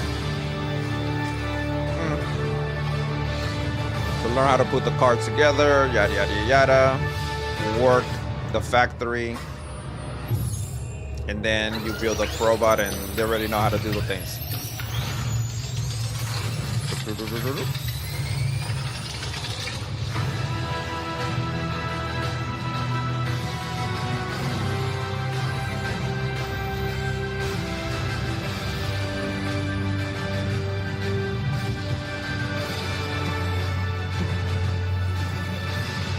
Doing surgery, self-driving car.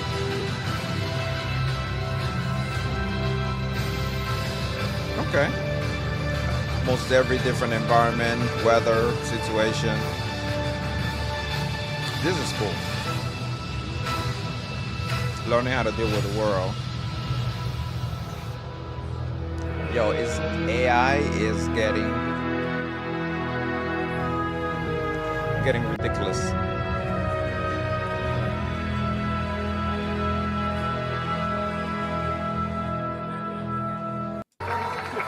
People in a courtyard watching us. That There's jacket. 1,000 people apparently in the 4th floor where there were supposed to be NVIDIA show floors, all watching this keynote, and of course, millions around the world are going to be watching this to kick off this new year.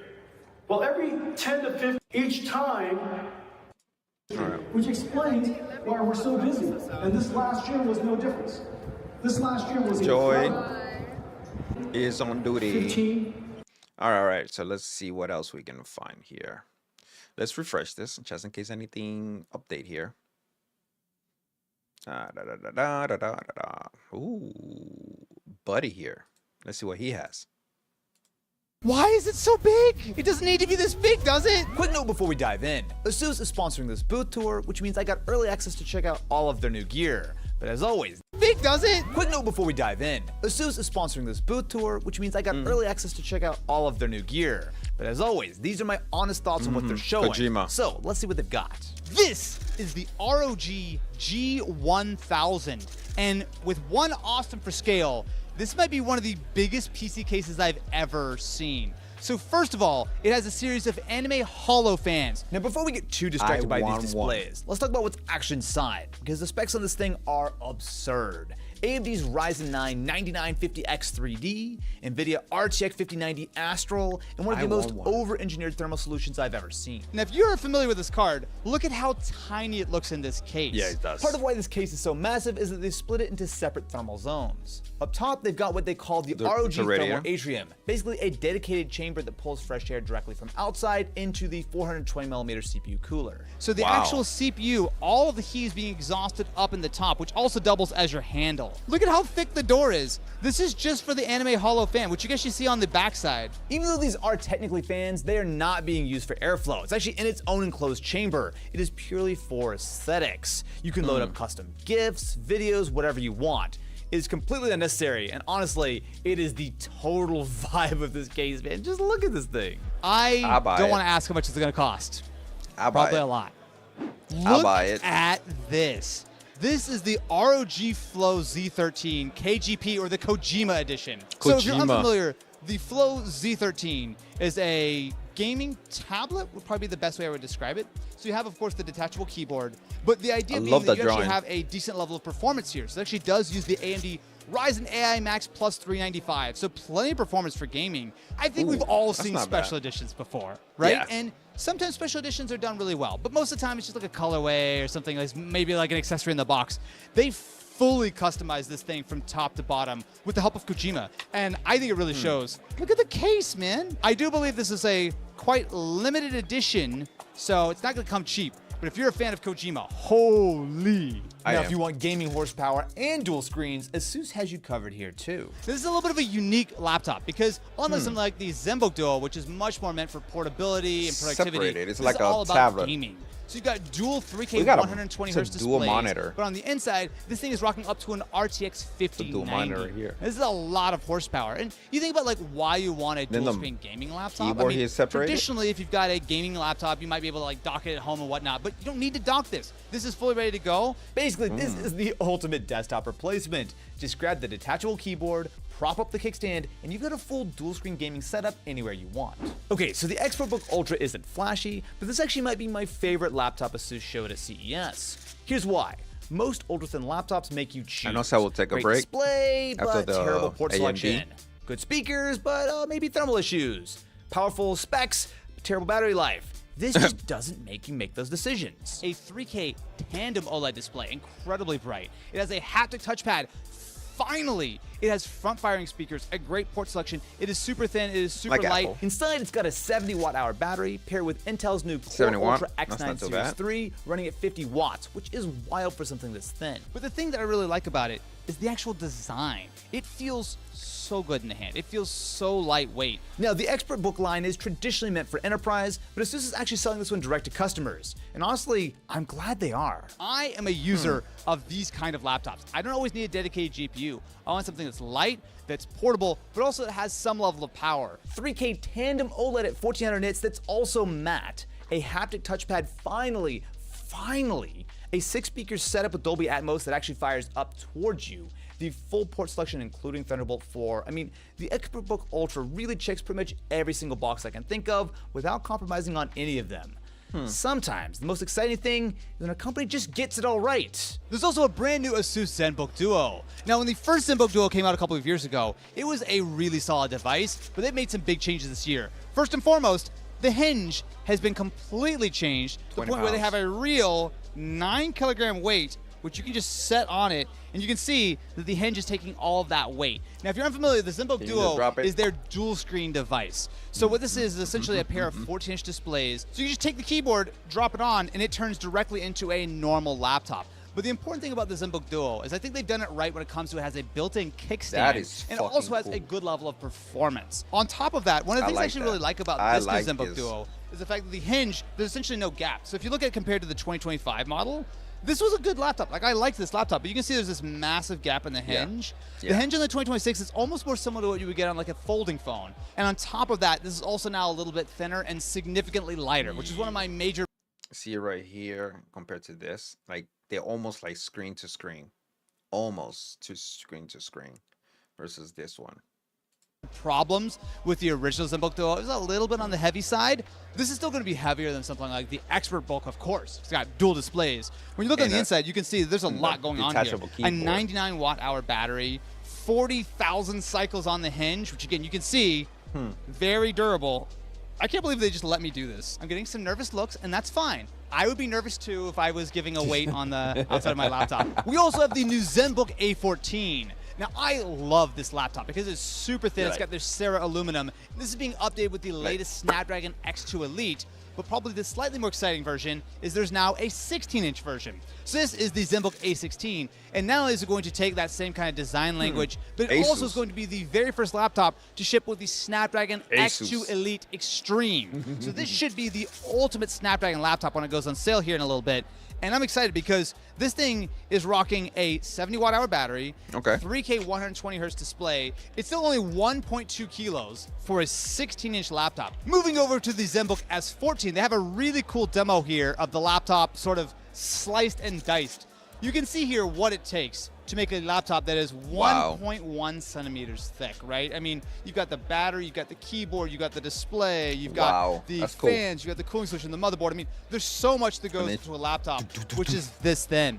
ASUS also has a collab with GoPro for their ProArt line. So this is the PX13 GoPro edition. What's cool about this laptop is that not only is it powered by the AMD Ryzen AI Max ProArt. Plus 395, which is of course the massive chip that's going to have a huge amount of dedicated memory based on how you want to configure it. But on top of that, it also, because it's a GoPro collab, Memory means is it has a little bit of a expensive. custom design, but also the box it comes in actually is designed for you to keep. So this part, as well as this top part, actually is the way that you actually can purchase the laptop. And so what you do is you can put the laptop inside, and it also has these foam blocks so you can put your GoPros, your camera gear, whatever. This is the top of it, so you could like load up like a tripod or something. The idea being that if you're gonna be using this for content creation, you can take advantage of not only the packaging it comes with, but also it has stuff like a micro SD card built in, so you can immediately load your GoPro footage directly on the laptop. There's also the ProArt PZ14. This is a very unique device because this is a 14-inch tablet, and it comes with everything in the box. So you've got yourself the keyboard, you've got yourself the kickstand, and you've even got the pen.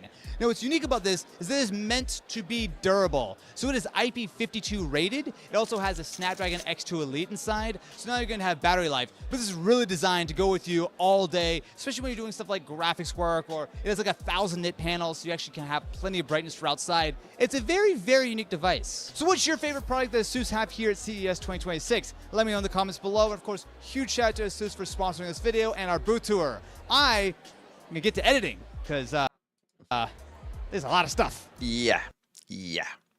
I feel him. Oh, we're still here. Let's move this out of the way. I don't want to miss this website. This website is awesome. I'm gonna mess with them. All right, so let's take a look. What else? Day 2 live stream. Ooh, what do we have from Day 2 live stream? And that they're not alone. And that if you have those feelings, if you want to end your life, that there is help, that you can reach out, and that other people want to help you, and that you do matter, and that your life is worthwhile.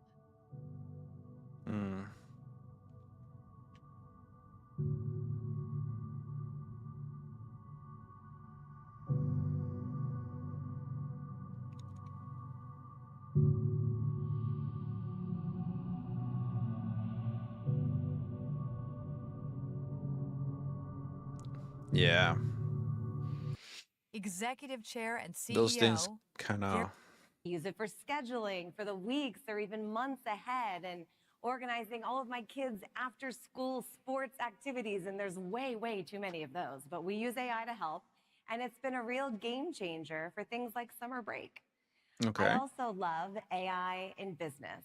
I like to use it because I can help analyze information faster and prepare for meetings and make better research decisions. It helps cut through complexity. Most and people know focus this. on the core of what matters.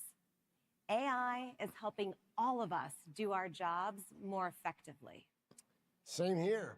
I use AI all the time to get smart quickly, especially on dense issues.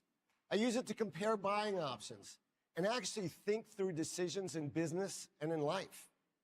It's basically a research assistant that helps me cut down the time it takes to actually figure things out. Everything is about AI, Meet man. people where they are. Sorry, GPT, but that was overruled. Wait, what? I thought we decided that it was going to be So GPT bad. was going to be Gary's personal thinker. No? Great idea. Let's do it. Don't steal that from us. We're gonna do that. But in all seriousness, innovation comes to life. So everywhere bad. you The look. joke is so But I think it's bad. the people you meet who make CES truly unforgettable. Absolutely. It's all about the people. I am the paid cheerleader for the tech industry, but it's all about being with people, learning new businesses, having new ideas, serendipity, figuring out whether you can trust someone to do a business deal. That's what it's about. In fact, one of my favorite parts of CES is when someone stops me in the hallway and says, "You may not know me, but I have this amazing idea," and it's usually a pretty interesting idea. But those are the moments of serendipity which really matter. And I remember when you stumble into conversation or a demo you don't expect, And That was suddenly bad you're put thinking about together. everything in He technology in a tried. completely He different tried. way and getting ideas about who they should meet. And that is the magic of this show. It's not just about what's on the agenda. It's about what happens when people come together, share ideas, and make connections for things that they couldn't even plan for. I had a moment like that many, many years ago. When I woke up next, we have Siemens and DB. These executives' work is shaping, computing, Best Buy CEO. retail, immersive I'm so entertainment, invested in media, Best Buy. and So the is future of Nvidia. technology. These leaders aren't just part of the industry, they are defining it. And we're grateful to our partners, including the Female Quotient, for their collaboration in showcasing leaders that are driving innovation across the global tech ecosystem. And Motive for sponsoring our new hands-on AI trainings. We're also actually very proud, and it's very important, to sponsor and host our first ever Women's Health Summit, bringing innovators, clinicians, investors, and policymakers together to actually spotlight technologies that are improving outcomes for women. So important. Manufacturing also has gotten on the radar screen in the last year. I'm sorry, If you're paying but attention. they are killing me. Do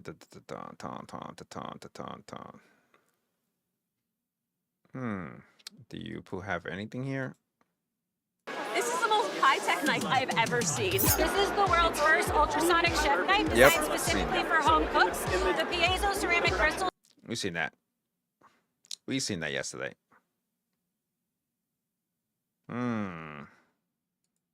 Let's take a look here. We've been working on humanoids for more than a decade at Boston Dynamics, always keeping a close watch on when the missing pieces of technology would fall into place to make it truly commercially viable. The rapid advancements in AI over the past few years are the piece that we needed, and that moment is finally here. Now it's time to officially take Atlas out of the lab. So for the first time ever in public, ladies and gentlemen, please welcome Atlas to the stage.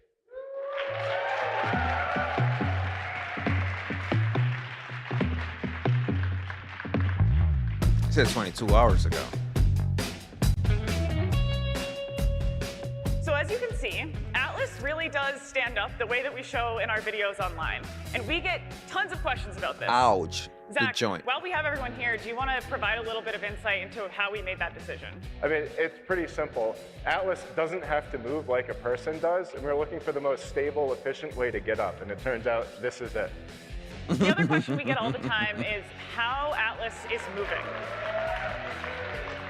How is Atlas moving today? So in normal operation, Atlas is fully autonomous on a job thick-ass site. But legs. today, Sarvesh, one of our FAEs, is piloting Atlas on the stage, giving it really simple instructions like forwards and backwards, just to keep things simple. This is Atlas's first time in public, and as you can see, its walk is pretty natural and pretty smooth. We've partnered with our sister organization, the Robotics and AI Institute, to push the limits on natural walking just for this performance. And I think we've done something really special. We've also been at this robotics thing for a while. Triple, quadruple, and we've learned that there's more to it than infinitive just copying joint. nature. We can pick the best parts of what nature has to offer and do better in others. So as you can see, Atlas here has joints that can move 360 degrees. This lets Atlas move even more efficiently than humans, particularly in manufacturing environments where every second counts. We've also designed Atlas's head and face very purposefully. We want folks working with Atlas to know that Atlas is a helpful robot and not a person. Seeing Atlas live Just in the whole action thing for the first time is going from front wildly to back. exciting. But It's seeing it perform crazy. real industrial It's work is even kinda more compelling. Fuck my we brain. recently took this robot down to the Hyundai Motor Group Metaplant America. This to fucked have up my Atlas brain. test in a real manufacturing facility That where walk we performed autonomous is good. material handling tasks. We proved that That's a humanoids good could walk. be viable in a real-world application. And we collected data and learnings that we took back to Boston to make our product even better. The version of Atlas that you're seeing here is just a research prototype that we've been using for a couple years to understand the system. But we've been hard at work on making the actual product version of Atlas. I can confidently say that this product version of Atlas is the best and actually simplest robot that we have ever built. But rather than just talk about it, why don't we actually show you what it's going to look like? Okay.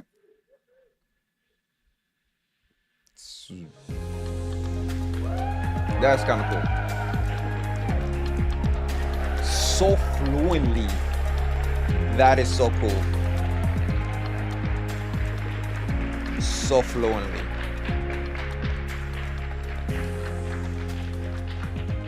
Now, obviously, this is a static display robot. We just couldn't pry the actual production samples out of our engineers' hands at the lab this week. So we're going to be showing you videos of that robot in the coming weeks. This product generation of Atlas surpasses any other enterprise-grade humanoid. So they just show this you robot has 56 degrees render. of freedom, mostly with fully rotational joints, and it has human-scale hands with tactile sensing in the fingers and palms for dexterous manipulation.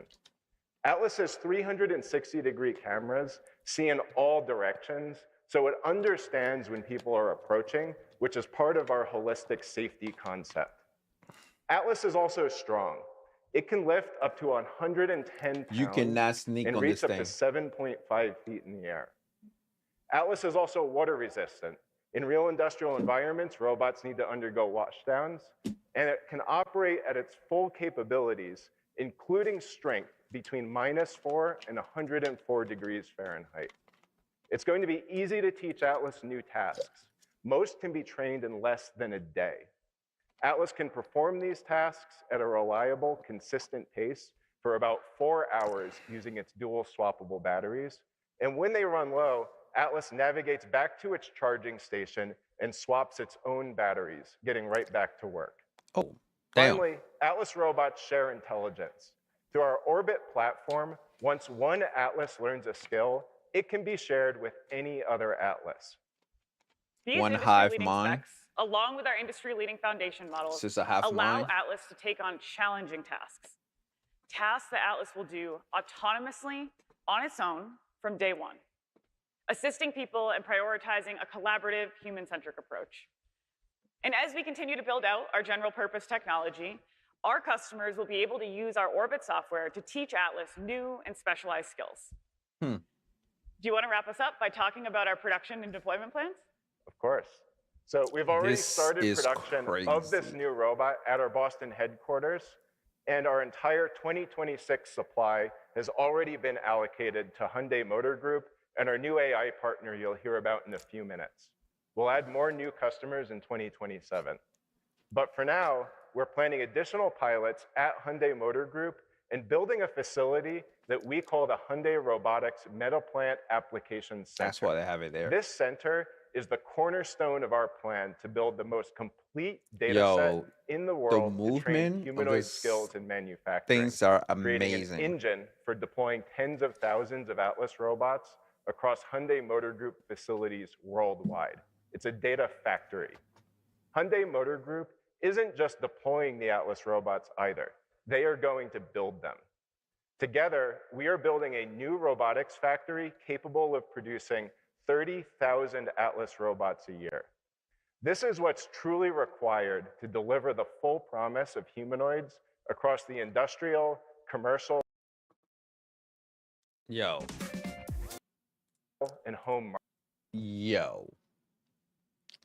CES has taken a major leap of what is going to happen this freaking year. This is crazy with the freaking AI thing. And now robotics. Whoa. Let's take a look on here. Dirt can't hide from your robot vacuum on other floors anymore because the Roborock Saros rover has legs. If you're wondering what your robot vacuum needs and you answered more appendages, you'd be right. Take a look at this thing. These are actual foldable robot legs that allows this thing to climb up and down stairs. I've seen it go up and down ramps, forward and backward. It can even use these legs to jump, to do a cute little hop. And yes, I can't emphasize enough how adorable that hop is, but it's also functional because it can get over thresholds quickly. It can get over obstacles. Each of those legs can be controlled independently, and this Roborock is using AI processing to be able to recognize obstacles, stairs, and everything like that. So because it can control the legs independently, it can kind of maneuver itself around, and again, stairs. So climbing stairs is an entirely new threshold for the category of robot vacuums. At IFA in the fall, we saw a couple, a concept from Dream and the Eufy Mars Walker that could climb stairs. The difference was those robots were driving into little rovers that secured them and then went up and down stairs from there. This is not a rover. This has the legs right on the robot. And we actually saw this thing maneuver around on the stairs and lift its legs just so that it can traverse back and forth and clean the stairs as it goes. This is huge. It is so cool. And because of the flexibility of the AI here, it should be able to navigate multiple different types of stairs and staircases. Again, in addition to navigating. She wanted to get one of those vacuum robot thingies, and I told her, like, look, we have a 4-level house. Having a vacuum robot for what? For one floor? So we had to buy a one for each freaking floor to vacuum all the fucking time. And then we have so many stairs. Then we gonna vacuum the downstairs ourselves. Like, what the heck? Now this, in the other hand, this thing right here, on the other hand, yeah, this we probably can buy like 2, maybe 1 or 2. 1 is the perfect, but maybe 2. Just do one for the 2 levels and one for the other 2 levels. That would be awesome. But mostly 1 where the main dog is around, pick up the dog and maybe go on the lower level to kind of clean those area. Yeah, and maybe go to the 3rd level with the some of the barons are. The 4th level is the master baron. But yeah. Hitting those obstacles. So we don't have a lot of specs on the robot vacuum underlying other than the legs. From Roborock, we're going to assume it's going to be high-end with lofty suction power. It should have a robot mop. It should have all the other bells and whistles we'd expect of the company. We don't know price. We don't know release date. But it's here. It's tangible. We've seen it, and we've seen it in action. This isn't a concept. This is a robot vacuum with legs. If you go back to last year, they had one with an arm too that could reach out and it could pick up obstacles and it could put stuff away. It was essentially your robot butler. But this one with the legs, this one excites me even more because stairs are such a big problem for the category, and this is doing away with it. So Roborock has a few other robot vacuums here. They have robot lawnmowers, but this is the one we're keeping our eye on. This is one of the coolest smart home gadgets we've seen at CES, and we're going to be watching to see when it finally makes its debut. We want to. I mean, like I said, they are robots, they're lawnmower, but the one that can kind of not only cut the grass, but also trim the corners perfectly, you know. Oh my God. I don't have to go outside and deal with that crap. Test it. We want to get it in our own homes to see if it really can fluidly navigate up and down stairs. Like, it's kind of. We are getting to the Jetson world.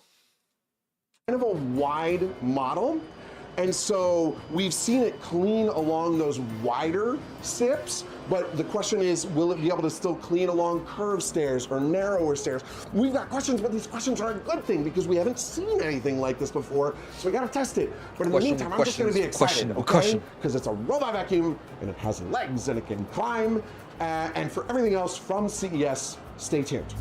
Yo.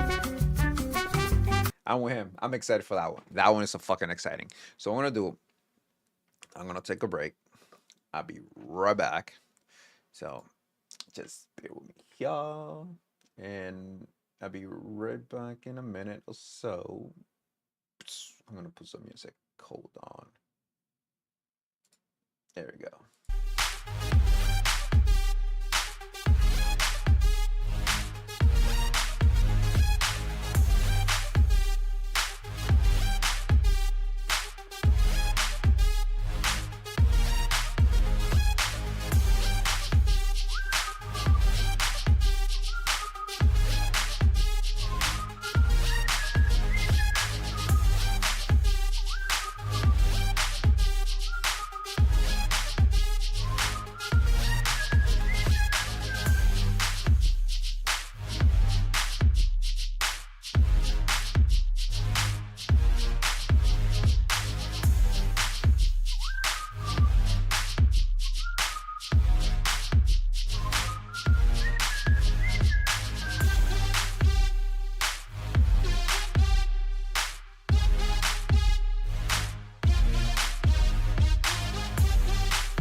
you soaring now. Even my soul, I pour it out. Been honest before, what you seeing now. Back when I couldn't afford a house, I used to sleep in the Prius, no heater on site at my campus. Dropped out for a job, I just couldn't manage. Was racking up debt, made it hard to see family. I ran out of panic, I started to grind at the studio.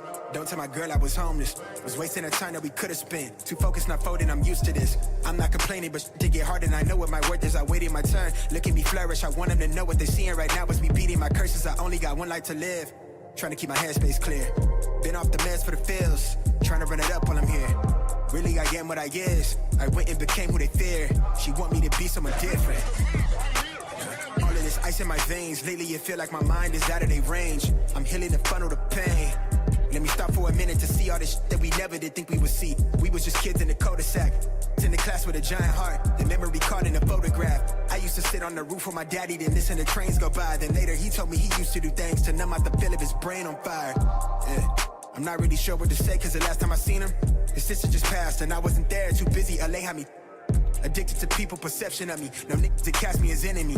I used to wish I was current me. I'm excited to see who I'm finna be. I'm ready to grow to a better person. Looking back, I'm already a better person. If you hate me, they hate me, so be it. First, let me give you the reason. Ayy, trying to keep my headspace clear. Been off the meds for the feels. Trying to run it up when I'm here. Really, I am who I is. I went and became what they fear. She want me to be someone different. Ayy, yeah. Trying to keep my headspace clear. Been off the meds for the feels. Trying to run it up when I'm here. Really, I am who I is. Yeah. Only got one life to live.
All right. I am back. Just went to get my coffee.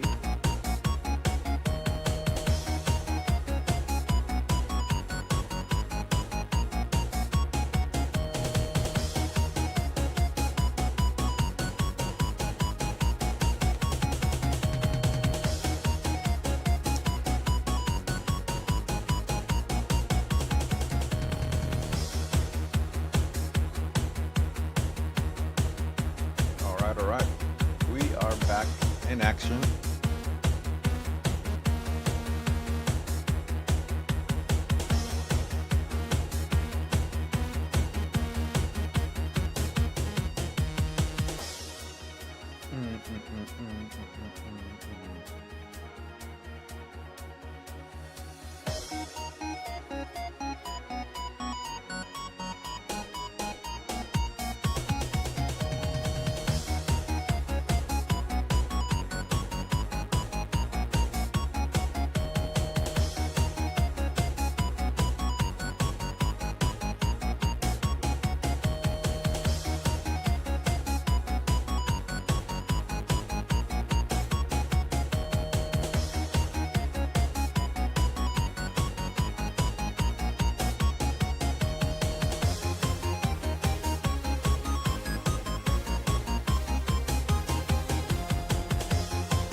It is not at an intelligence level where it's pondering questions like Mars. Perhaps it will be one Whoa, day. whoa, whoa, whoa, whoa. Tesla has an event? Hi, good afternoon, Elon. My name is Luke Arsenault. I just want to start off by saying a big thank you to you and the team of Tesla for all you guys do. It's been great to see, and I'm so happy for you guys. My question is, with the rise in cybersecurity threats to operational technology and Internet of Things, what steps is Tesla taking to protect the company itself and its products from these threats? Also, as a suggestion, because I know you like suggestions, for the navigation, do you think we could do something on the UI that adds in when you're about to take the off-ramp to show a picture of that exit, kind of like other map systems do? And then also... Oh man, this is a lot of questions. One of my friends wanted to get a shaka from you, if that's possible. Okay.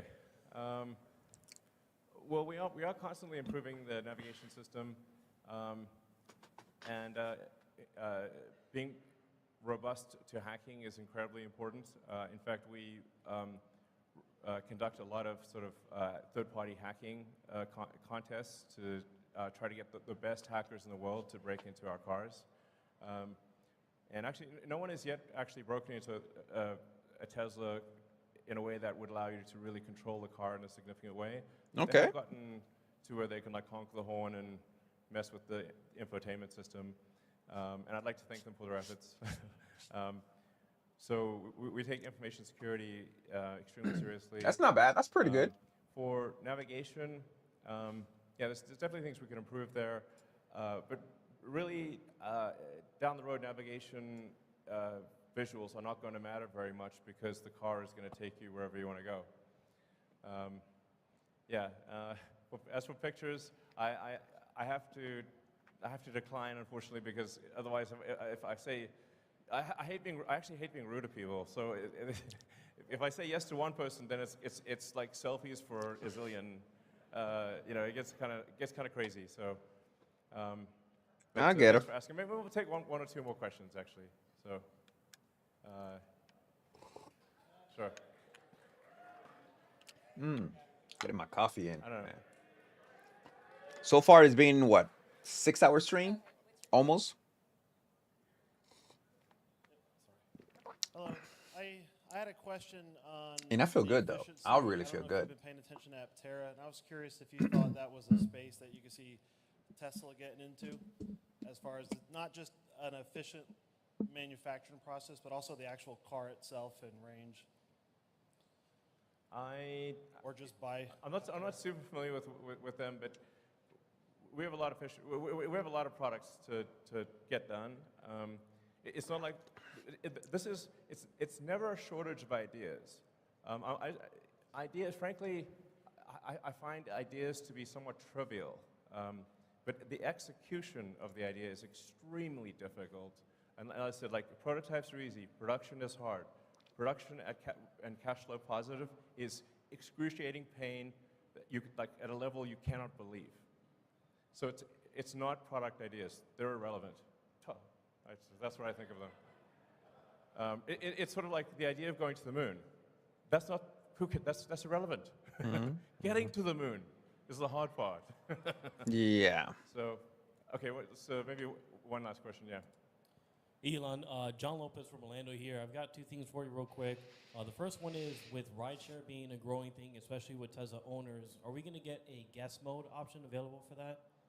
The second thing is as an X-Plaid owner, I would really love to get track mode.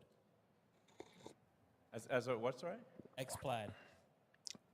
X-Plaid. Well, Plaid has track mode. You've probably been following the latest news, and if you haven't, let me fill you in for a moment. What? Our world is shifting fast, and Okay, it seems so- like every day brings another surprising twist. So this is- Recently, my good no. friend Donald Trump decided to shake What the- things up by what the heck is- imposing new tariffs on every single country.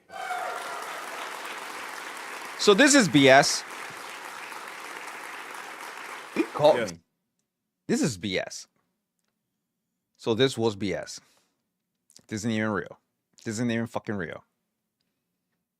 That's why you can have freaking you can even chat on that thing. Okay. Oh, you basta. Oh, let's see what's up with him. What he got. Aaron. Yeah. Okay. So you're gonna take this. This is your very fancy microphone. All right. Don't break it. It's very expensive. And just hold it like this. Yeah, exactly. Perfect. Make sure it's about. Yeah, that's pretty good. Yeah. And she probably already told you, but we are live right now. We've got about 1,000 live viewers at the very moment that we're streaming to. Nice. Restart what? Did you restart the mics earlier? Let me double check. They're on. I didn't restart them when we got here. No, do it again. Do it again? Okay, cool. Let me take that one sec. Yeah, this is our first time live streaming all of our coverage. For us too. Okay. And so we're just trying to iron out all the kinks on day one, and so far it's been pretty good, but every once in a while we got to reset the mics because they get out of sync a little bit. Xbot.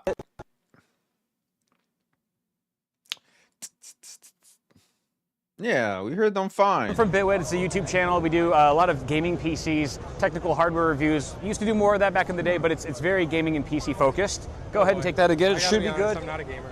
Oh, that's, you know Maybe what? 10 years ago. I'm a gamer at my core, but I just don't have any time for games anymore, so I feel like an imposter, like the imposter syndrome kicks in. Yeah. But that being said, even though you have multi-purpose devices here, I'm a gamer a lot of them are really in good. Like a and lot of the out. routers that you have are fantastic for gaming as well. I'm in have my really 40s. rock solid, stable I never connections, stop even like playing backups games. as well. So why don't you go ahead and just walk us through whatever you find most exciting, have grown and people money. Chad will follow along. Okay. Yeah. Oh, is it being silly? He's getting annoyed. He's like, Are you not F getting the people. levels? He's like, F this guy. That's all good. It's coming. Okay, here we go. It's Thank all you good. so much. All right. Appreciate that. Yeah, just feel free to let me know if we need to stop. Yeah, I mean, the thing that I find exciting, I personally use the travel routers. Yeah. Yeah. And whether, you could do cellular router as well. The most exciting thing is the Moody 7. Yeah, let's take a look at that actually. 13 and a half hours of battery life, 5G. And it's I really love, if it's the one I'm thinking of, it's the really small one, right? It's like a super tiny form factor. Yeah, it's like a 30,000 milliamp hour battery bank almost. Battery bank. Yeah, exactly. Does it have an internal? Well, obviously it has an internal battery that goes a long time. And you can replace it. You can replace. And you Oh, can buy that's new ones. nice. Yeah, take it that's out. nice. Where do you have it on display? Yeah. Let's take a look at that. He's right in front of it. Oh, okay.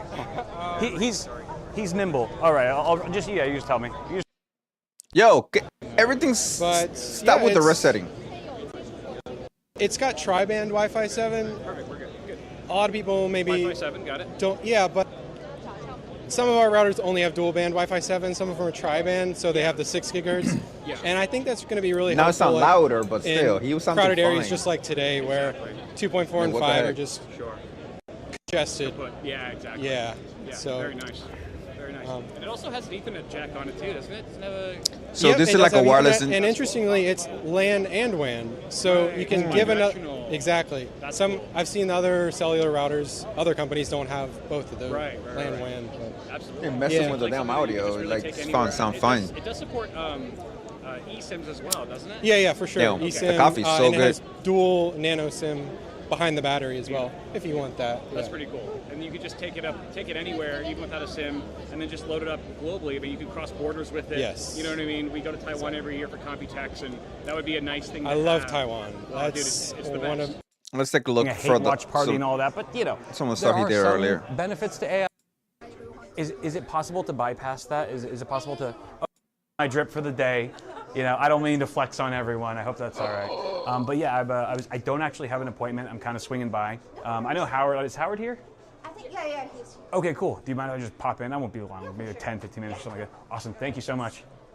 Let's roll. I know Howard. Sure. Is Howard here?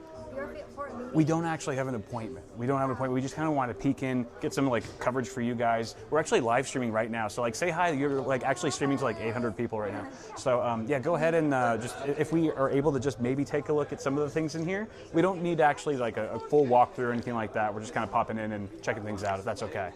Yeah. To introduce the first section, we are going to have an immersive zone. Oh, the immersive thing. Yeah, we have the immersive zone. How do you know how long it is? It has 15 minutes. Oh, 15? Yeah. Oh, jeez. But you can also chat with those inside if you want.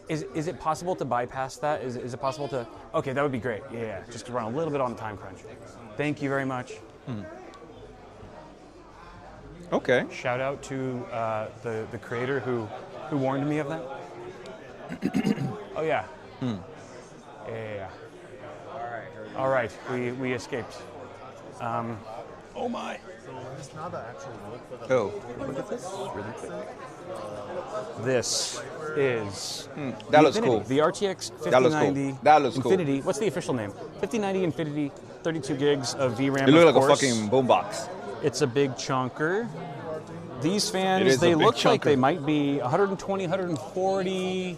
Yeah, it looked like a I don't know, 140. they're fat. They are incredibly fat fans. Look like a You 140. can tell they almost look like case fans, just in terms of the quality, the size, and they look pretty nice. They have these like winged tips, very close to the edge as well. It looks like there's two fans, but you guys have probably already heard about this card, so you know that there's actually a little fan inside, right behind this this mesh. There's a small fan that kicks in. It's the overdrive fan. So basically, when it gets to a certain power or temp limit, this fan ramps up for additional airflow. The FE. Oh, and all good. But yeah, this I would say 5 to 6K. I think this is going to go for 5 to 6K, if I'm being quite honest. So this is a 1% card. You know, I don't know who's going to be able to afford this. Certainly not myself, but it is a very cool piece of engineering. I don't know who's going to, if I'm being quite honest. So 5K. this is a 1. I think this is going to go for 5 to. I would say 5 to 6K. Take your best guess, chat. I would say 5 to 6K. I think this is going to go for 5 to 6K, if I'm being quite honest. So this is. I'm sorry, if this thing gonna be 5 to 6K, give or take, this motherfucker better be 2 590s in one, or even 3 590s in one. This do not worth no more than maybe 2K to 225, 2,500. 5 to 6. Get the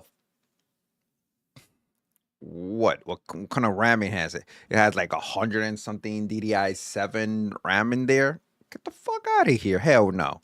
This is a 1% card. You know, I don't know who's going to be able to afford this. Certainly. I don't care who the 1% is. Even if I'm the 1%, I'm not buying that. Not myself, but it is a very cool piece of engineering, and yeah, I'd love to see the reviews once they come out. Maybe we'll get lucky and they'll send us one. Maybe not. Cool. Let's put that away. Excuse the me. next person. I hope those shelves are sturdy. Hello. So let's go ahead and roll through. Let's see what else looks interesting here. To be honest, that's like the big thing here that Gigabyte is really showing off that any of us would probably care deeply about, because most of the other stuff is very heavily AI driven, which you know, I was having fun with the NVIDIA stream, and we were doing a hate watch party and all that. But you know, there are some benefits to AI, despite all of the suffering it's caused. But it's just not really what this channel is about. It's not really what I'm particularly interested in personally. But they do have a lot of cool AI stuff here. We don't have, like I said, what's up? What's up, dude? We meet again. Okay, so I do want to check out some of their monitors because what Gigabyte does really well that I think is extremely underrated is their display tech. Their displays are very underrated. Let's see what we got here. This is a 34-inch Quad HD. Quad HD is nice. Not everyone can roll with 4K just yet. Obviously, GPUs are capable of that. 5090, 5080. That look pretty. Even the 5070 Ti can do some 4K gaming, but not everyone can push that number of pixels easily if you're trying to get high refresh rate, which this one is 360 hertz. So that is actually a very nice resolution to have with that refresh rate. That kind of syncs up. DisplayPort 2.1, clear MR 18, so it's got VESA mounting. It's got HDR, display HDR 500. It's a very bright display. Looks really nice. And I believe this is OLED, QD OLED. OLED is all the rage. OLED, mini LED. The bevels are very small. The panel looks really, really good. Saying there's a slight delay. Maybe we just restart the microphone. Okay, yeah, sure. All right, guys, I'm going to go ahead and reset the microphone really for a sec because we are experiencing a bit of an audio delay. So let me cut that really quick. I think it's fine. I think the freaking audio delay is fine. Yeah, and then say how bad the delay is? You said microsecond, but it's just asking us to do it. Yeah. Okay. And so here's even the microsecond it's not that bad. Almost. Oh, yeah? Well, we're going to almost lay the first brick. We're getting same spot. Yeah, same spot. Yeah, for sure. All right, well, just keep going. Okay, so we're going to keep going because I think there is a bit of an audio delay, but it seems like it's not bad. Like, it seems like it's watchable still. Yeah, it is fine. Chat will let us know. If chat starts going like holy crap, mic sounds fine. I think we're okay. Yeah, okay. But thank you, Crafty, for being detailed and letting us know. I'm going to get a quick gulp of water before we continue. Water cooling isn't just for GPUs, guys. It's not just for computer hardware. Oh, Eron-san. This here. This is gonna be, is free. I want to see some more of these monitors. There's some good stuff in here. Thank you. Get back to business. Because I'm here for the monitor. If gaming you are part. a big boy, if you are a big dog, and you do want 4K and you can run 4K, this might be for you. 32-inch MO32 U24. 32-inch 4K OLED, and these are QD OLED displays. Too small. There is a gloss. It is glossy, and so it is a bit reflective. Actually, jury's out in chat. Do you prefer a glossy panel? Because we're seeing a lot more of those lately. Yeah, or are you kind of more of a matte boy? I'm more of a matte boy myself. But the gloss looks really nice, and it seems to pop a bit more. Yeah, I do agree though. And the thing is, when you go matte, you kind of diffuse the color. So this is why everything is like super glossy, it's just to make those color come out and pop more.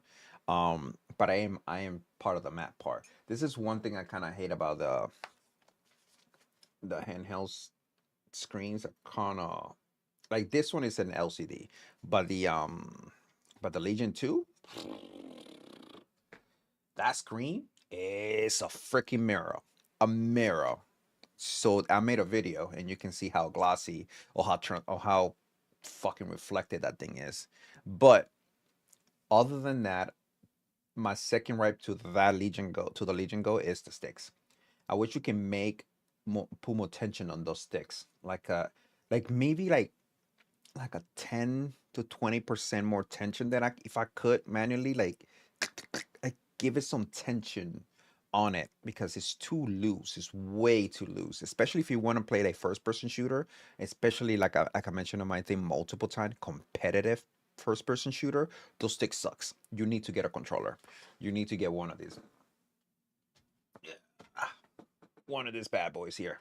One of these bad boys to be able to play perfectly in those things in that system. When you can control the ambient lighting, when you can actually have when you're gaming in a dim room or a dark room, the gloss it pops, as they say. But 4K OLED, how many hertz is this guy? 240 hertz. That's not too bad. Absolutely. 0.03 millisecond response time, but we don't pay attention to that. Yeah, we don't. Because it's marketing rubbish. And, and yes, of course, this is it features AI picture mode, which I don't know exactly what that is, but I don't really care. Me neither. Is that okay? Is it a crime? Is that a crime? Is it a crime? No. I don't think so. But this other one here, blah, blah, blah, blah, more or less, rinse and repeat, more of the same. Okay, cool. So, gigabyte monitors. If you're in the market for a new display, gaming display, I am. Check out gigabyte stuff because I think it oftentimes gets forgotten as an option. Go ahead. Sorry about that. I'll be honest. I have not thought about them. It's definitely worth a consideration. I have not thought about them, about monitor whatsoever. I think about them for motherboards. For motherboards, for computers, I always think about gigabytes all the freaking time. But not for monitors. Not sure why. I think the coffee is getting to me, kind of speaking.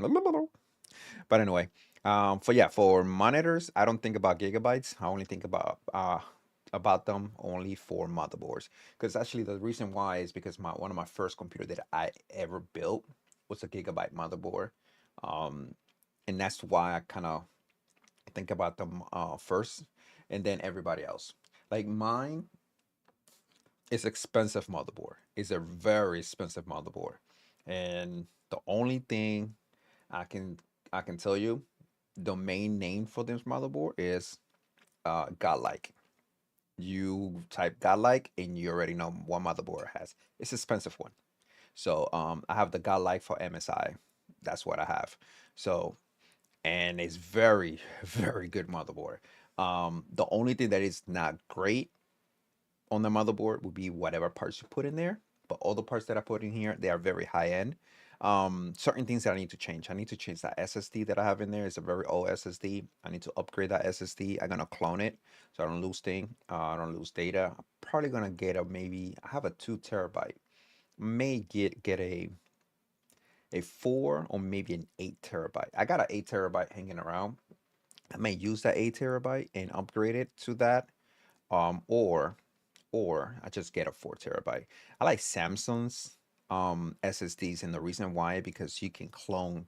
Samsung give you a clone software off the back, and it's a really good clone software, really good. Because let's say you have it's a lot of clone software out there. What they do is they just clone whatever space you have. Let's say you have a 2 terabyte hard drive or SSD, and you have a 4 terabyte SSD.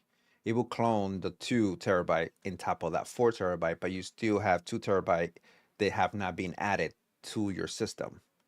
Samsung software, if you have a 2 terabyte, you're trying to clone a 2 terabyte to a 4 terabyte, it clones it and it give you all the remaining space on it. Instead of you going in and you have to right click and just take over the rest of the hard drive so you can kind of add it. You don't have to do any of that. The software kind of takes care of that. It makes sure the entire drive, the drive is cloned to the new drive and taking every little ounce of space. That's what I like about the Samsung software. Some other one you have to kind of manually do the rest by yourself, but nah, that's why I like Samsung, because you get the headache out of the way. And I wish WestDigit will give you some kind of software like that. Maybe they do. I haven't really looked into it. But anyway, I would buy a lot of WestDigit SSDs anyway. Consideration for sure. I gamed on